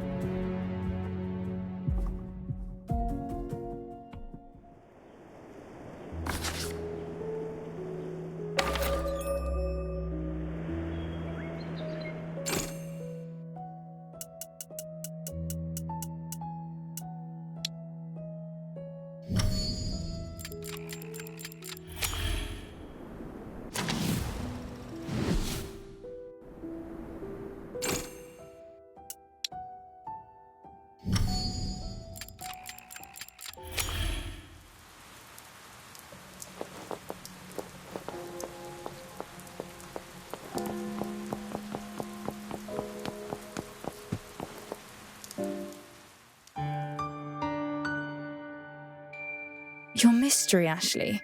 It's oddly similar to the Royal Bank case. Was that on purpose? No, it's a mere coincidence. The mystery of the stolen silver is but a riddle. Did you ever arrive at an answer?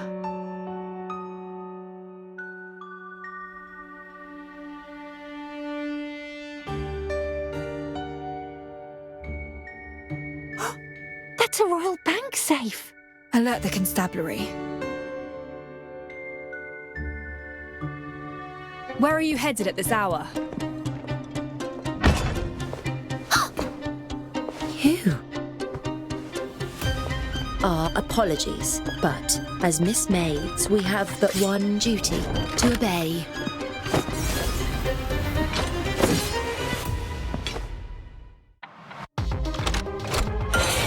Nevermore.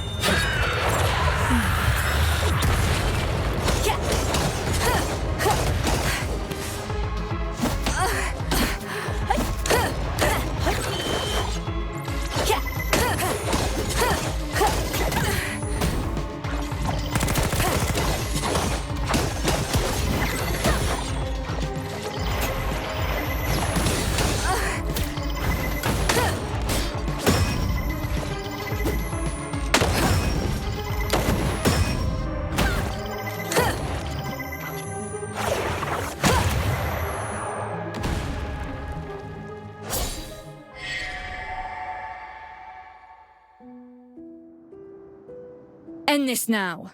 Bolden hires you, but you need not break the law for him. Where is he? Detectives. Portents of trouble. Fine, fine. How much do you want? Name your price. 50%. I'll give you half of tonight's takings. Consider it a token of goodwill. It's all... I've sent the police away, and these maids are under my employ. This is between us alone.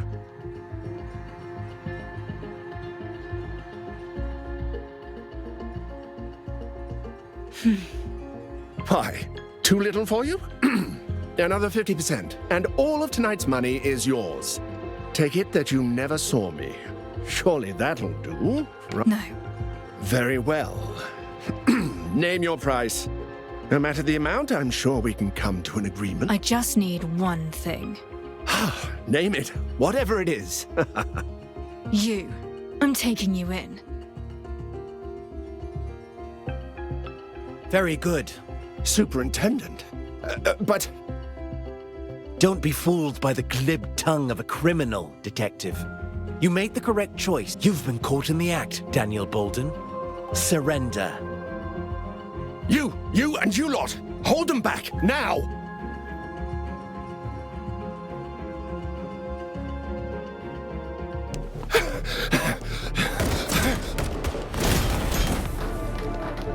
After him!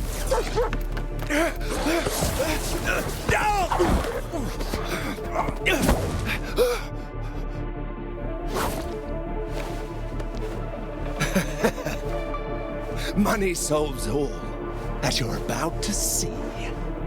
Witness the might of the finest foreign maid, Maid 8345! Miss Maid 8345, at your service. I humbly present an imperfect ancient blade style. I welcome your guidance.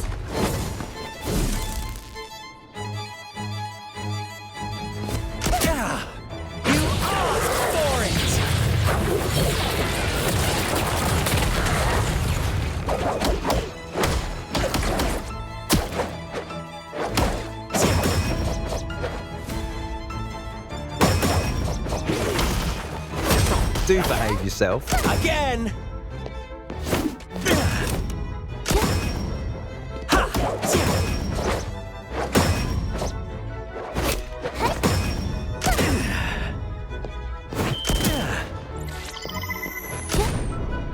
Again!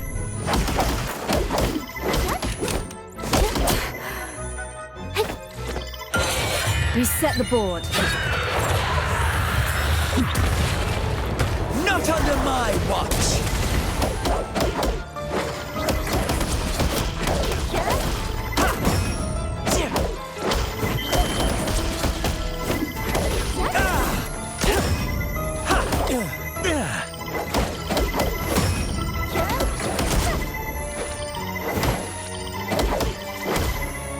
You reap what you sow!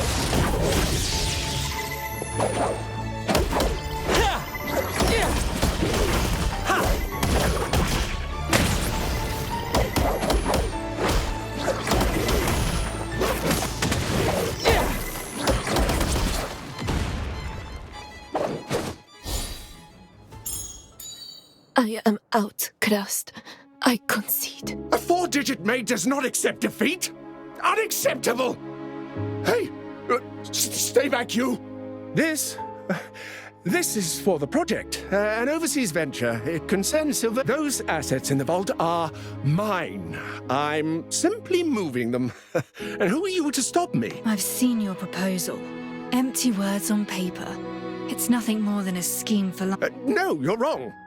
I've delivered returns. The nobles trust me because they've seen real profits. So long as new funds keep coming in, the cash flow sustains itself, and the illusion persists. Yet the bubble was bound to burst. So you orchestrated this rogue affair, hoping to flee with the money before everything came crashing down. What? The project's a sham! I'm done with this.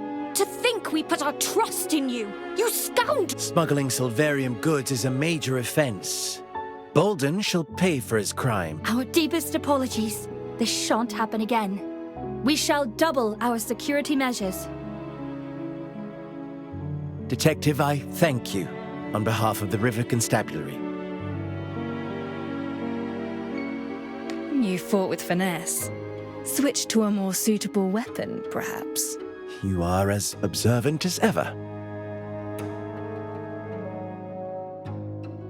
It takes quite a detective to elicit a grateful nod from that stone-faced. I doubt he'll stop you from investigating the Cinderella's case, now that you're a friend of the constabulary. My thanks. Speaking of, how goes your investigation? Evan King, a fellow detective and a rising star, gained fame once you left. He has not been seen in some time, which may be a cause for concern. Oh, and some good news. That high heel is a style from several years ago and exclusively handmade. We've located the shoe store and are searching their sales logs. Impressive work. Chief Inspector! All right, I must return to the office. Let us hope our luck continues, Detective.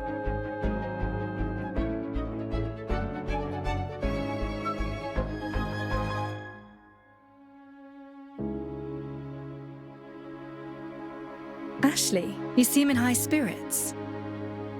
I am indeed. You're absolutely trustworthy. Thanks to you, we're that much closer to the truth.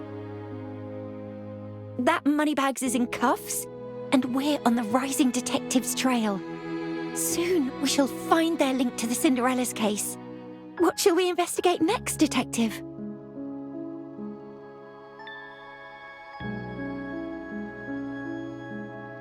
Hold your horses. First, we've something more important to do.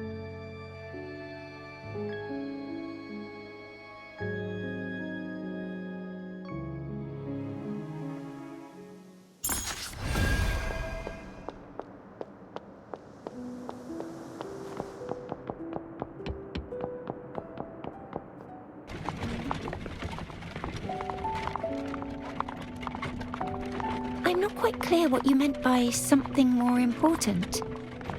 Yet, I trust in your judgment. You always see to the heart of the matter. You saw through Bolden and unveiled his smuggling operation. Which part of this investigation weighs most on your mind, Detective? That would be the rogue. But Bolden attempted to pin the Royal Bank theft on the rogue. They're likely not connected to the Cinderella's case. That said, the rogue is certainly fascinating. A thief that never fails. It's like magic. Does magic interest you, Ashley? A little, I suppose. I only know it from books. But to see it in person would certainly be far more special. A rabbit in a hat, flowers appearing from nowhere. It is all quite magical. Grimm holds more leads than we do. Finding him is the shortest path to solving all this. Yes, but as you said, having him reveal himself may not be the best idea. I have trust in you. We'll find whatever information we need. I know it. You, mostly. Your age belies your heart and your maturity. I don't have much experience.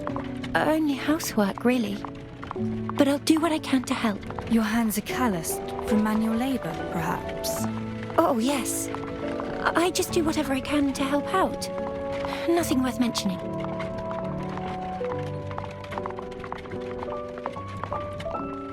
I do not know where this investigation will lead us. For now, let's rest. Right. We've been running across the whole city. I want to rest. But knowing all that remains unsolved, it leaves me feeling uneasy. Oh, maybe we could circle back to the mystery of the stolen silver. Any new ideas? Yes, I believe I may have a new theory. The silver theft was orchestrated by the rich man himself. The safe had a secret compartment, and he pretended to deposit the silver inside the safe, when in fact, he placed it in the compartment. No one suspected anything, given the depth of the safe's door. When he next opened the safe, the compartment was closed, and his silver coins were nowhere to be found. So everyone thought it was going into the safe, but it was actually going into the compartment. What a clever gadget. Did you get the inspiration from the royal bank theft? With Bolden pocketing the silver coins stored in the bank? But if the coins had been in the secret compartment all along, then the shavings inside the safe doesn't make sense. So that can't be the right answer either. A wonderful idea, Master Detective. But I'm afraid you're just one step short. It's clear this is more than a mere word game. What does the riddle mean?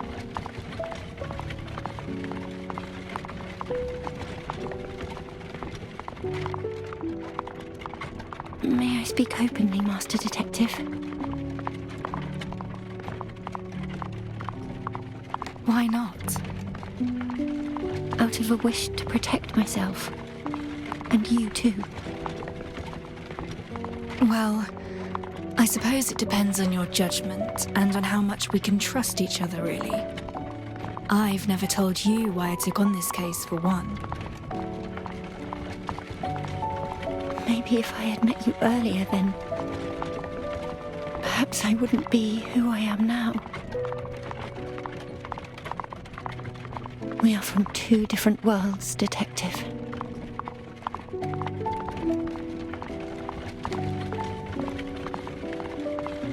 So, just as I thought, she's not a student.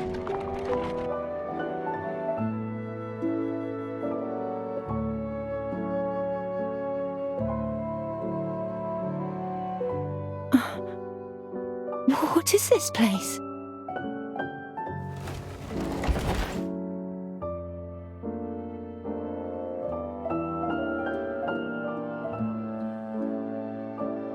Master Detective?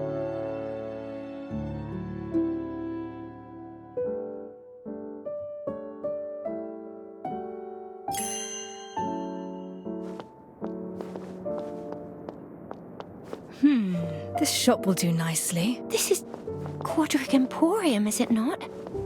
It's like a dream. Friends once told me it's the greatest place in the world. A place with everything. Perhaps I had best wait outside for you, Master Detective. No. I need you here with me.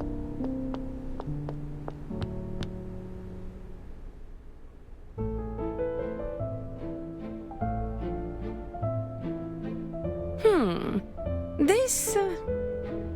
I'd like the best clothes you have, in her measurements, if you don't mind. Very well. Please follow me. Are any of these to your liking? This piece features intricate embroidery with imported Aurea Regio jewels, truly fitting of a sophisticated lady. This one is a firm favorite among House Flora nobility. Ever so slightly translucent, a true head-turner. And this, Gulliver Street's latest design. Delicate palettes and a slim silhouette, the epitome of girlish charm. What do you think? The craftsmanship of that collar is marvelous. but it's far too pricey. I see this one's caught your eye. Would you prefer this piece? Oh, well, it just reminds me of something that friends of mine sewed once. That? It's been out of season for ages. Popular in its time, yes, but too drab for today's crowd. Hardly worth the price. Shall I pick out some others? No, just bring that one over. At least try it on to see how it fits. Master Detective, why are you doing all this? You're a fine aide already. Yet, to investigate within high peers, it's important that you look the part. I see. That's a good point. All right. Then, please wait a moment.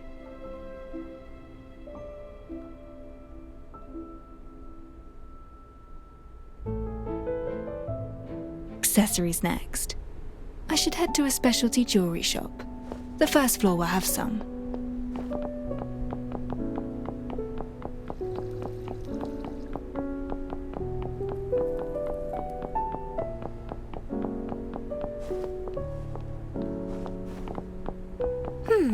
Would these gems hold their value better than silverium? Taste is the most enduring currency. This way.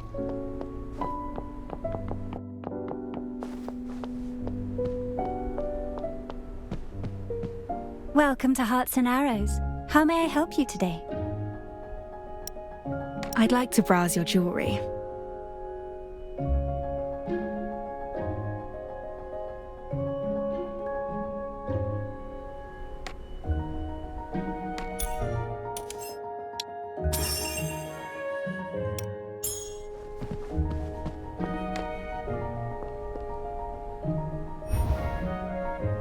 A ruby necklace. The colour clashes with Ashley's new clothes, though.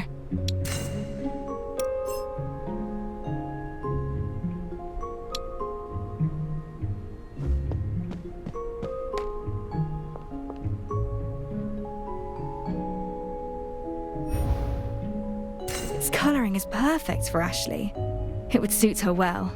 Very nice.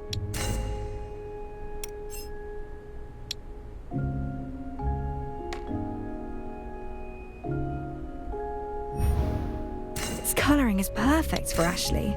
It would suit her well. Very nice.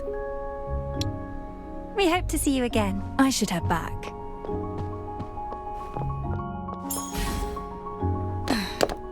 Oh, it's a flower stall. We've sorted clothes and jewellery. A few flowers will go nicely. Welcome. Oh, Detective. Bryony's the name, from the Hypnos Garden. Just opposite the detective's office. Remember me? Sure. It's been too long. Welcome back. Looking for flowers? Oh, for a date, perhaps? Yes, it's a surprise for her. Then you've come to the right place. I've helped out countless couples. Spoilt for choice?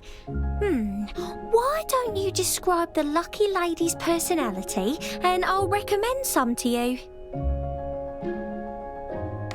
She does her best. Never gives up, even when things go south. The resilient type, eh? Just as I'd expect of your friend. I have just the thing. Camellias. Symbolic of modesty, ideals, and of course, an unwavering spirit. They complement almost any colour outfit too. A fine choice. My thanks. They'll suit her well. I think so too. In fact, have them for free. Consider it a welcome home gift. Oh, no, just take them. I must attend to my customers. Until next time, Detective. Hello there. We'd like some flowers. Are you sure? We've plans for 11. Won't they get squished along the way? The event over at Toroid Spine? Oh, don't you worry. I'll package them well for you.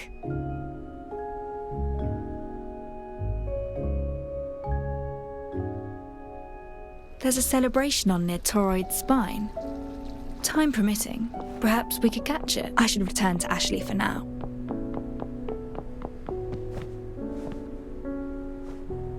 things. Your friend's all dressed and ready. She remains in the changing room, though. Think she's shy? You better head in.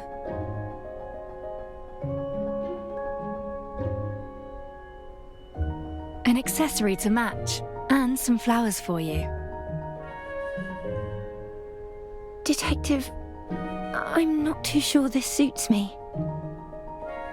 It's all right. Why don't you come out? If you say so.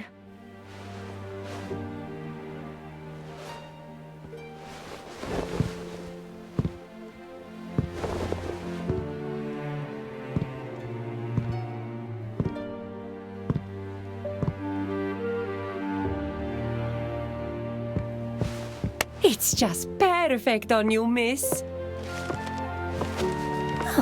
Isn't that the poor girl from earlier? That dress is wonderful. What season is it from?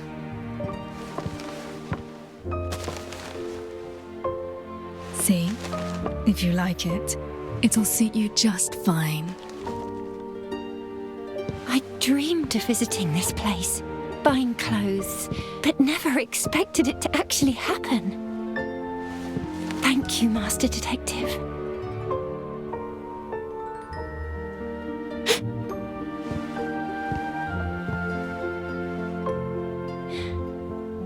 That's me. It really resembles that dress.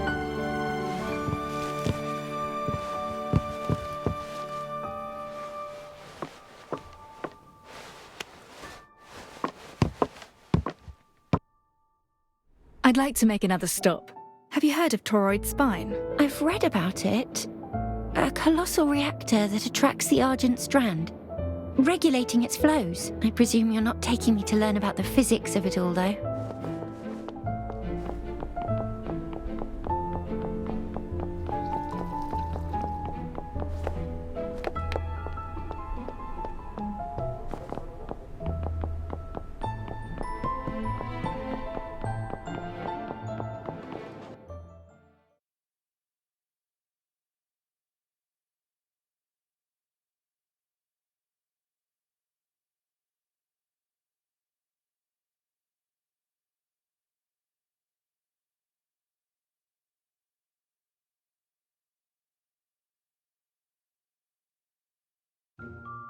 Whoa! There are so many people. Is there some kind of celebration? It feels so full of life. Fancy trying our wares, you two? We've prizes galore. Welcome to the Toroid Spine Trade Fair. We're showcasing the latest Emporium goods. A chance to try before you buy. You won't want to miss this.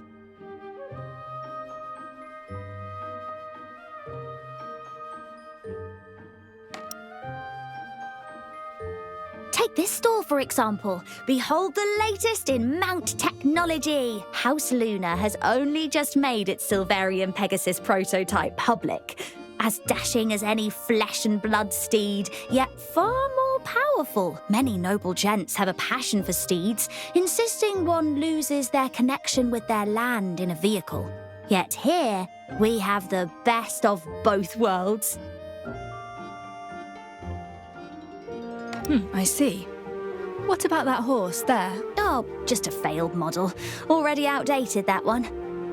Meant to utilise Silverium in emulating horse behaviour. Artisans tried everything, experimented hard, yet never reached true efficiency. It's an interesting relic, though. These'll be taken to Bushes Street for decommission after the fair. Decommissioned? But it's clearly still usable. Forget the past and look to the future. That's the fair's motto. All right, we shall take a look around. Enjoy yourselves.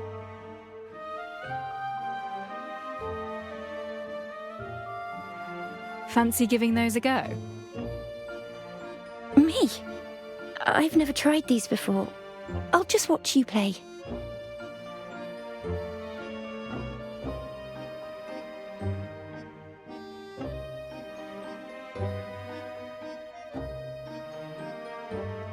So many these stalls. It's simply dazzling. Oh, that puzzle wall is certainly eye-catching. Shall we?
The Fullman reactor you just used was invented early on in Silverium tech development. It remains stable to this day. UMI recently came out with the Fresnel reactor, renowned for its stability. Which is the more reliable, I wonder? You got the hang of it in no time, Detective. All thanks to your explanations, Ashley. Don't just stand and watch. Give it a try. Next time, perhaps. Oh, a bookstall. I was wondering, might we take a look?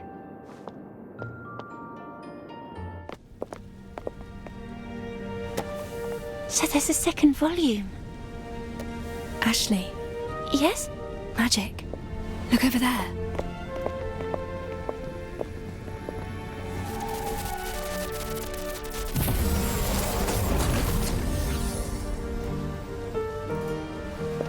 Five, 4, 3, 2, 1.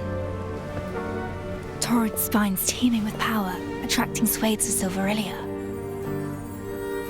Every now and then, as the Argent Strand flows hit a peak, a wondrous braid of Silverillia will emerge around the Torrid spine.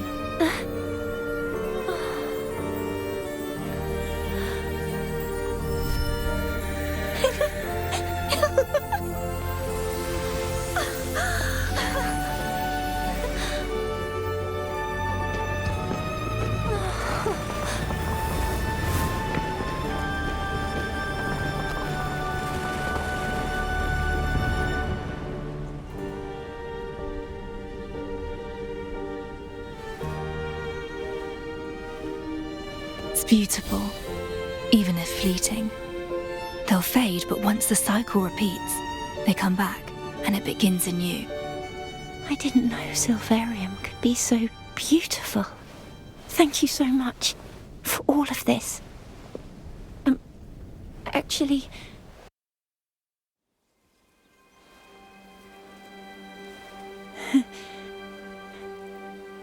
Actually, about the mystery of the stolen silver. The truth behind it. Master Detective? What's wrong? Detective!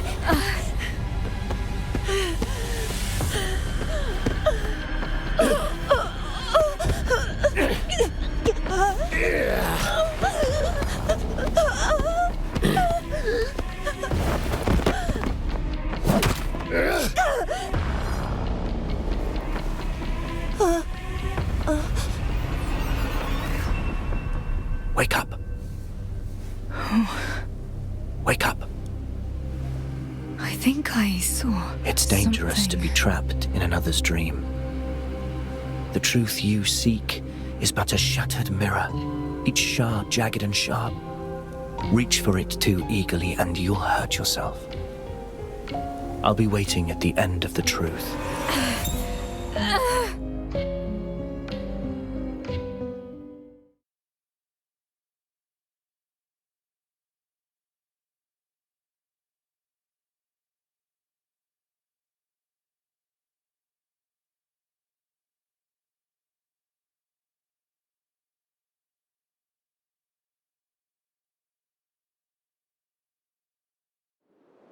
Do you know?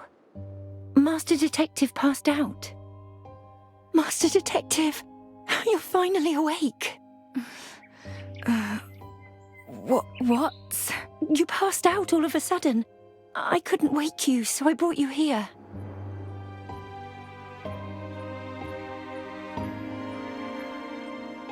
Your clothes. You changed back. Oh, yes, I put the new clothes away. But that's of no matter now. Doctor, why did Master Detective... Before, stabilizers were enough to placate your nightmares. Not this time, though. What did you see? Strictly speaking, it was not my nightmare. I was someone else.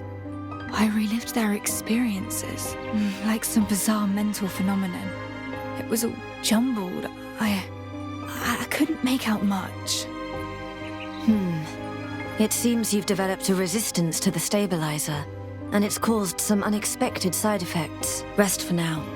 I will think of something. No, I have slept enough.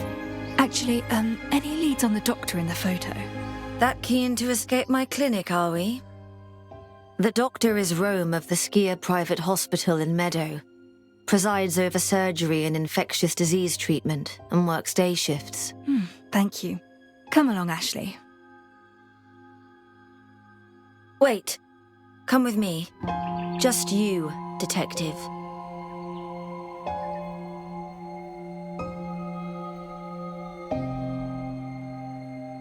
Who is she?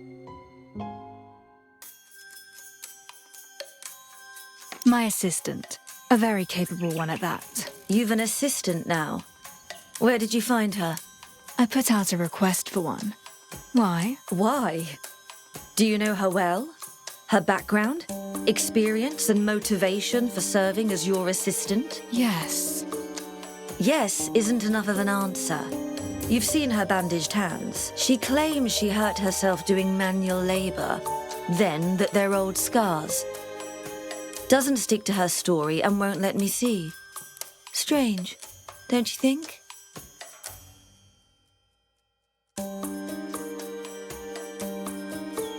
Not quite as strange as a doctor who experiments on gang members. This is not the time for jokes. I know what you're getting at, but I trust her. Then so be it.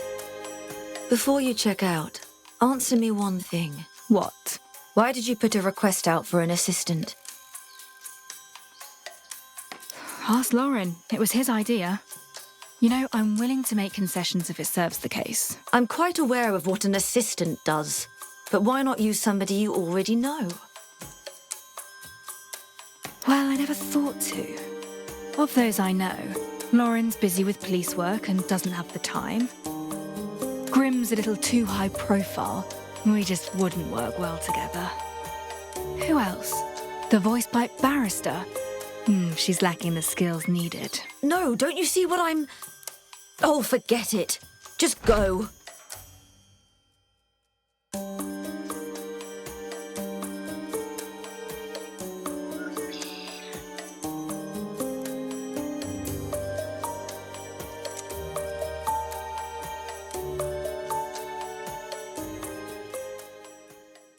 What did you say? She looked so angry. Really?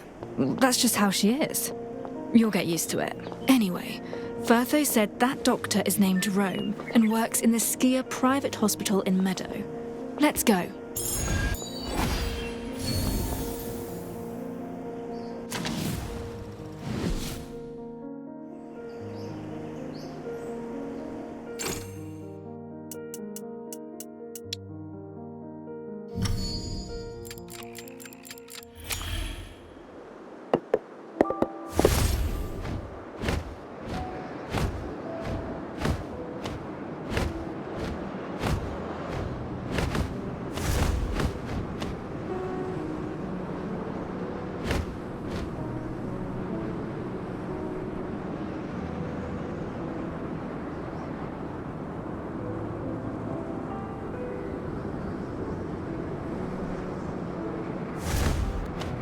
bird's-eye view of the city sharpens the mind. Which corner hides the detail I've yet to notice?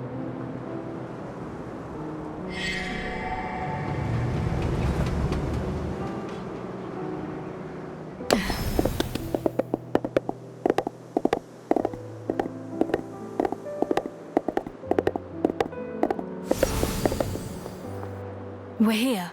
Skier Private Hospital. Oh, Ashley. Must be something I ate. You clutched at your chest. Are you sure that's all it is? I'm still not too fond of hospitals. I'm fine. We should look for Dr. Rome.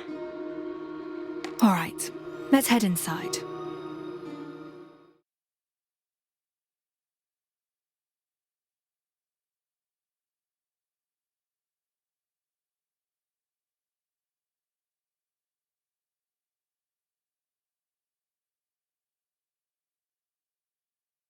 Dr. Rome could be in any one of the offices, Detective. Indeed. We should ask around. I've hardly seen Dr. Rome at all as of late. He vanishes, we pick up the slack. I've had nary a hot meal in 2 weeks. Don't worry, he's here today. We shall have this patient build-up dealt with in no time. Hogwash. He's yet to see a single one. No sense of duty, that man. Oh, don't be like that. Rome's a kind-hearted man. After all, he prioritizes those from the poorer outskirts.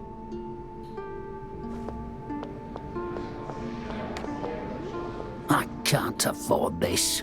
Those private clinics' medicines are so pricey and never even work anyway. Dr. Rome's not like the others.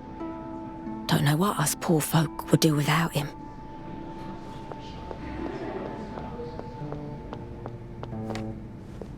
You've waited long, haven't you? Which doctor? Rome. It's been a whole fortnight, but he's finally taking patients. The thing is, all these injured labourers arrived, and Rome allowed them to cut in line. Whenever will it be my turn? Hold off on my medication any longer, and this ulcer will heal itself, I tell you. Apparently, Rome is a fine doctor of some renown. Keen to treat the poor. It is time to find him. I should ask at the reception desk. We would like an appointment with Dr. Rome. Apologies, but Dr. Rome's schedule is full for today. Come back tomorrow. No, listen, I'm a labourer from out of town. I need his help, please. All right then. Head upstairs and wait by his office for a moment. Thank you.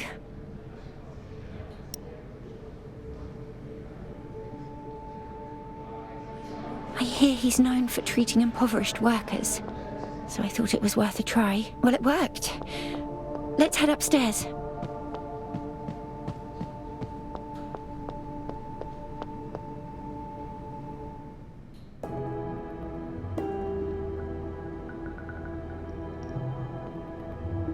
Ashley?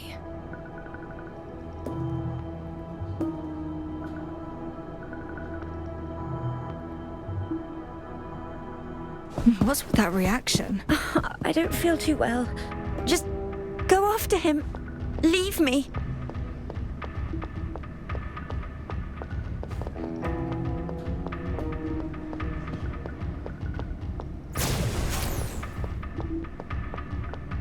Rome's reaction is most bizarre.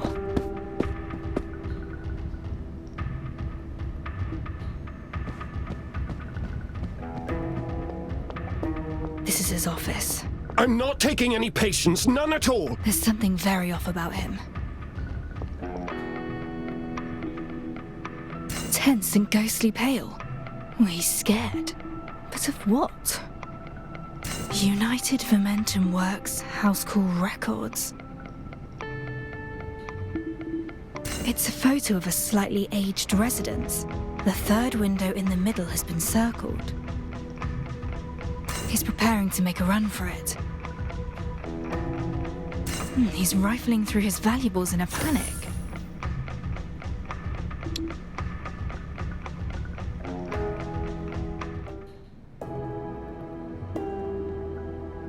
Listen, a journalist named Grimm has perished. You met with him. Do you know anything? Unhand me, or I'll end up dead. Anyone who gets tangled up in this, they're finished, just like Grimm. But Grimm... It's too late now. I must get to the bridge headquarters shelter. She cannot find me. Yes, the shelter, safe house.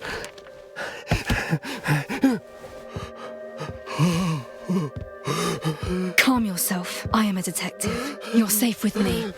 Just tell me what you know. Detective? You're a detective? I hear footsteps. Listen! High heels! She's getting closer! You! Watch out!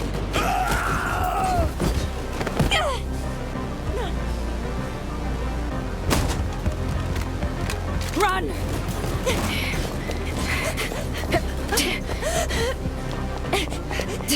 This way!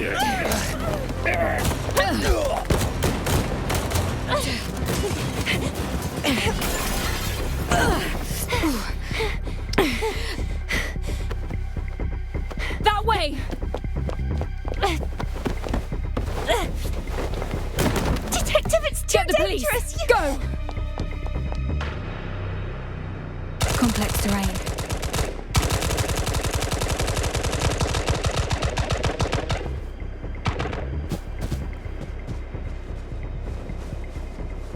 Where is she? Huh? This road's blocked. Find another way! They're stuck by the fence. I'm safe for the time being.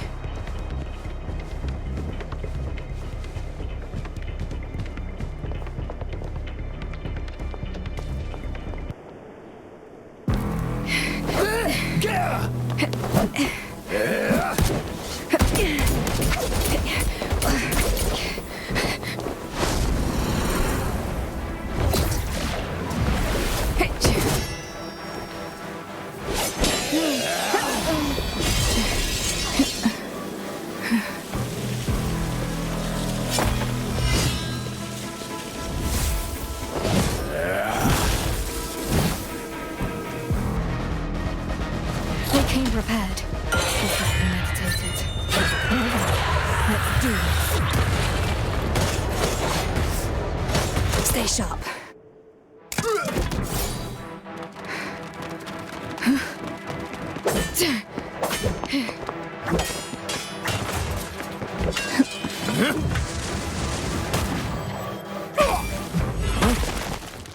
Just in time.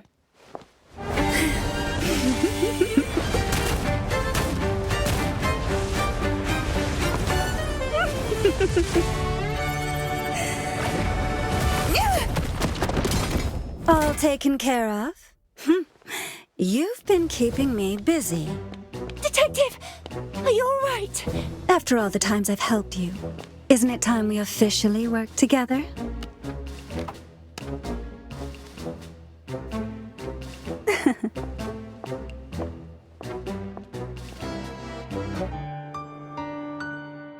Did you lead her here? I alerted the constabulary, but feared they wouldn't make it in time, so... Unless you've spoken before, how do you know how to find her? This area is to be sealed off. Non-police personnel, please leave. Someone's gravely wounded on the second floor. Please hurry. At once, Detective. Chief Inspector Lorin needs to see you urgently. It's perilous out here. Ask him to meet me in my office. Understood. Let's go. All right.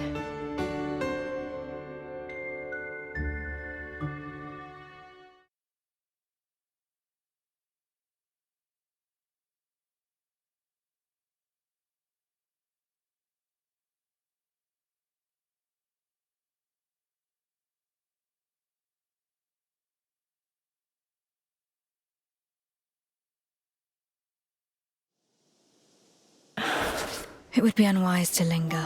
Let's return to the office.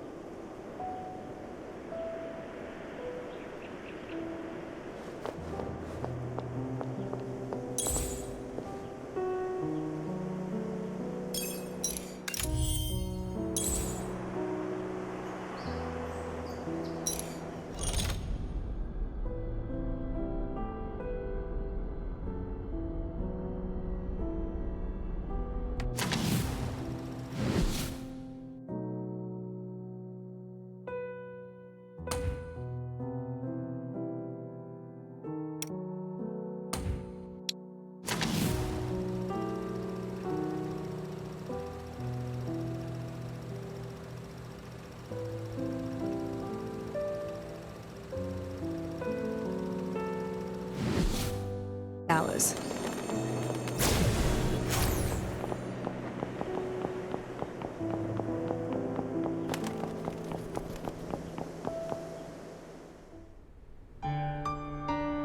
Master! Alf was worried sick. Oh. It seems things really kicked off at the hospital. Are you quite all right? Master Detective and the assassins came to blows, and it was looking bad, so... Don't speak yet. I... Detective? I'm fine. The doctor in the photo is Rome. Those killers appeared at the hospital, gravely wounded him, and then turned on us. Dr. Rome was acting most peculiarly before then. He tried to run, as if he knew he was in mortal danger. I held him down at first, then Ashley came looking for me, and Rome looked terrified. Then he was shot. I felt out of sorts and rested outside for a while. Then I saw a black-clad group surround the hospital, so I rushed to warn the detective and... And that's when the assassins struck. Rome knew something of value, but I'm afraid we'll never know what it was. I've just received word that he's dead. Most of the assailants fled. We searched the bodies left behind, but found nothing of note. So why were you so eager to see me? We had decided that the mysterious noblewoman who'd lost a shoe in the Grimm case was our main suspect. So we investigated the shoe store and traced back who bought those high. Progress has been made. Although we yet to locate the buyer, we found an employee who'd serviced the same model of high heels. According to them, the shoes belonged to a blue-haired woman. Blue hair? Huh? And as it happens, after the blue-haired woman left, a man in a suit arrived and inquired as to her whereabouts. Your assailants earlier also wore suits, did they not, Detective?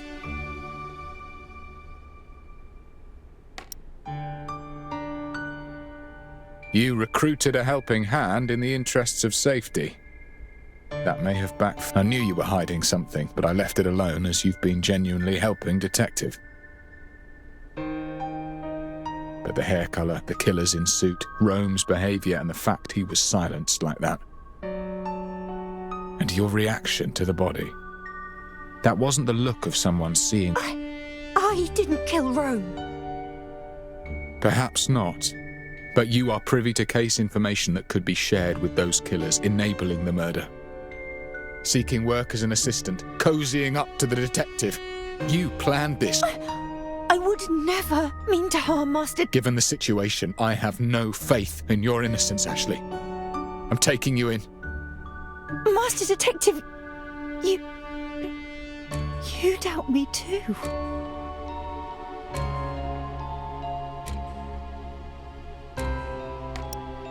The police hold the burden of proof.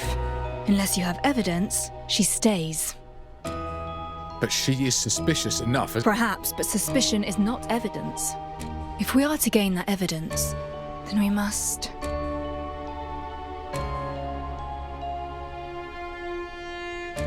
The punkster clashed with that mysterious lady at the scene of Grimm's case. He can identify whether she and Ashley are one and the same. But Ashley was there during his questioning, yet he never accused her, stated it was too dark to make out any features. That only leaves the lost shoe.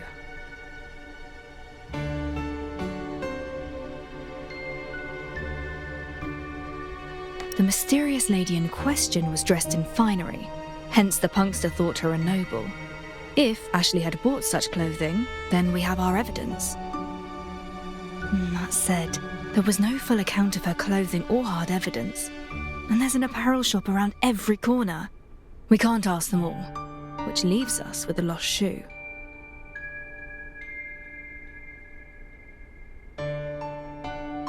The shoe left at the scene of Grimm's fake death was an unusual size and tailored to fit.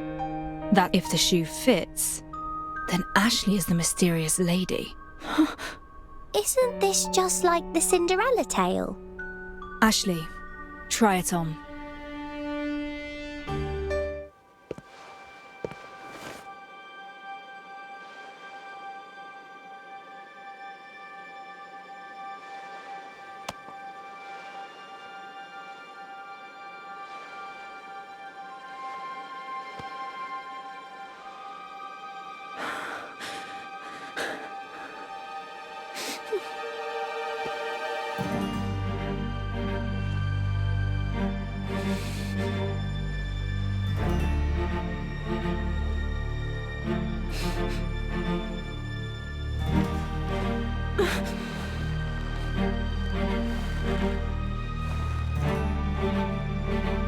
It doesn't fit her.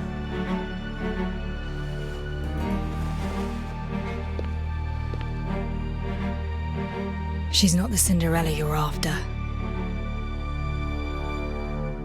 Wait. Regardless of whether or not she's that mysterious lady, you can't deny she's suspicious. There have already been casualties, Detective. We cannot risk your safety when we don't know the facts.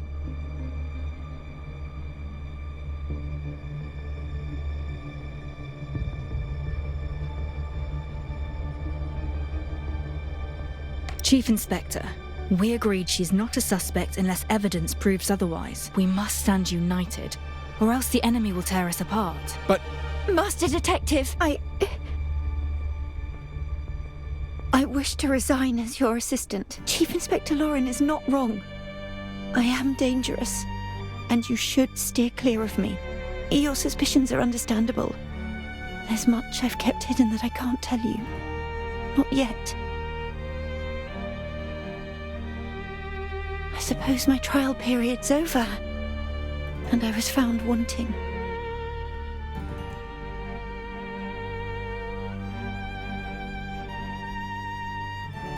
Enough of that for now. Ashley, you look unwell. Please rest. I need to rest indeed. In my current state, I can no longer serve as your assistant.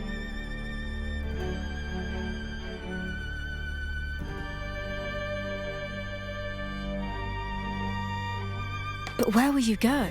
Back to my old job.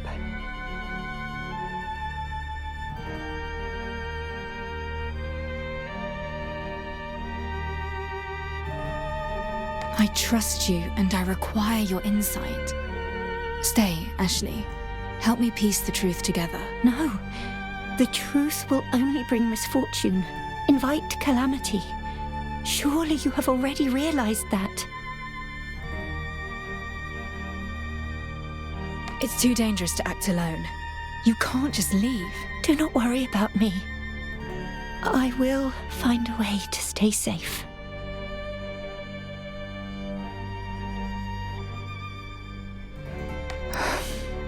I'm glad I could be your assistant, even if only for a few days. The more you discover, the greater the danger. So call it off. Drop the investigation.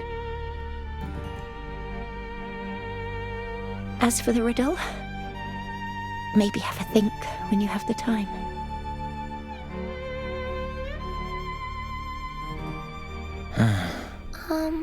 Where will she go, Master? I don't know.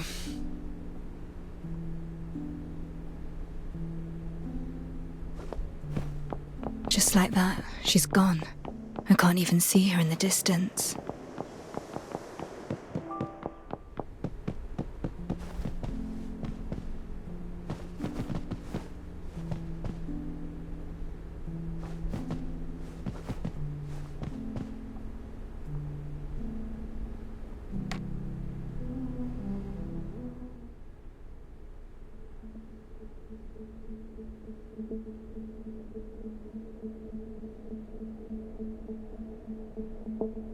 I'm sorry. It all happened too fast. Perhaps I was wrong in the first place to have you seek an assistant on short notice. There is much more to this case than I had imagined, Detective. I shall withdraw it. You needn't investigate this further. You may withdraw the case, but I must see this to the end, if only for myself. Well, what now then? She wasn't the suspect, yet refused to elaborate further. We've no leads. That leaves us with but one avenue to take.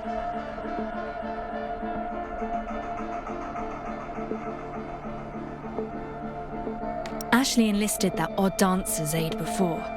I'm not sure how they communicated, but they did.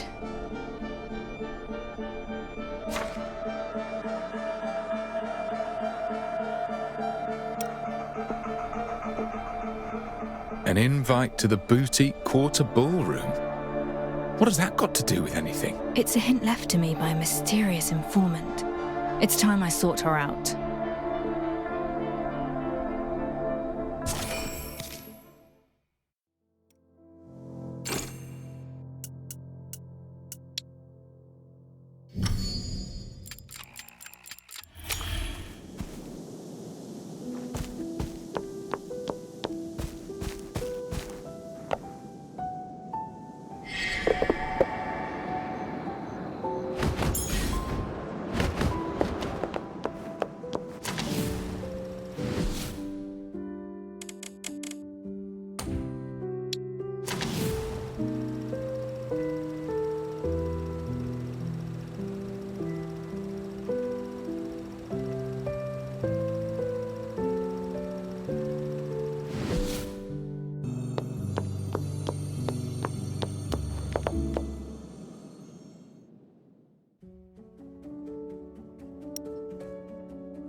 It's here.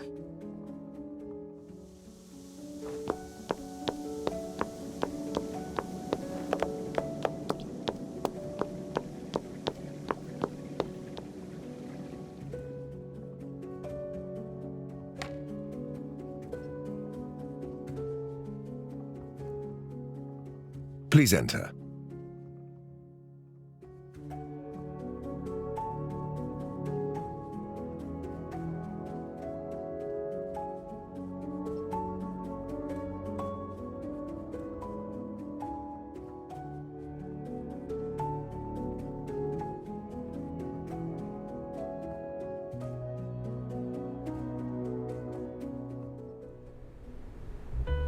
Red Rose was here moments ago. She can't have gone far. I need somewhere with good visibility. I'll track her down by her red dress. It would seem UMI has had its work cut out as of late. An understatement.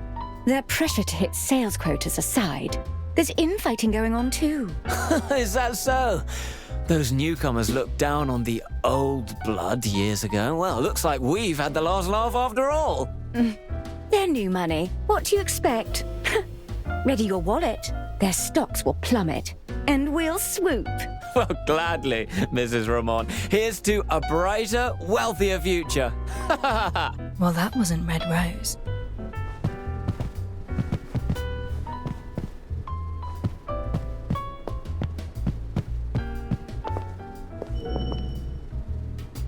And? His estate has 2 elderly servants, no guards. Wouldn't that suggest we've little to gain? He's a duke with a considerable inheritance. It'll be worth it. All you need to do is hang in there a little longer. Easy for you to say. I'm the one who has to accompany him back. That leering, sleazy mull of his. Pipe down. We're being watched. Planning some kind of scam, no doubt. I should alert the victim to be, but not right now.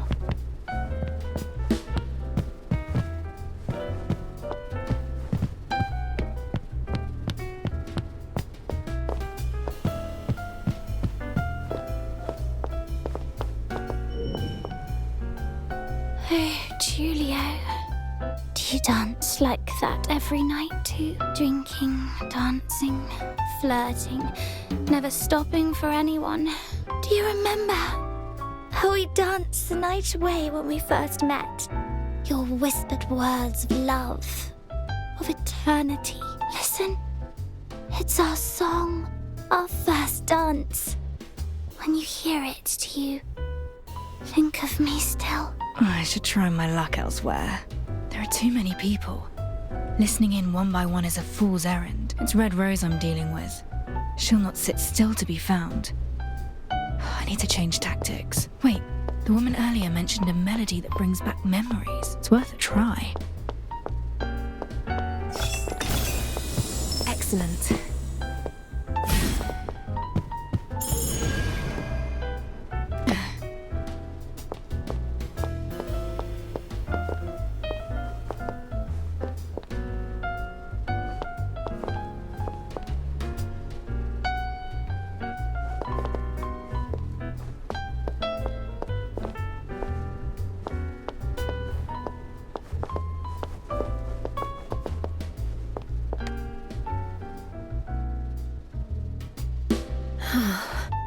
Yes?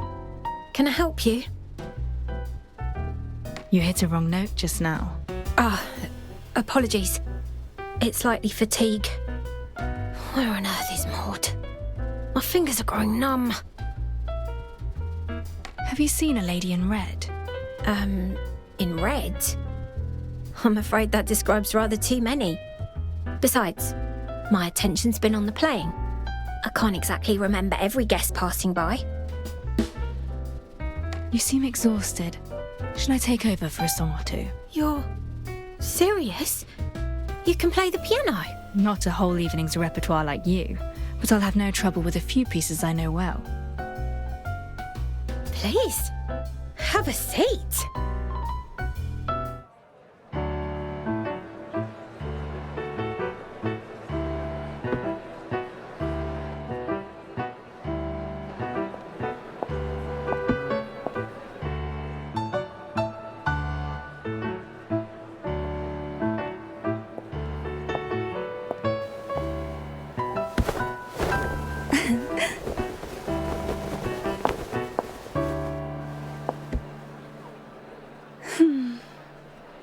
enchanting tune. Not dancing to it would be a crime. You won't keep me waiting now, will you?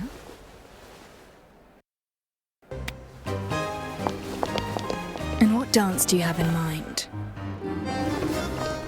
Instead of trite questions, why not just follow the instinct of your body?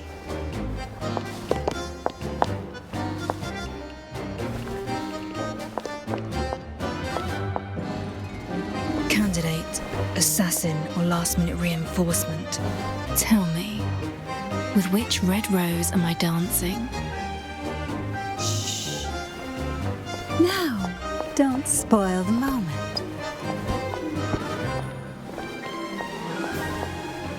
What you should be concerned with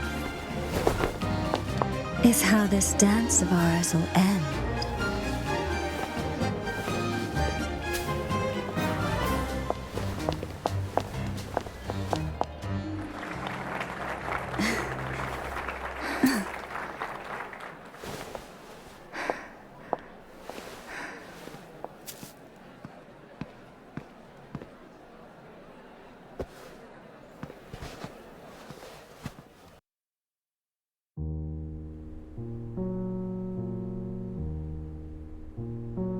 To our dance. To our dance.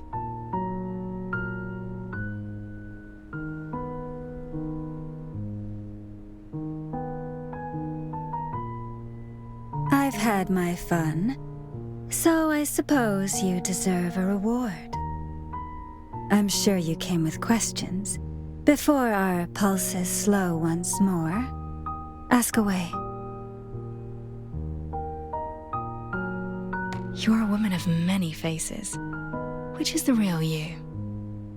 They all are. Or perhaps none of them. Who's to say? As ambiguous as always. But I've come to expect that. Well, it seems our little detectives reached a hypothesis. So I'll humor you. Tell me, who is Red Rose to you, detective? What's she like? A noble of rank and influence. Oh, you think so? Your attitude, your attire, that condescending demeanor. You make no effort to hide your noble upbringing. What's more, you do as you wish in a ballroom crowded with powerful elites. Yet nobody bats an eye. No, your power is beyond most nobles' dreams. Is that so? I am but a humble ship floating amid the storm they have unleashed.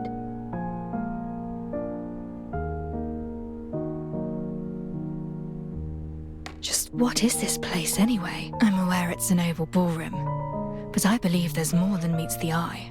What you see is what you get, cariño. The Midsummer Night's Ballroom is what you wish it to be, what you want to gain from it. What's your connection to House Flora? You seem to be working in the shadows for a certain noble house. Or perhaps you're a high-ranking noble yourself. Rumors abound that House Flora grants flower-related titles to its esteemed members. Titles like Red Rose. You seem quite knowledgeable in Flora's affairs. The affairs of Sylvania and its power structures may be beyond my reach, but I know a little of them. Few noble families would shelter one as reckless and indulgent as you in their ranks. But Flora might. Oh, do excuse me, detective. I mean no offense, it's just that serious gleam in your eyes as you state your case. It reminds me of something. You don't like serious people? On the contrary, I find it most endearing.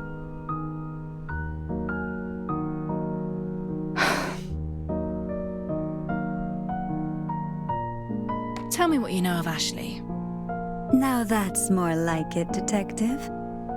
I was starting to think you'd never stop asking about me. I know little of the girl, however. If you wish to learn of her past, her upbringing, then I'll have to disappoint you.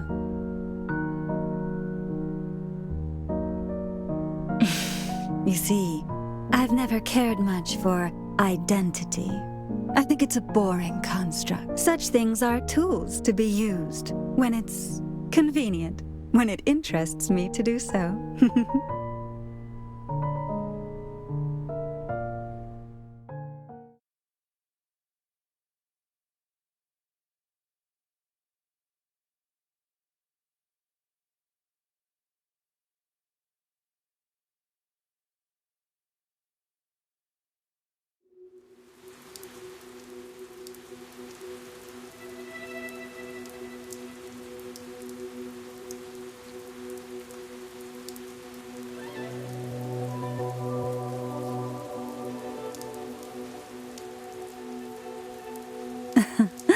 She has just bloomed. Quite the scent of blood. Messy, clumsy work. Her first time? Not that it matters. Girls who can bloom all on their own become fine figures in the House of Flora. I'd better follow her.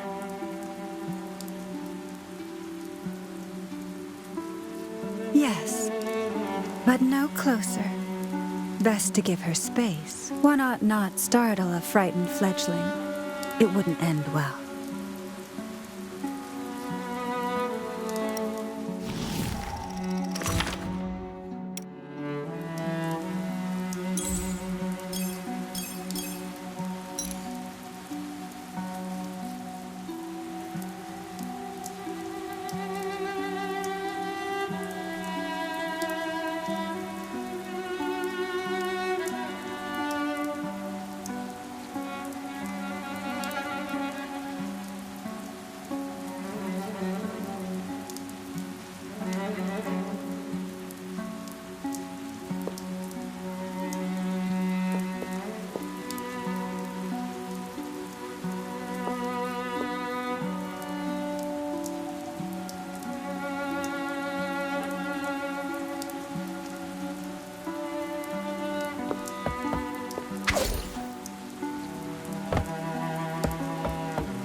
Poor girl. Who plucked you out and cut you down, my little flower? Don't you worry. Soon you shall flourish in our soil, little one. Just bloomed and already attracting pests. How predictable. I've no qualms with being the knight in shining armor, but I should hurry it up.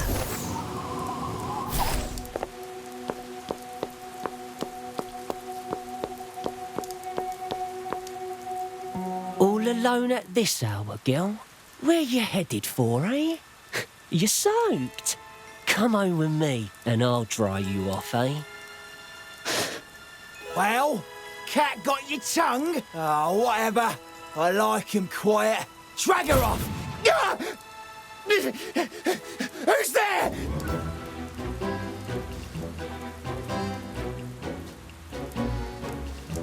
Gentlemen, I have found her first.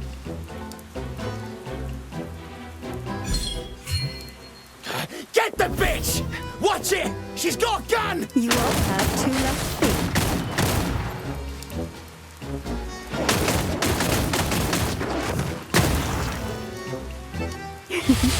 Florece!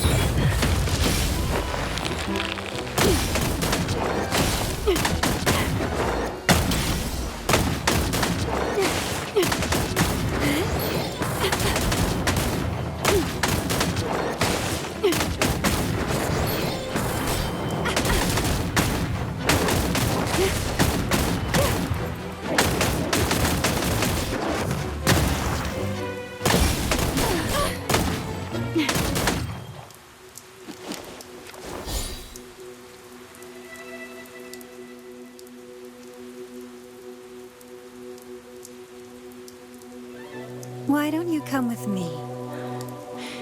You are a killer, aren't you? Mind sharp as a knife. I knew it. You dress so flashily. Aren't you worried about being seen? A rose with sharp enough thorns need not worry who sees it bloom, Cariña. Then you're strong, aren't you? Very much so. You can be too. Can you help me kill someone?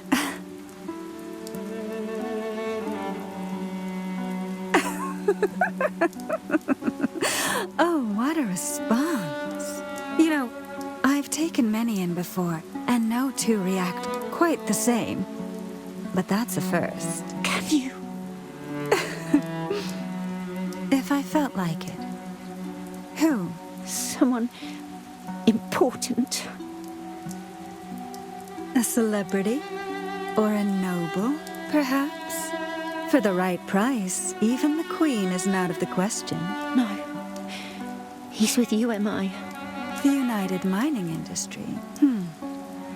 It can be done, but it won't be cheap. I have no money, but I'll give you anything. I would never charge someone in such dire straits. Neither would I put my trust in their promises. However, I like that look in your eye. If one day this line of work appeals to you, or you get the money, come and find me here.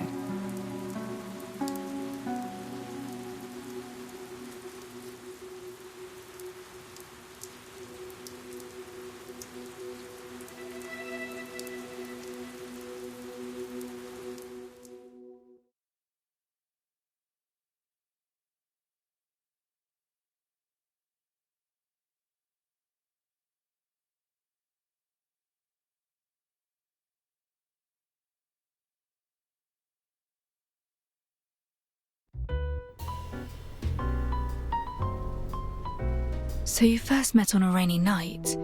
You helped her out of some trouble and she asked to place a hit.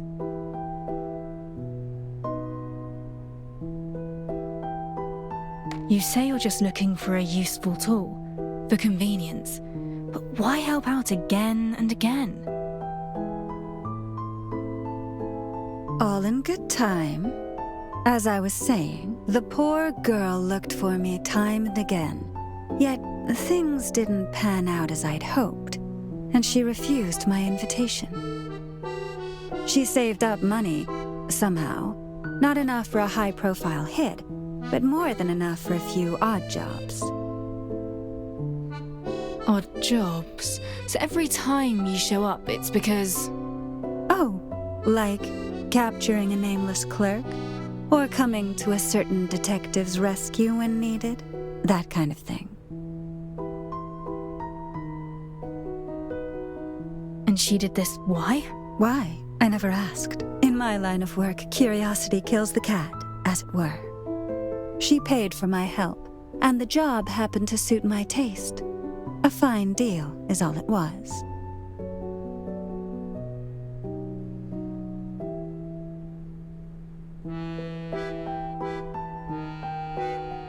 At least tell me where you first met her.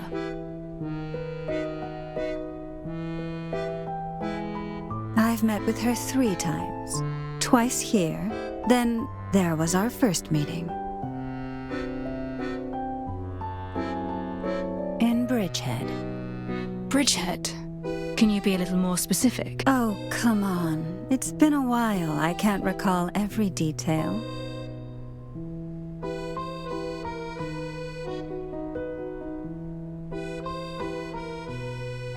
Don't give me that look. If ever detective comes asking for me, tell her everything. That was what she asked of me, and it's what I've done. So Ashley was covered in blood when you first met her. To have clear bloodstains despite the downpour suggests that the bloodshed occurred somewhere close. It's too late now. I must get to the Bridgehead Quarter shelter. She cannot find me. No. Bridgehead, a shelter. Oh, I see now. My thanks for all your help, Miss Red Rose.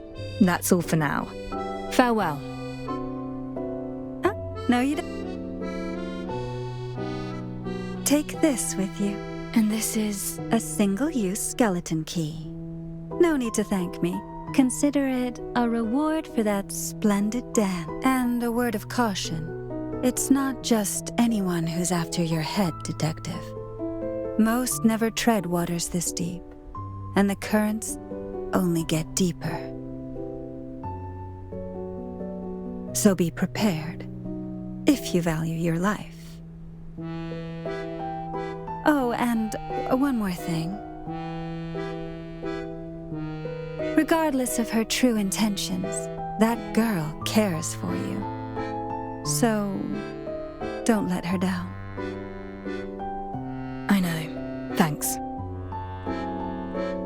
My pleasure. Consider this an investment. I hope my judgment is right. Perhaps one day I shall need your aid, but in completing which task, I wonder.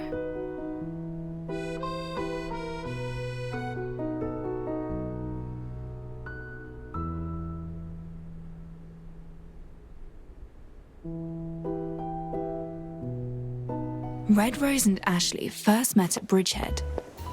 As it happens, Ro mentioned a safe house there. That's no coincidence. I'm hardly familiar with the area. Scouring a place that size for a shelter with nothing but a picture will take too long. As I recall, there's a clock tower to the east. It'll afford me a good view to find a lead. That's where I'll start.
My memory serves me right. Not much has changed here in 3 years. I'll head to the clock tower and do a basic survey of the terrain.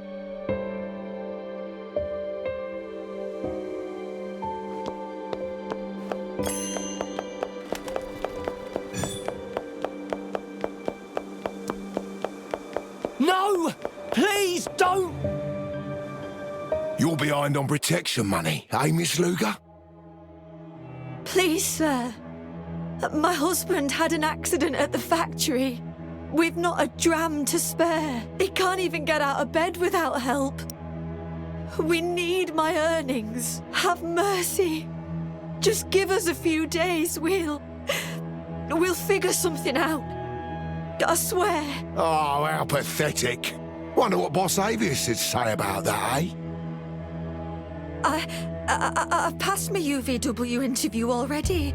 I'll work in the factory by day and here by night. I'll be good for the money. I can make it up to you. Don't waste your breath on her. This junk on the floor's worth something. Oh, I thought it was the peelers. You ain't from here, are you? Well, there are rules round here. Let me teach you how these streets work, hero.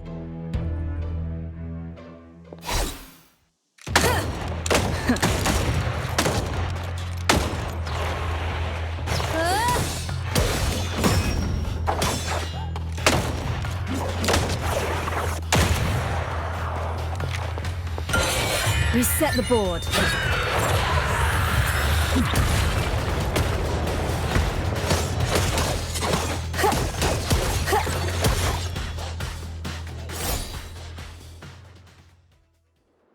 You just wait! Many thanks. You're a kind soul. Thank you. It's quite all right. But I fear you won't be able to do business here anymore. It's fine. I've a new job, and I can move my stall to the suburbs. Even the biggest gangs stay clear of you and my turf. But, well, what's a lady like yourself doing in Bridgehead Quarter? You in trouble? Need help? I intend to reach that clock tower. Ah, Hubble Tower. Been out of service for years. But you asked the right woman. I know Phil, the old guard. Here's a shortcut. Skirt round the tower till you reach an ascent device. It'll take you to the top. Thanks. That's a great help, ma'am. No, don't be silly. I should thank you.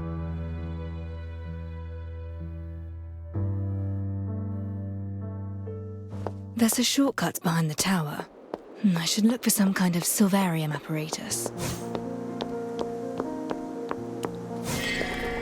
This should be the shortcut the woman mentioned.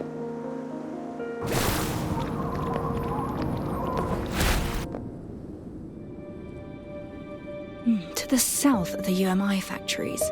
I don't need to look there. That safe house may be hidden to the east, west, or north. Let's see.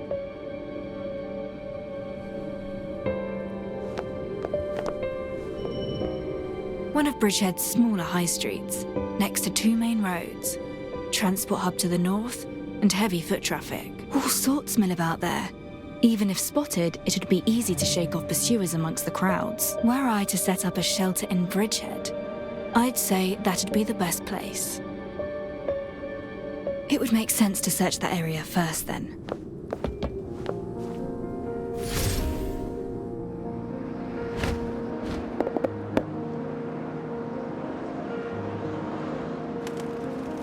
Rome's safe house will likely be around that high street. I'll take a look. It's all low-rise shops around here. No tall buildings. Not like the photo at all. This area's decent, but too out in the open. I fear it'd make for a poor safe house location. Close to a rubbish dump. The stray cats, dogs, and homeless turf. A well-dressed doctor would stick out like a sore thumb.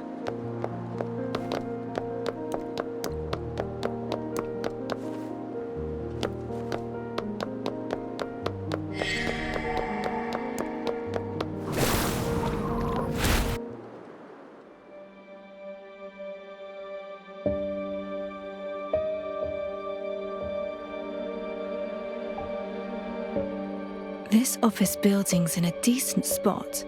Good visibility, and just close enough to busier areas. The scaffolding would make a decent escape route if surrounded. Perfect for a safe house. Yes, this is the place. 4th floor, 3rd window along. I'll go up and take a look.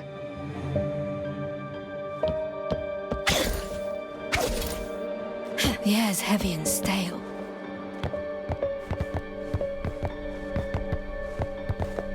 There's thick dust upon the handle, and no bills in the letterbox. It appears nobody has lived here in some time. A cane, woman's footwear, and what smells like stew. It seems an elderly lady lives here. I should leave her in peace.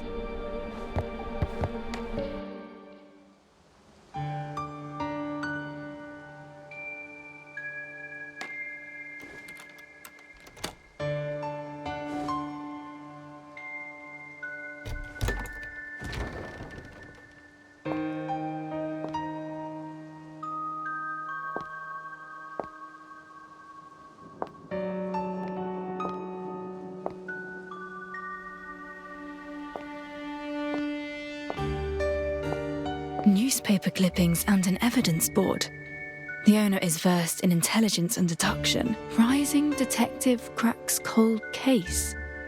Hero fights despite injured arm. It's the figure from the third photo. I'd never imagined Rome's safe house would be this rising detective's secret base. They were more than mere acquaintances. Well, Mr. Evan King, a pleasure. As a fellow detective, I'll need to inspect your office. I'm sure you won't mind. Not anymore.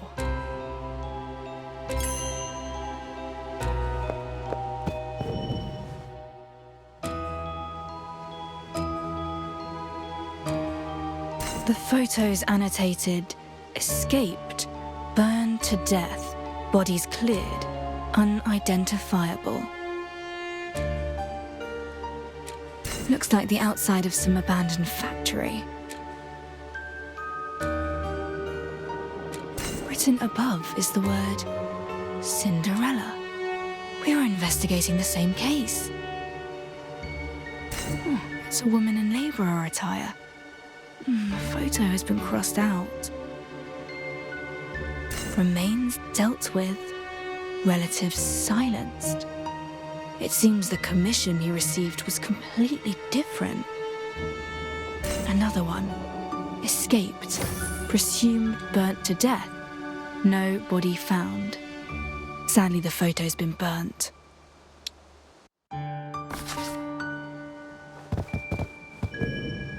There's more mould than sandwich. And the coffee's all sediment. They've been here for a week at least. There's a single bite in the sandwich. Whoever came here likely wasn't a visitor Evan expected.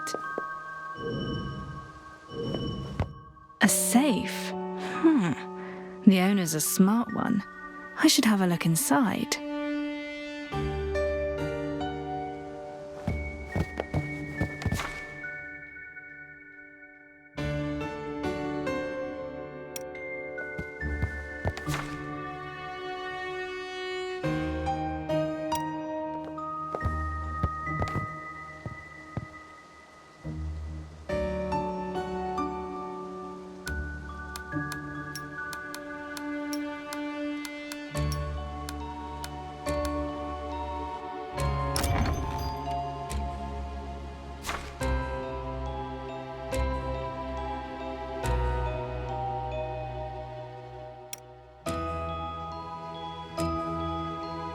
A Royal Bank cheque. The totals as written.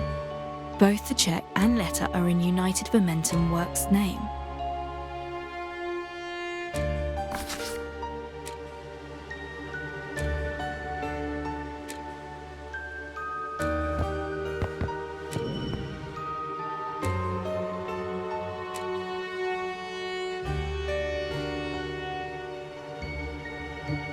A fight took place here.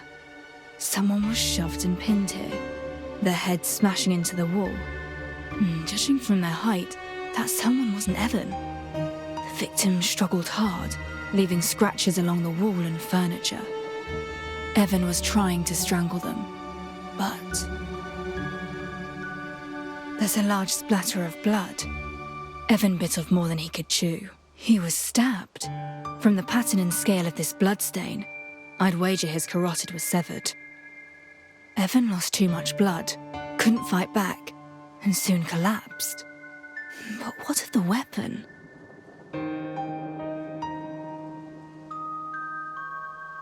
There you are.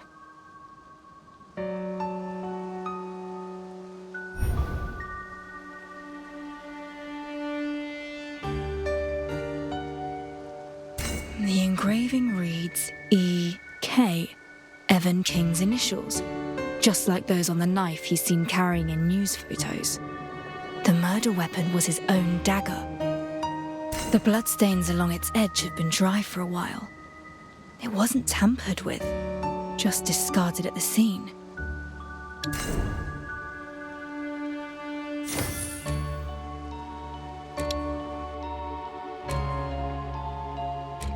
The killer used Evan's dagger against him, didn't think to deal with the murder weapon, and just ran. Evan launched the attack, but the victim retaliated using Evan's dagger. Shaken, they fled the scene. It wasn't premeditated, but a murder made in self-defense.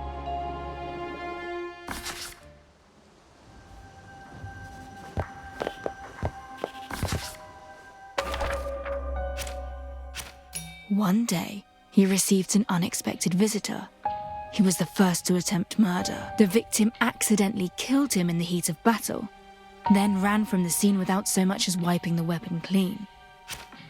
The murder weapon. Evan's arm was injured. Thus, him being disarmed and slain by someone of smaller stature is feasible. Right. The remains from the Cinderella's case had a steel pin in the elbow joint.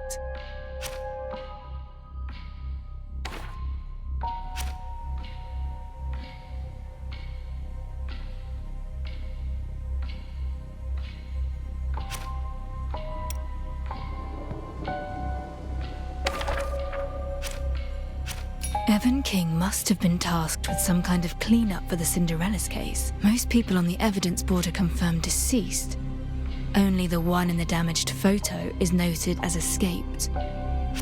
Before his demise, Evan had intimate business transactions with UVW, United Momentum Works, a covert cleanup operation that earned him riches, yet plunged him into mortal peril.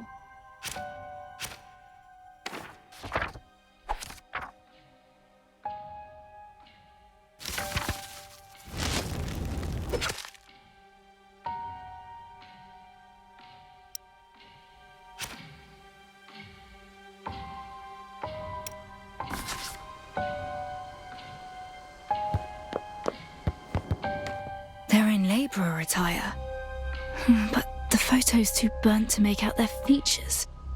Is this intentional? Your link to the Cinderella's case? But how closely, I wonder? I found all three figures from the photos in Grimm's notebook.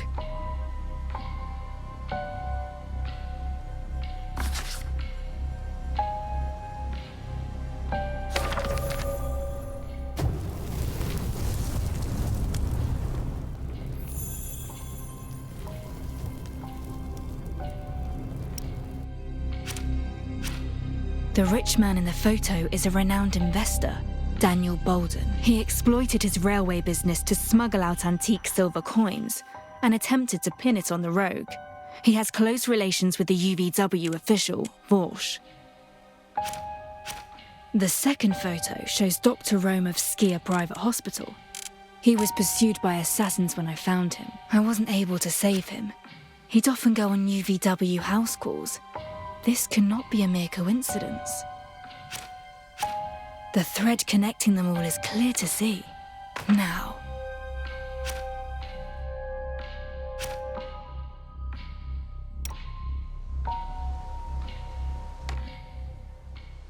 All clues lead to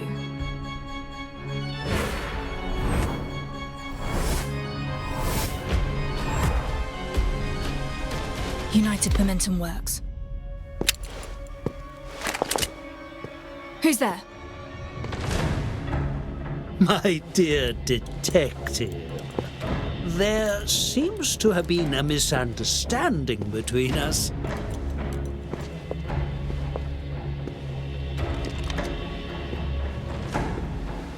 I'm most curious, though. How did you find this place? I should ask you the very same. This whole matter has become quite the sorry state of affairs. Daniel Bolden lost many of their riches. Having associated with the man, I, too, was dragged into the mess. I should have known better. He's rotten. You ought to have seen that. So you'd think. All I did was help out an old friend, and now look. I'm reduced to a man scrabbling around to clear his own name. And thus, with great effort, I gleaned this address from Bolden's letters, but lo, the detective beats me to the punch. Well, was it a fruitful search? I'd be over the moon if you'd found evidence clearing my good name. My search yielded no useful leads. Oh, is that so? However, my evidence gathered elsewhere requires me to visit your factory. A trip there might well fill the gaps in this case. And who knows? Any suspicion held against you may be dropped entirely by that time, Mr. Vorsch. Wouldn't that be nice? I would provide ample compensation if it would help your cause. There's no rush. We can discuss that once your name is cleared. For now, let's focus on getting me to your factory. Tomorrow, then.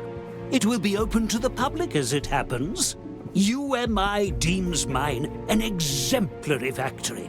Hence, business associates from other factories and UMI higher-ups will all be in attendance. A discerning individual with a penchant for justice like yourself is more than welcome to join us. I look forward to it then. Wonderful, wonderful.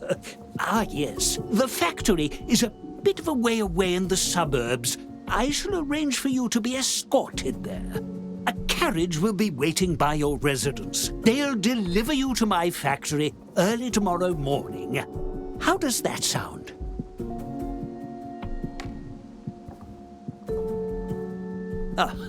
I shall be awaiting your arrival with bated breath. Tomorrow, then.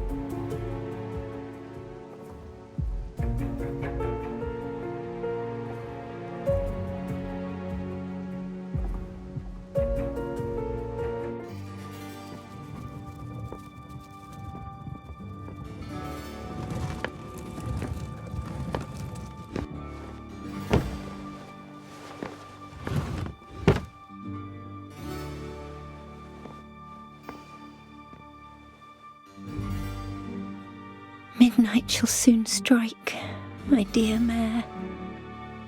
And when it does, will this fine dream be over? I'm not finished yet, though. I want to stay in this dream just a little longer. You will stay with me to the end, right?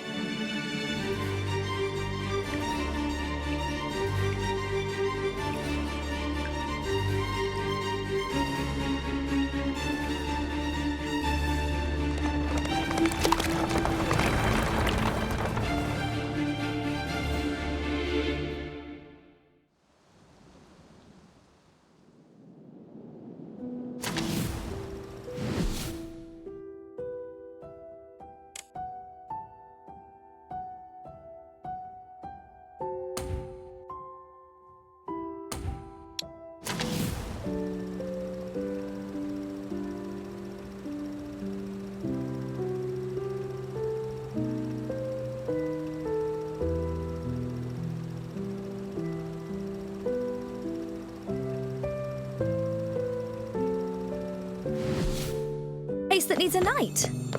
I might not be great at it, but I can summon someone brilliant for you.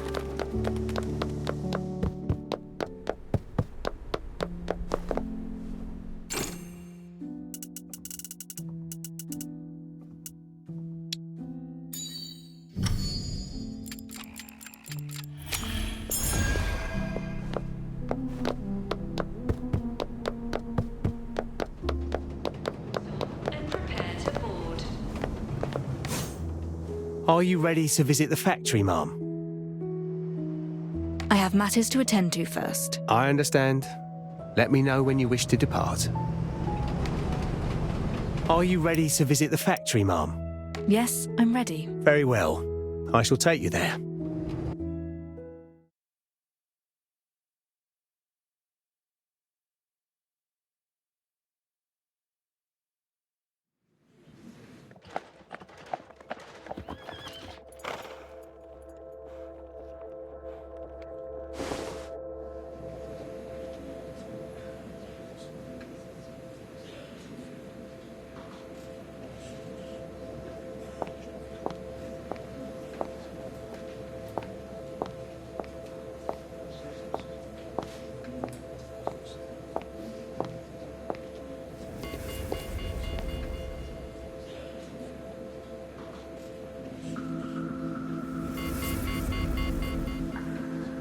This blasted memory of mine, I forgot entirely.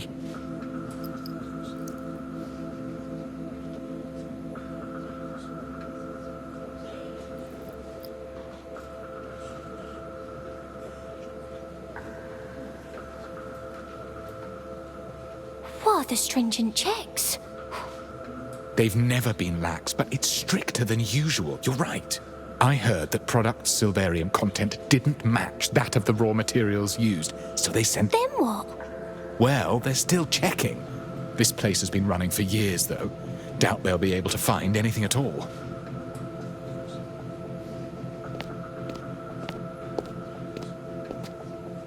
Ma'am, Master Detective, I take it? Have we met? I'm the head of UVW Security.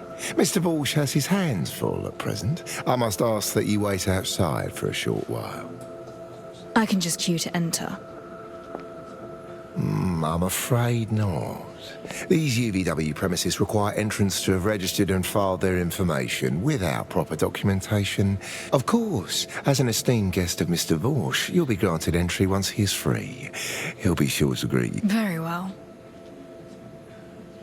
I've no way of getting into the factory until Vor shows his face. That said, this affords me a chance to look around the outside.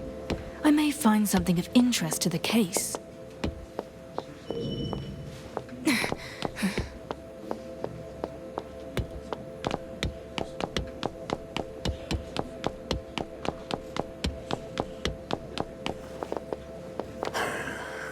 So much materials used for so few end products.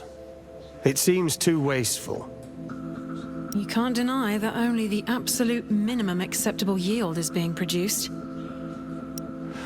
Naturally. Raw silverium's buried deep underground. Its production must be controlled for profit. It's not a charity. And that demand helps create more factory jobs, I suppose.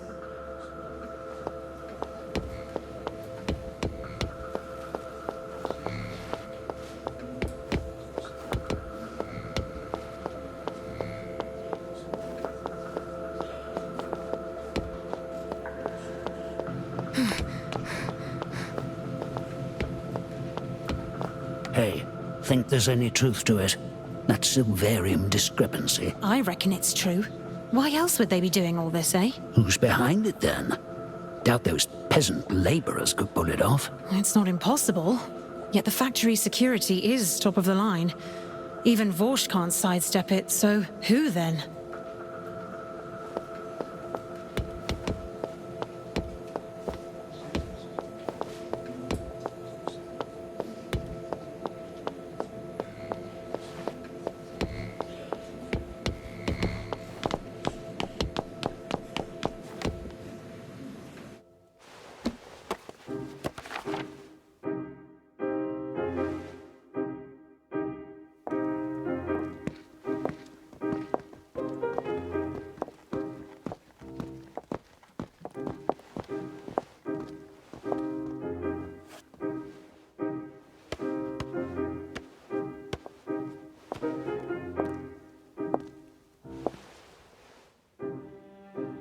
Forgive the intrusion.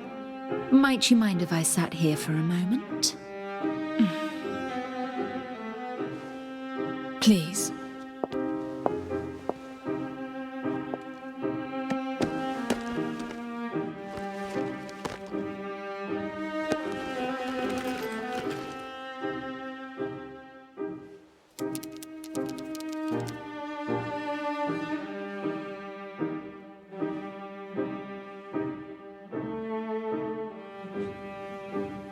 Do you work at UMI, perchance?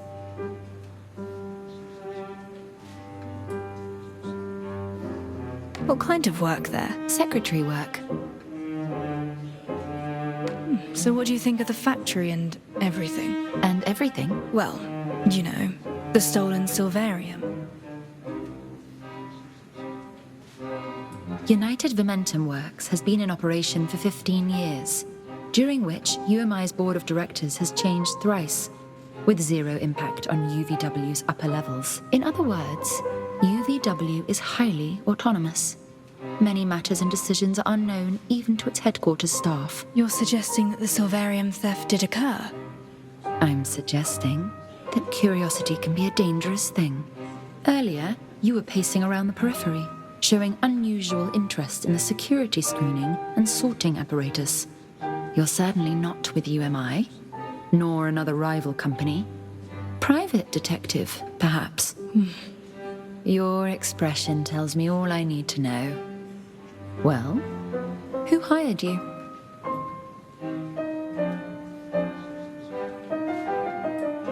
Loosen up. I have no interest in blowing your cover, yet. UMI is just as curious about UVW, so how about this? You clue me in on the results of your little investigation, too. In return, you'd be paid handsomely for your efforts and gain the friendship of UMI. Think it over. Master Detective, apologies for the wait. Do excuse my delay. To make up for it, allow me to show you around myself. Remove all Silverium products before entering the factory, please, or that blaring alarm will sound.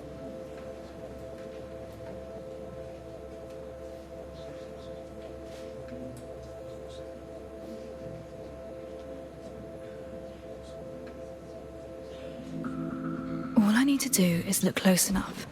No such thing as a perfect cover-up.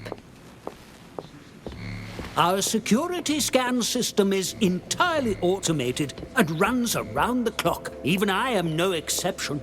All must adhere to safety procedures, or else they're held in security.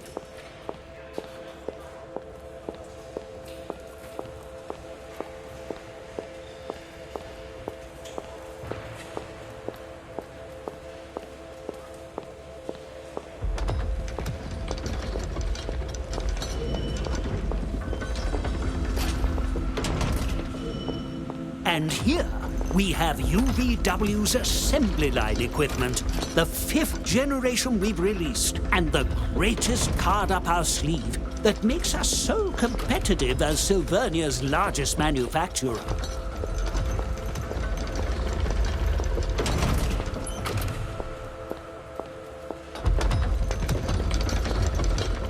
Tech development aside, we also place great importance on our employees' work environment. Filtration gear is in place at every stage of Silverium processing, minimizing its effects on our staff. UVW highly values worker benefits too.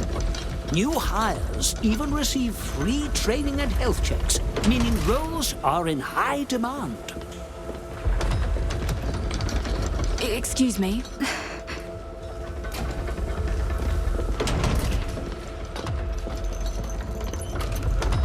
The final material is sent to the warehouse.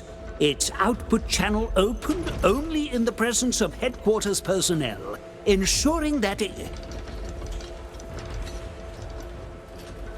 She's here, sir. I'm afraid something has come up, excuse me. Please wait here. I'll be right back.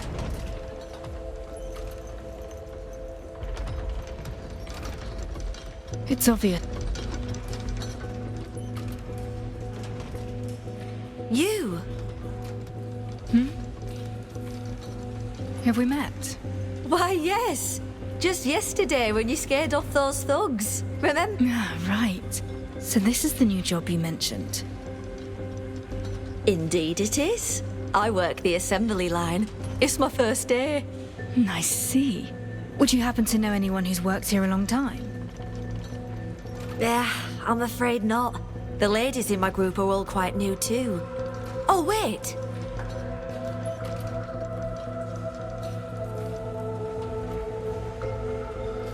This is Emily, my old neighbour. She's been here half a year or so.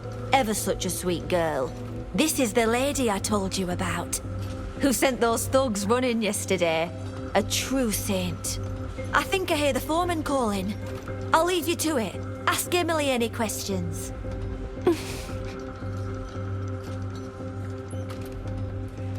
I was was wondering if you knew about the silverium theft here.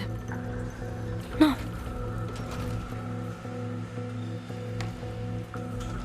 There's an area behind the waste disposal, not open to the public. What's it used for?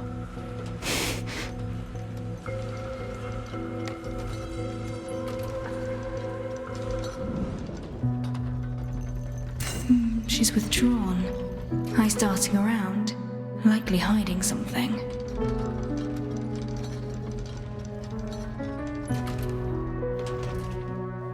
That's a team leader badge, so she's worked here for some time, it'd seem. She's pulled one sleeve down to cover her arm entirely.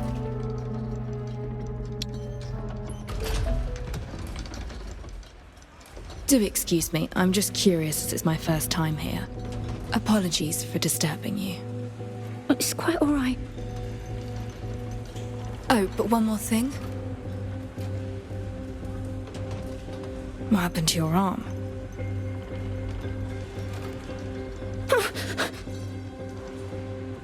My dear detective, there you are. I had to attend to a senior visitor, you see, but then I couldn't find you anywhere.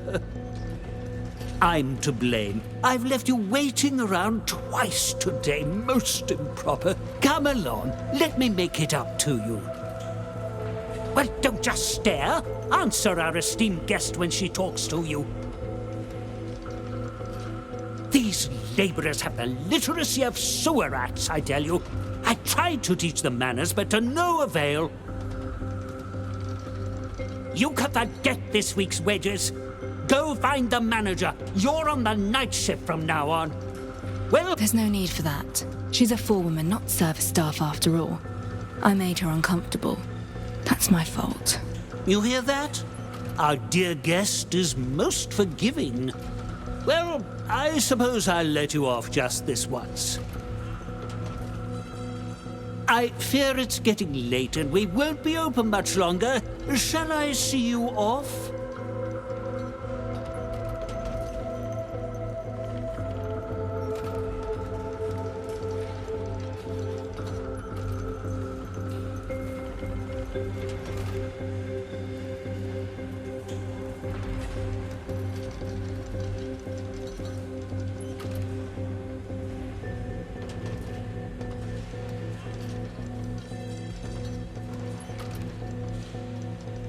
Mr. Vorsh, I've heard a few rumors today. It's said that there was a silverium theft in the factory. Is that true? Mere rumors, as you say. Nothing more. Of course. Security is tight. Workers could never pull it off. Unless...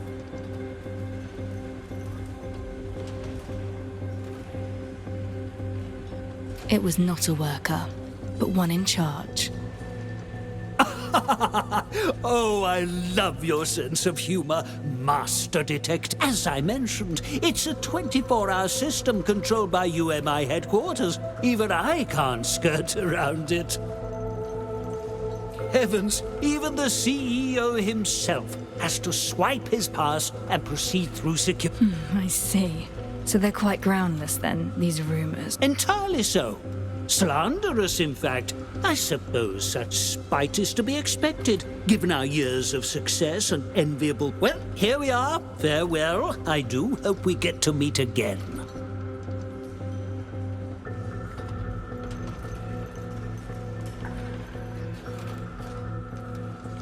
He lost all patience with me the moment he realized I wasn't here to accept bribes. That only further proves that there are secrets buried deep in this factory. The security is a real challenge, though. I better talk this over with Lorin. Next time I'm here, it won't be for a guided tour.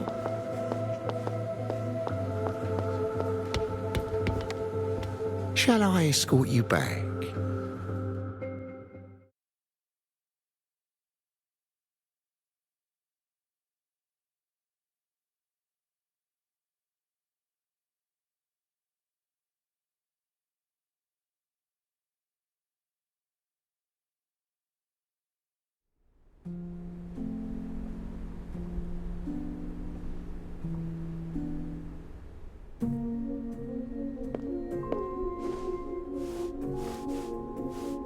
So, UVW's not quite as squeaky clean as it seems, you think?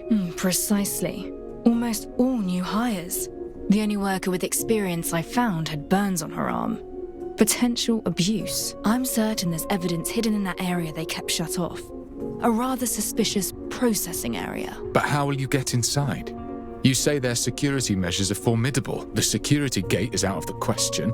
We have no UMI employee IDs, and those guards know your face. Moreover, even if we had procured worker passes, we'd have no weapons or reactors once inside. A factory crawling with combat-savvy robots. We'd be lambs to the slaughter.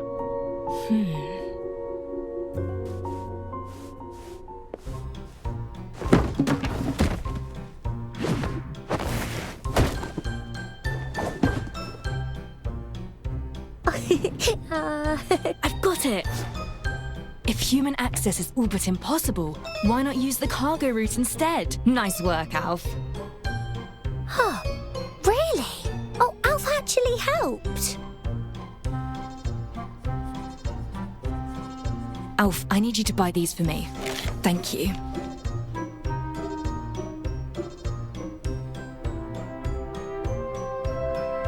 Alf's on it. Perhaps change it to clean clothes first, though.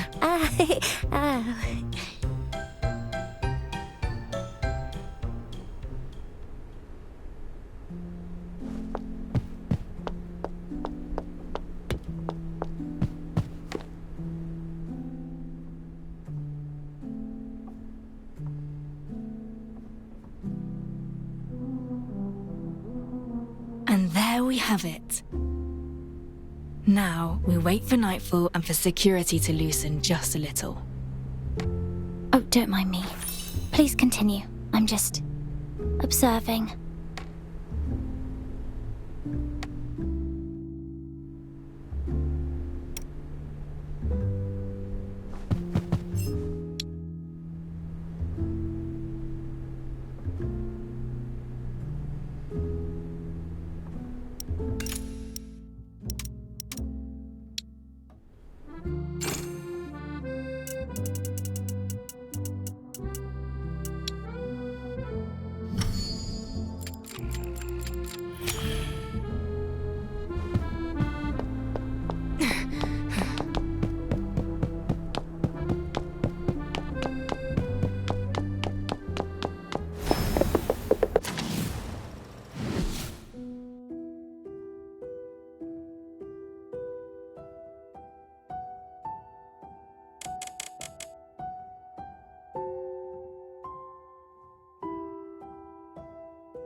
Just as planned, time to head in.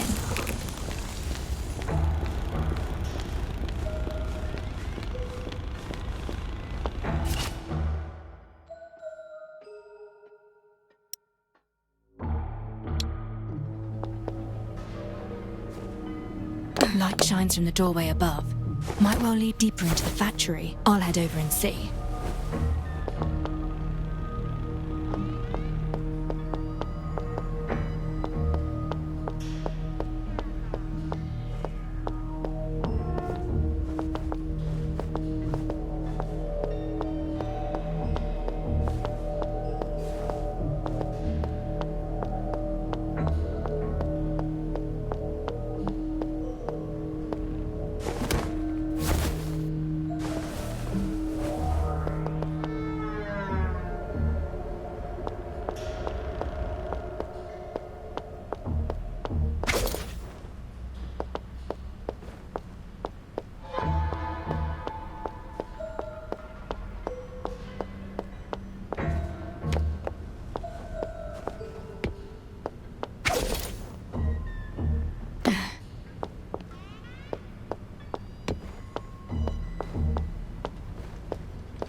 I hear machinery. It's the way into the factory's rear operations. I'm certain of it now. I can't just cut right through there. I need to find another way across.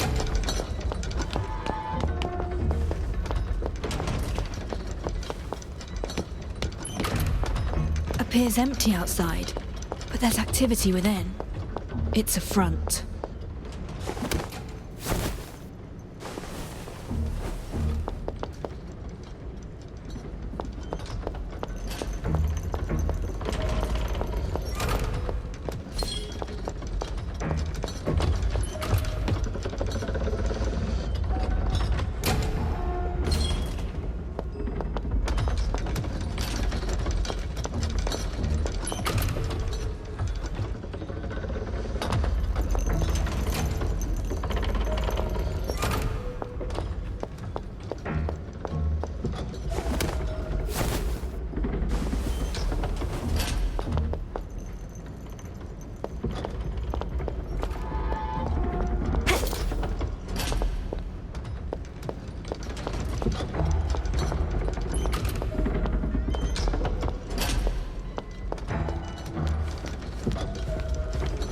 What's all this fuss about then? Another one out cold. Someone fell unconscious.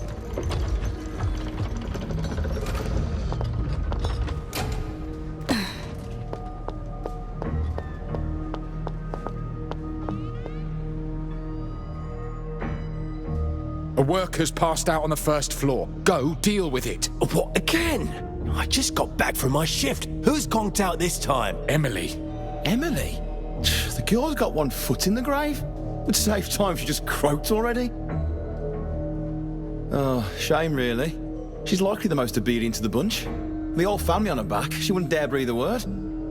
If you've time to grumble, you've time to kit up and come with me. To the infirmary? They always come out of there looking sicker. Dead or alive, she still belongs to UVW. Quit the chatter. Move it. Emily, the forewoman I talked to earlier. It's not even my shift, and I'm tasked with this. Feels like we're the same as those worker mules, you know. Would it kill you to shut it for 2 minutes? Wait, are they... I better follow them.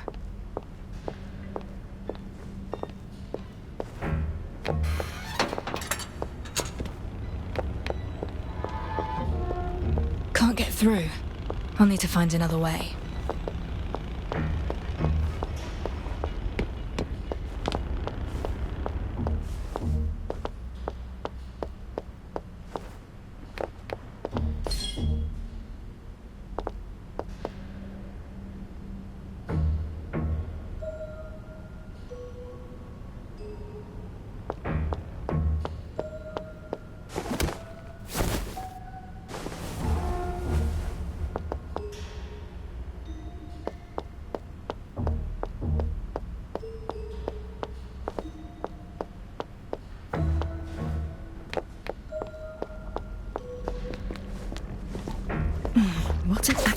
metal.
An office in a place like this?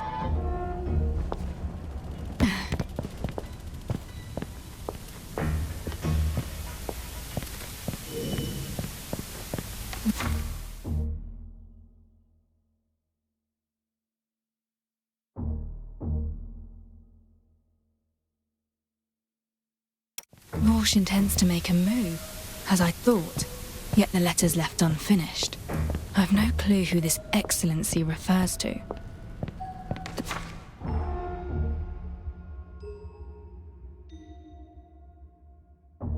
The proposal's approval is dated 2 years ago.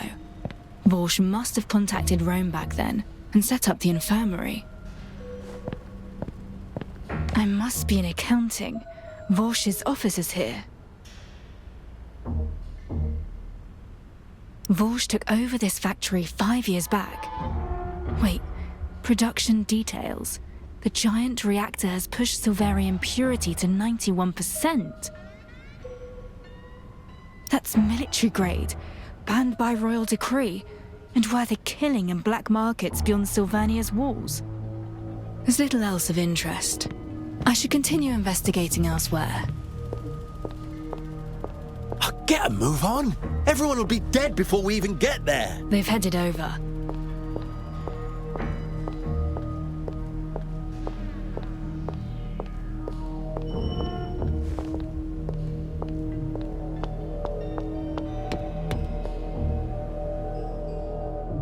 Going to the infirmary? Yeah, she seems out of it. Probably too late. Only good for one thing now then, eh? Yeah. Alright, on you go then.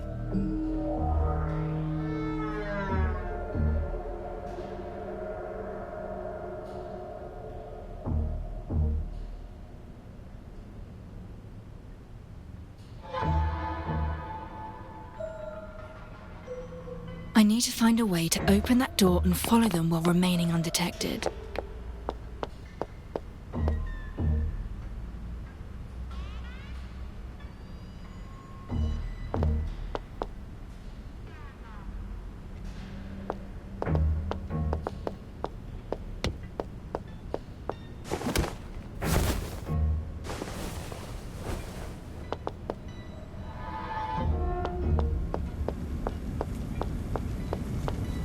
The parts on this enormous machine.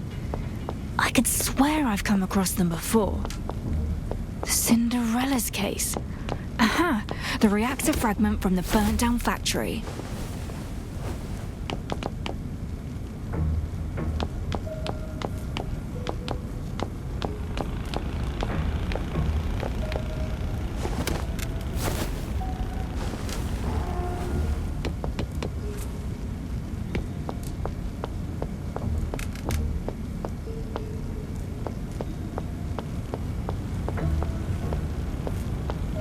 This factory is a hellhole.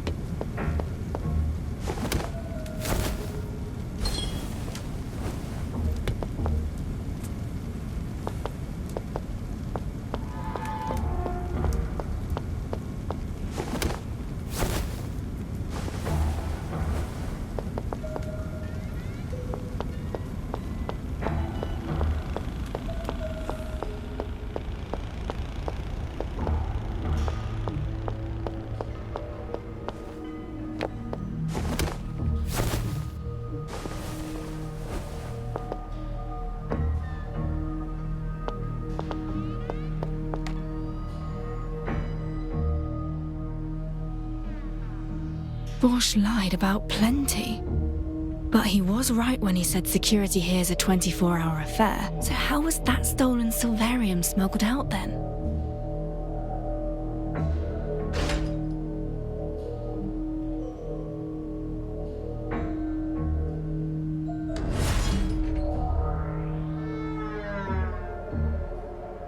I should just head in.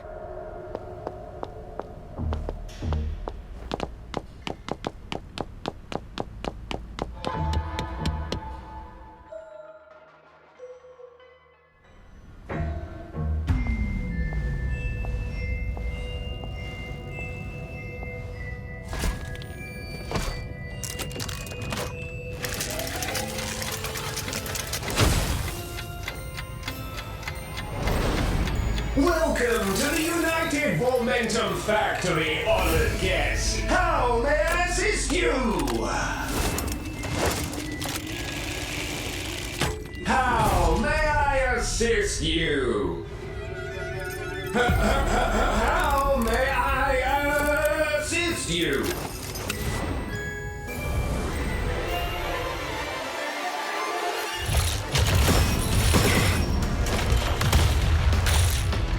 All eyes on me.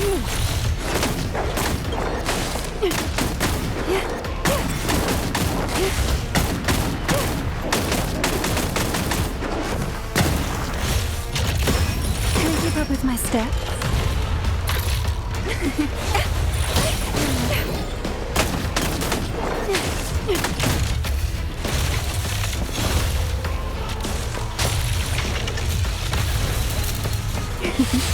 Florece.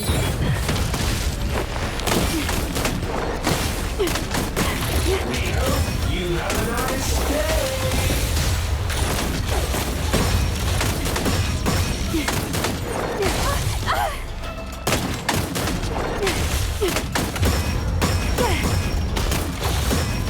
I'll take care of you.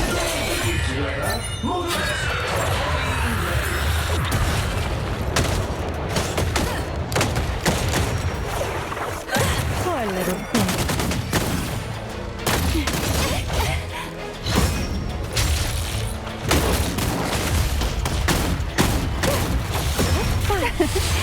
Ready to moderate to heavy rain.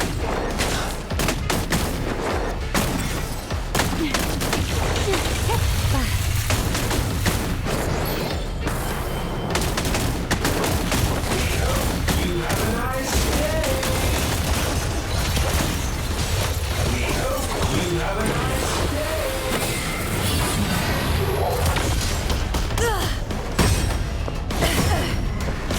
Today's weather, moderate to heavy rain.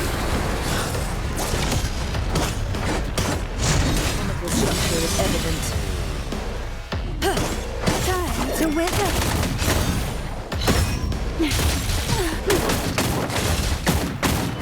Not enough. It's never enough. We hope you have a nice day. We hope you have a nice day.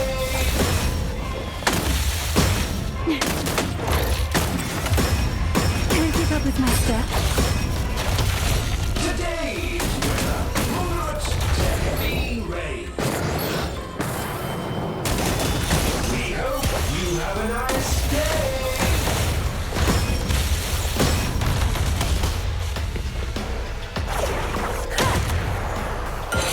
Reset the board.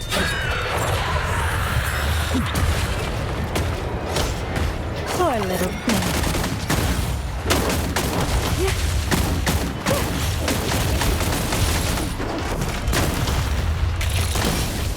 Timing is everything.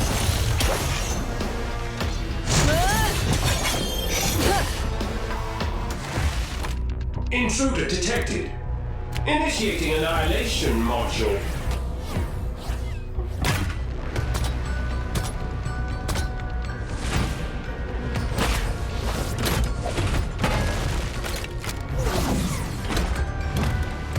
Cease resistance at once, or you and I will not be held responsible for your safety.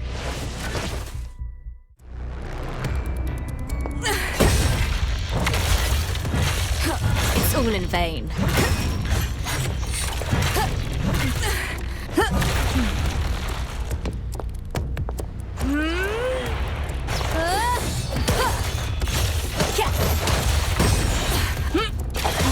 It's all in vain. Stay sharp.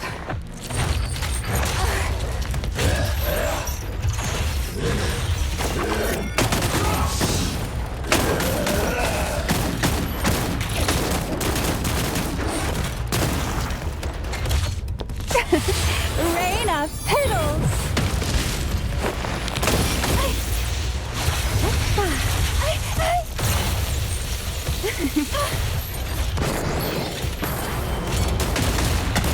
Go and take a break.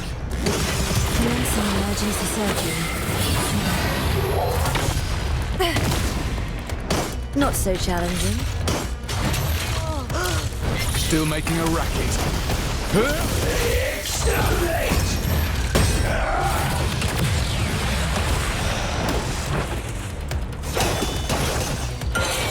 Nevermore.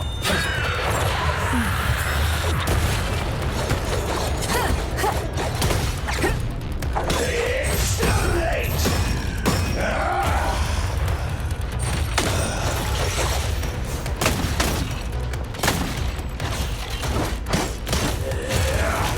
Commencing pursuit!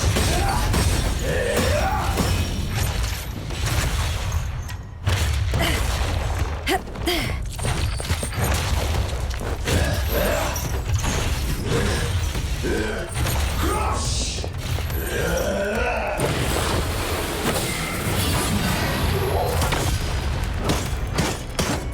Poor little thing.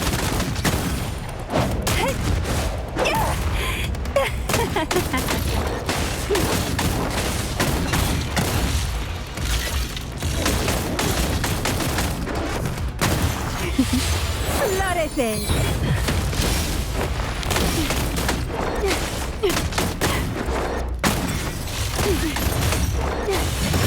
I'm taking over.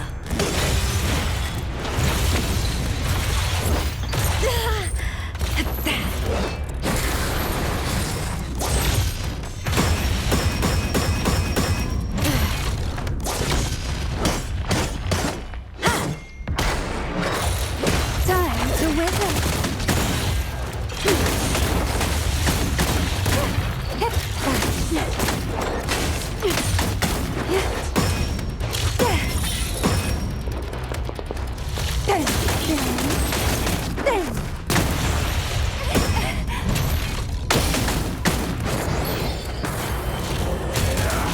Commencing pursuit!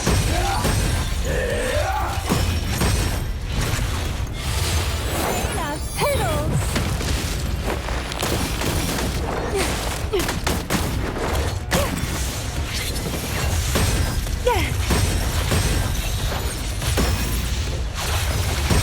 Can't keep up with my steps. Go and take a break. Doing some emergency surgery.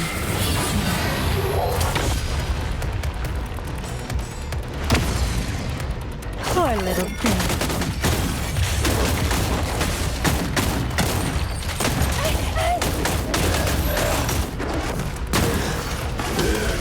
Crush!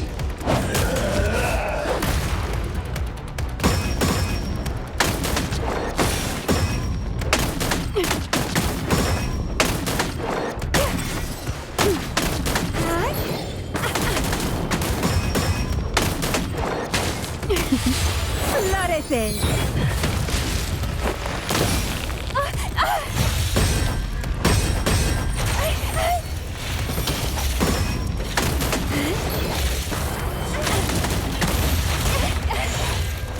I'm taking over.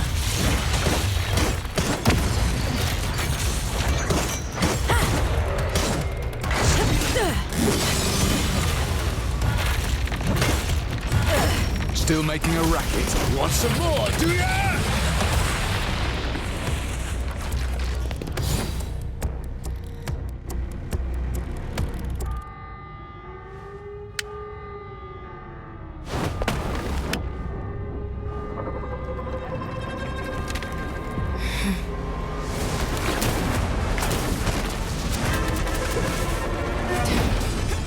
Not bad at all.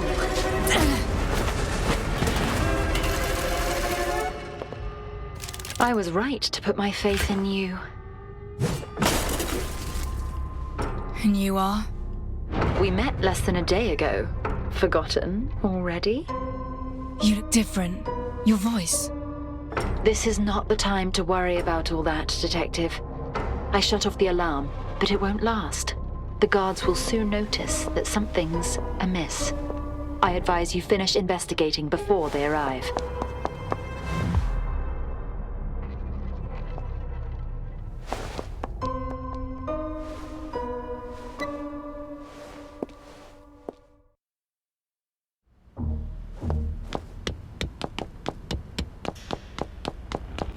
This place looks oddly familiar.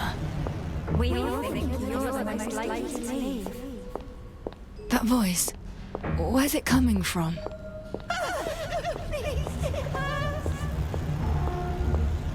Once you've had the injection, you'll be just fine.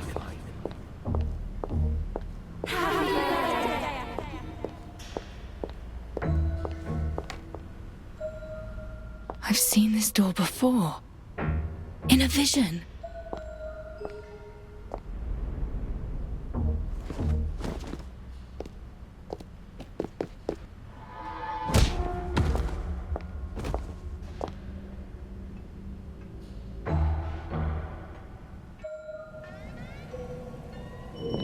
A bottle of medical solution for injection. Looks like the foreman had just taken it out of the safe. Wait, the solution contains high-purity silverium.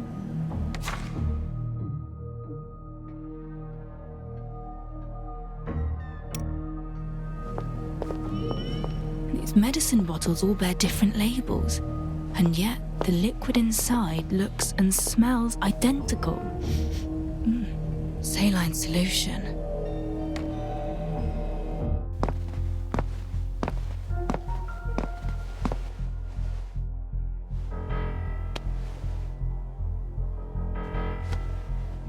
A most peculiar injector.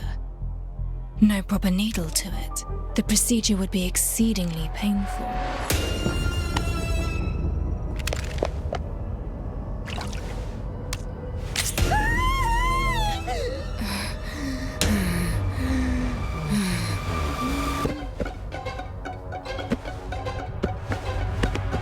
Easy now.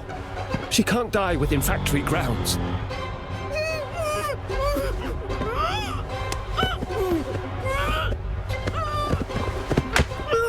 Stop roughing her up, I said. What have they heard? Each one struggles harder than the last. A talented man you are, Rome. Our output efficiency's rocketed since your arrival. Well, well, what wonderful cargo we have here.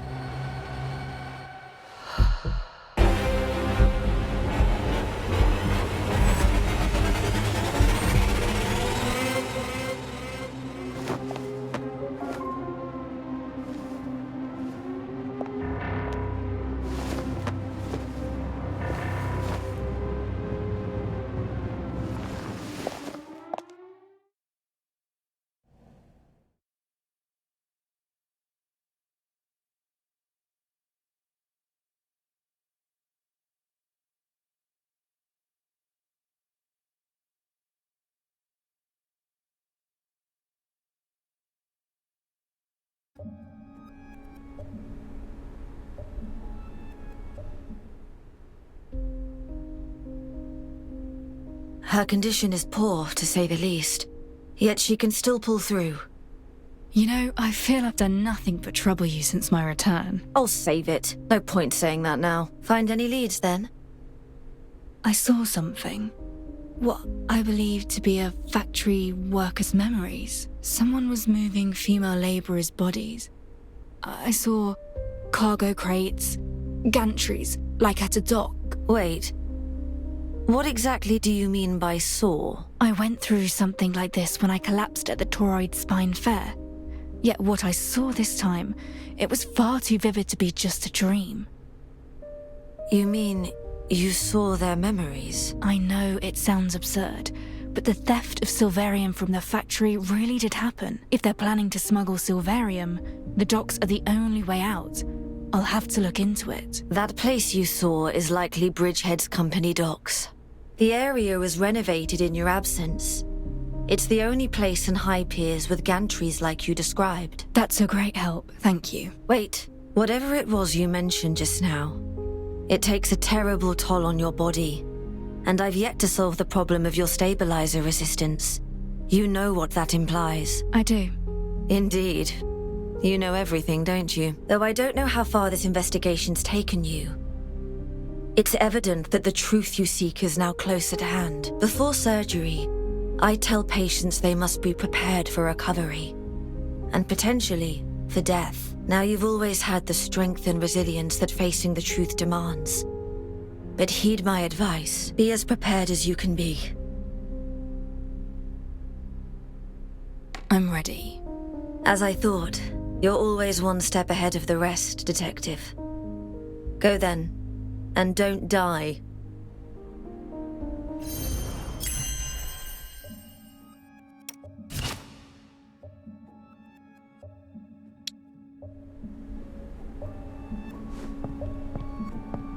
I won't be kept in the dark.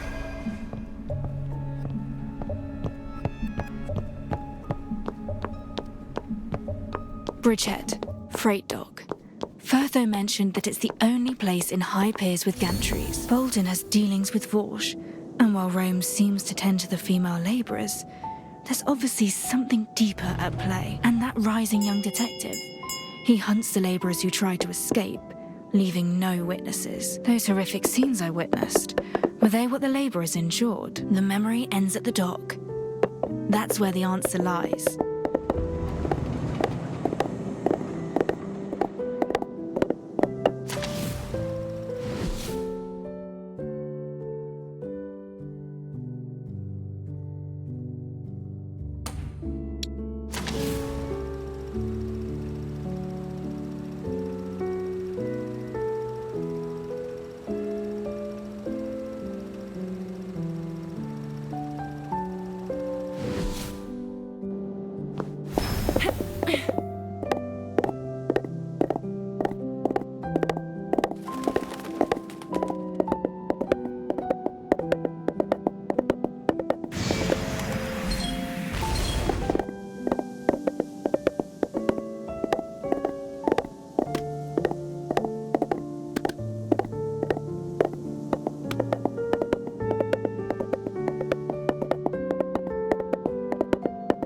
Those are the gantry structures I saw in that vision. This must be where Vor ships out containers.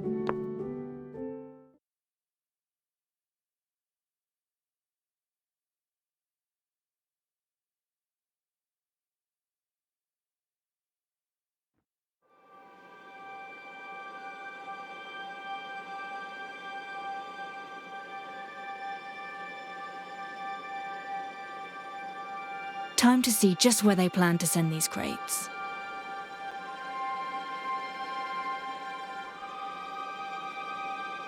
Master Detective, we meet again. I'd assumed you'd have given up by now, but you're not the quitting type, it seems. If you've made it this far, then you know about the workers. You planned this. Manipulating your way to becoming my assistant was just a means to have me uncover the truth. You chose me to investigate it all. So, why couldn't you have just been honest from the start? I am sorry, but I have my reasons. I've never been good with people. Truth, lies, goodwill, pretense. How does one differentiate them all? I, for one, struggle to. I never thought I would be able to trust another. Not again. But then I met you. The days spent at your side were the happiest I've ever had. Thank you for investigating this far. For saving Emily at the factory. She was my forewoman before. And also a victim. Thank you for all you've done. For all us workers. Us pitiable ants. Come back, Ashley. Be my assistant again. We shall finish this case together.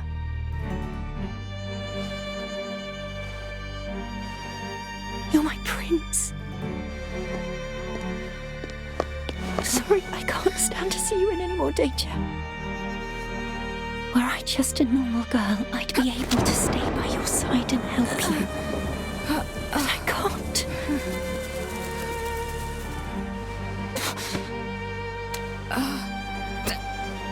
It's all right. Just close your eyes and rest a while.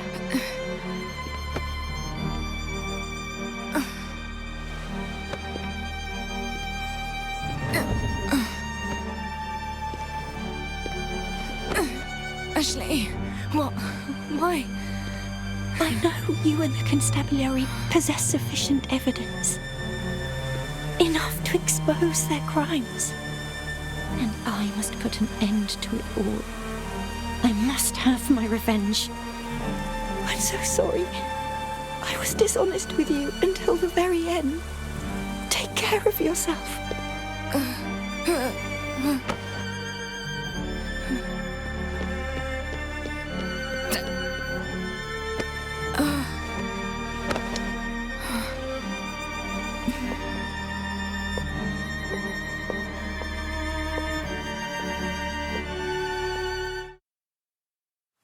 Has Ashley lost her mind? Whatever is she doing? At least, I have to catch up with Ashley. Right. Those crates that Vorsh's henchmen are moving.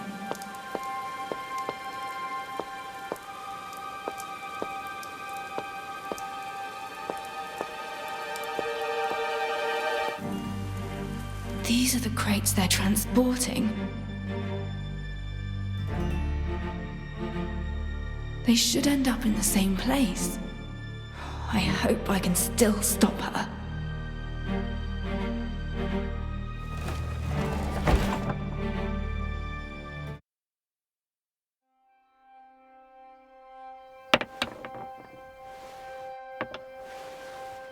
Such reckless behavior.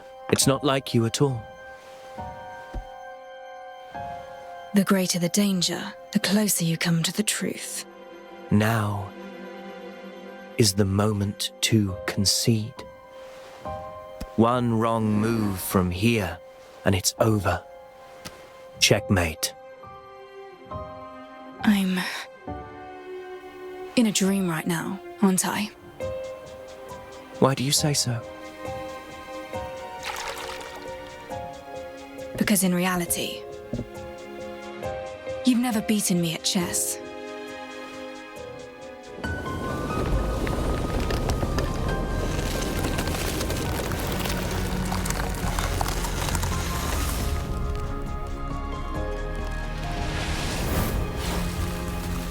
I'll be there whenever you need me. The truth lies just ahead, even if I must face it alone. You are never truly alone. Now, wake up.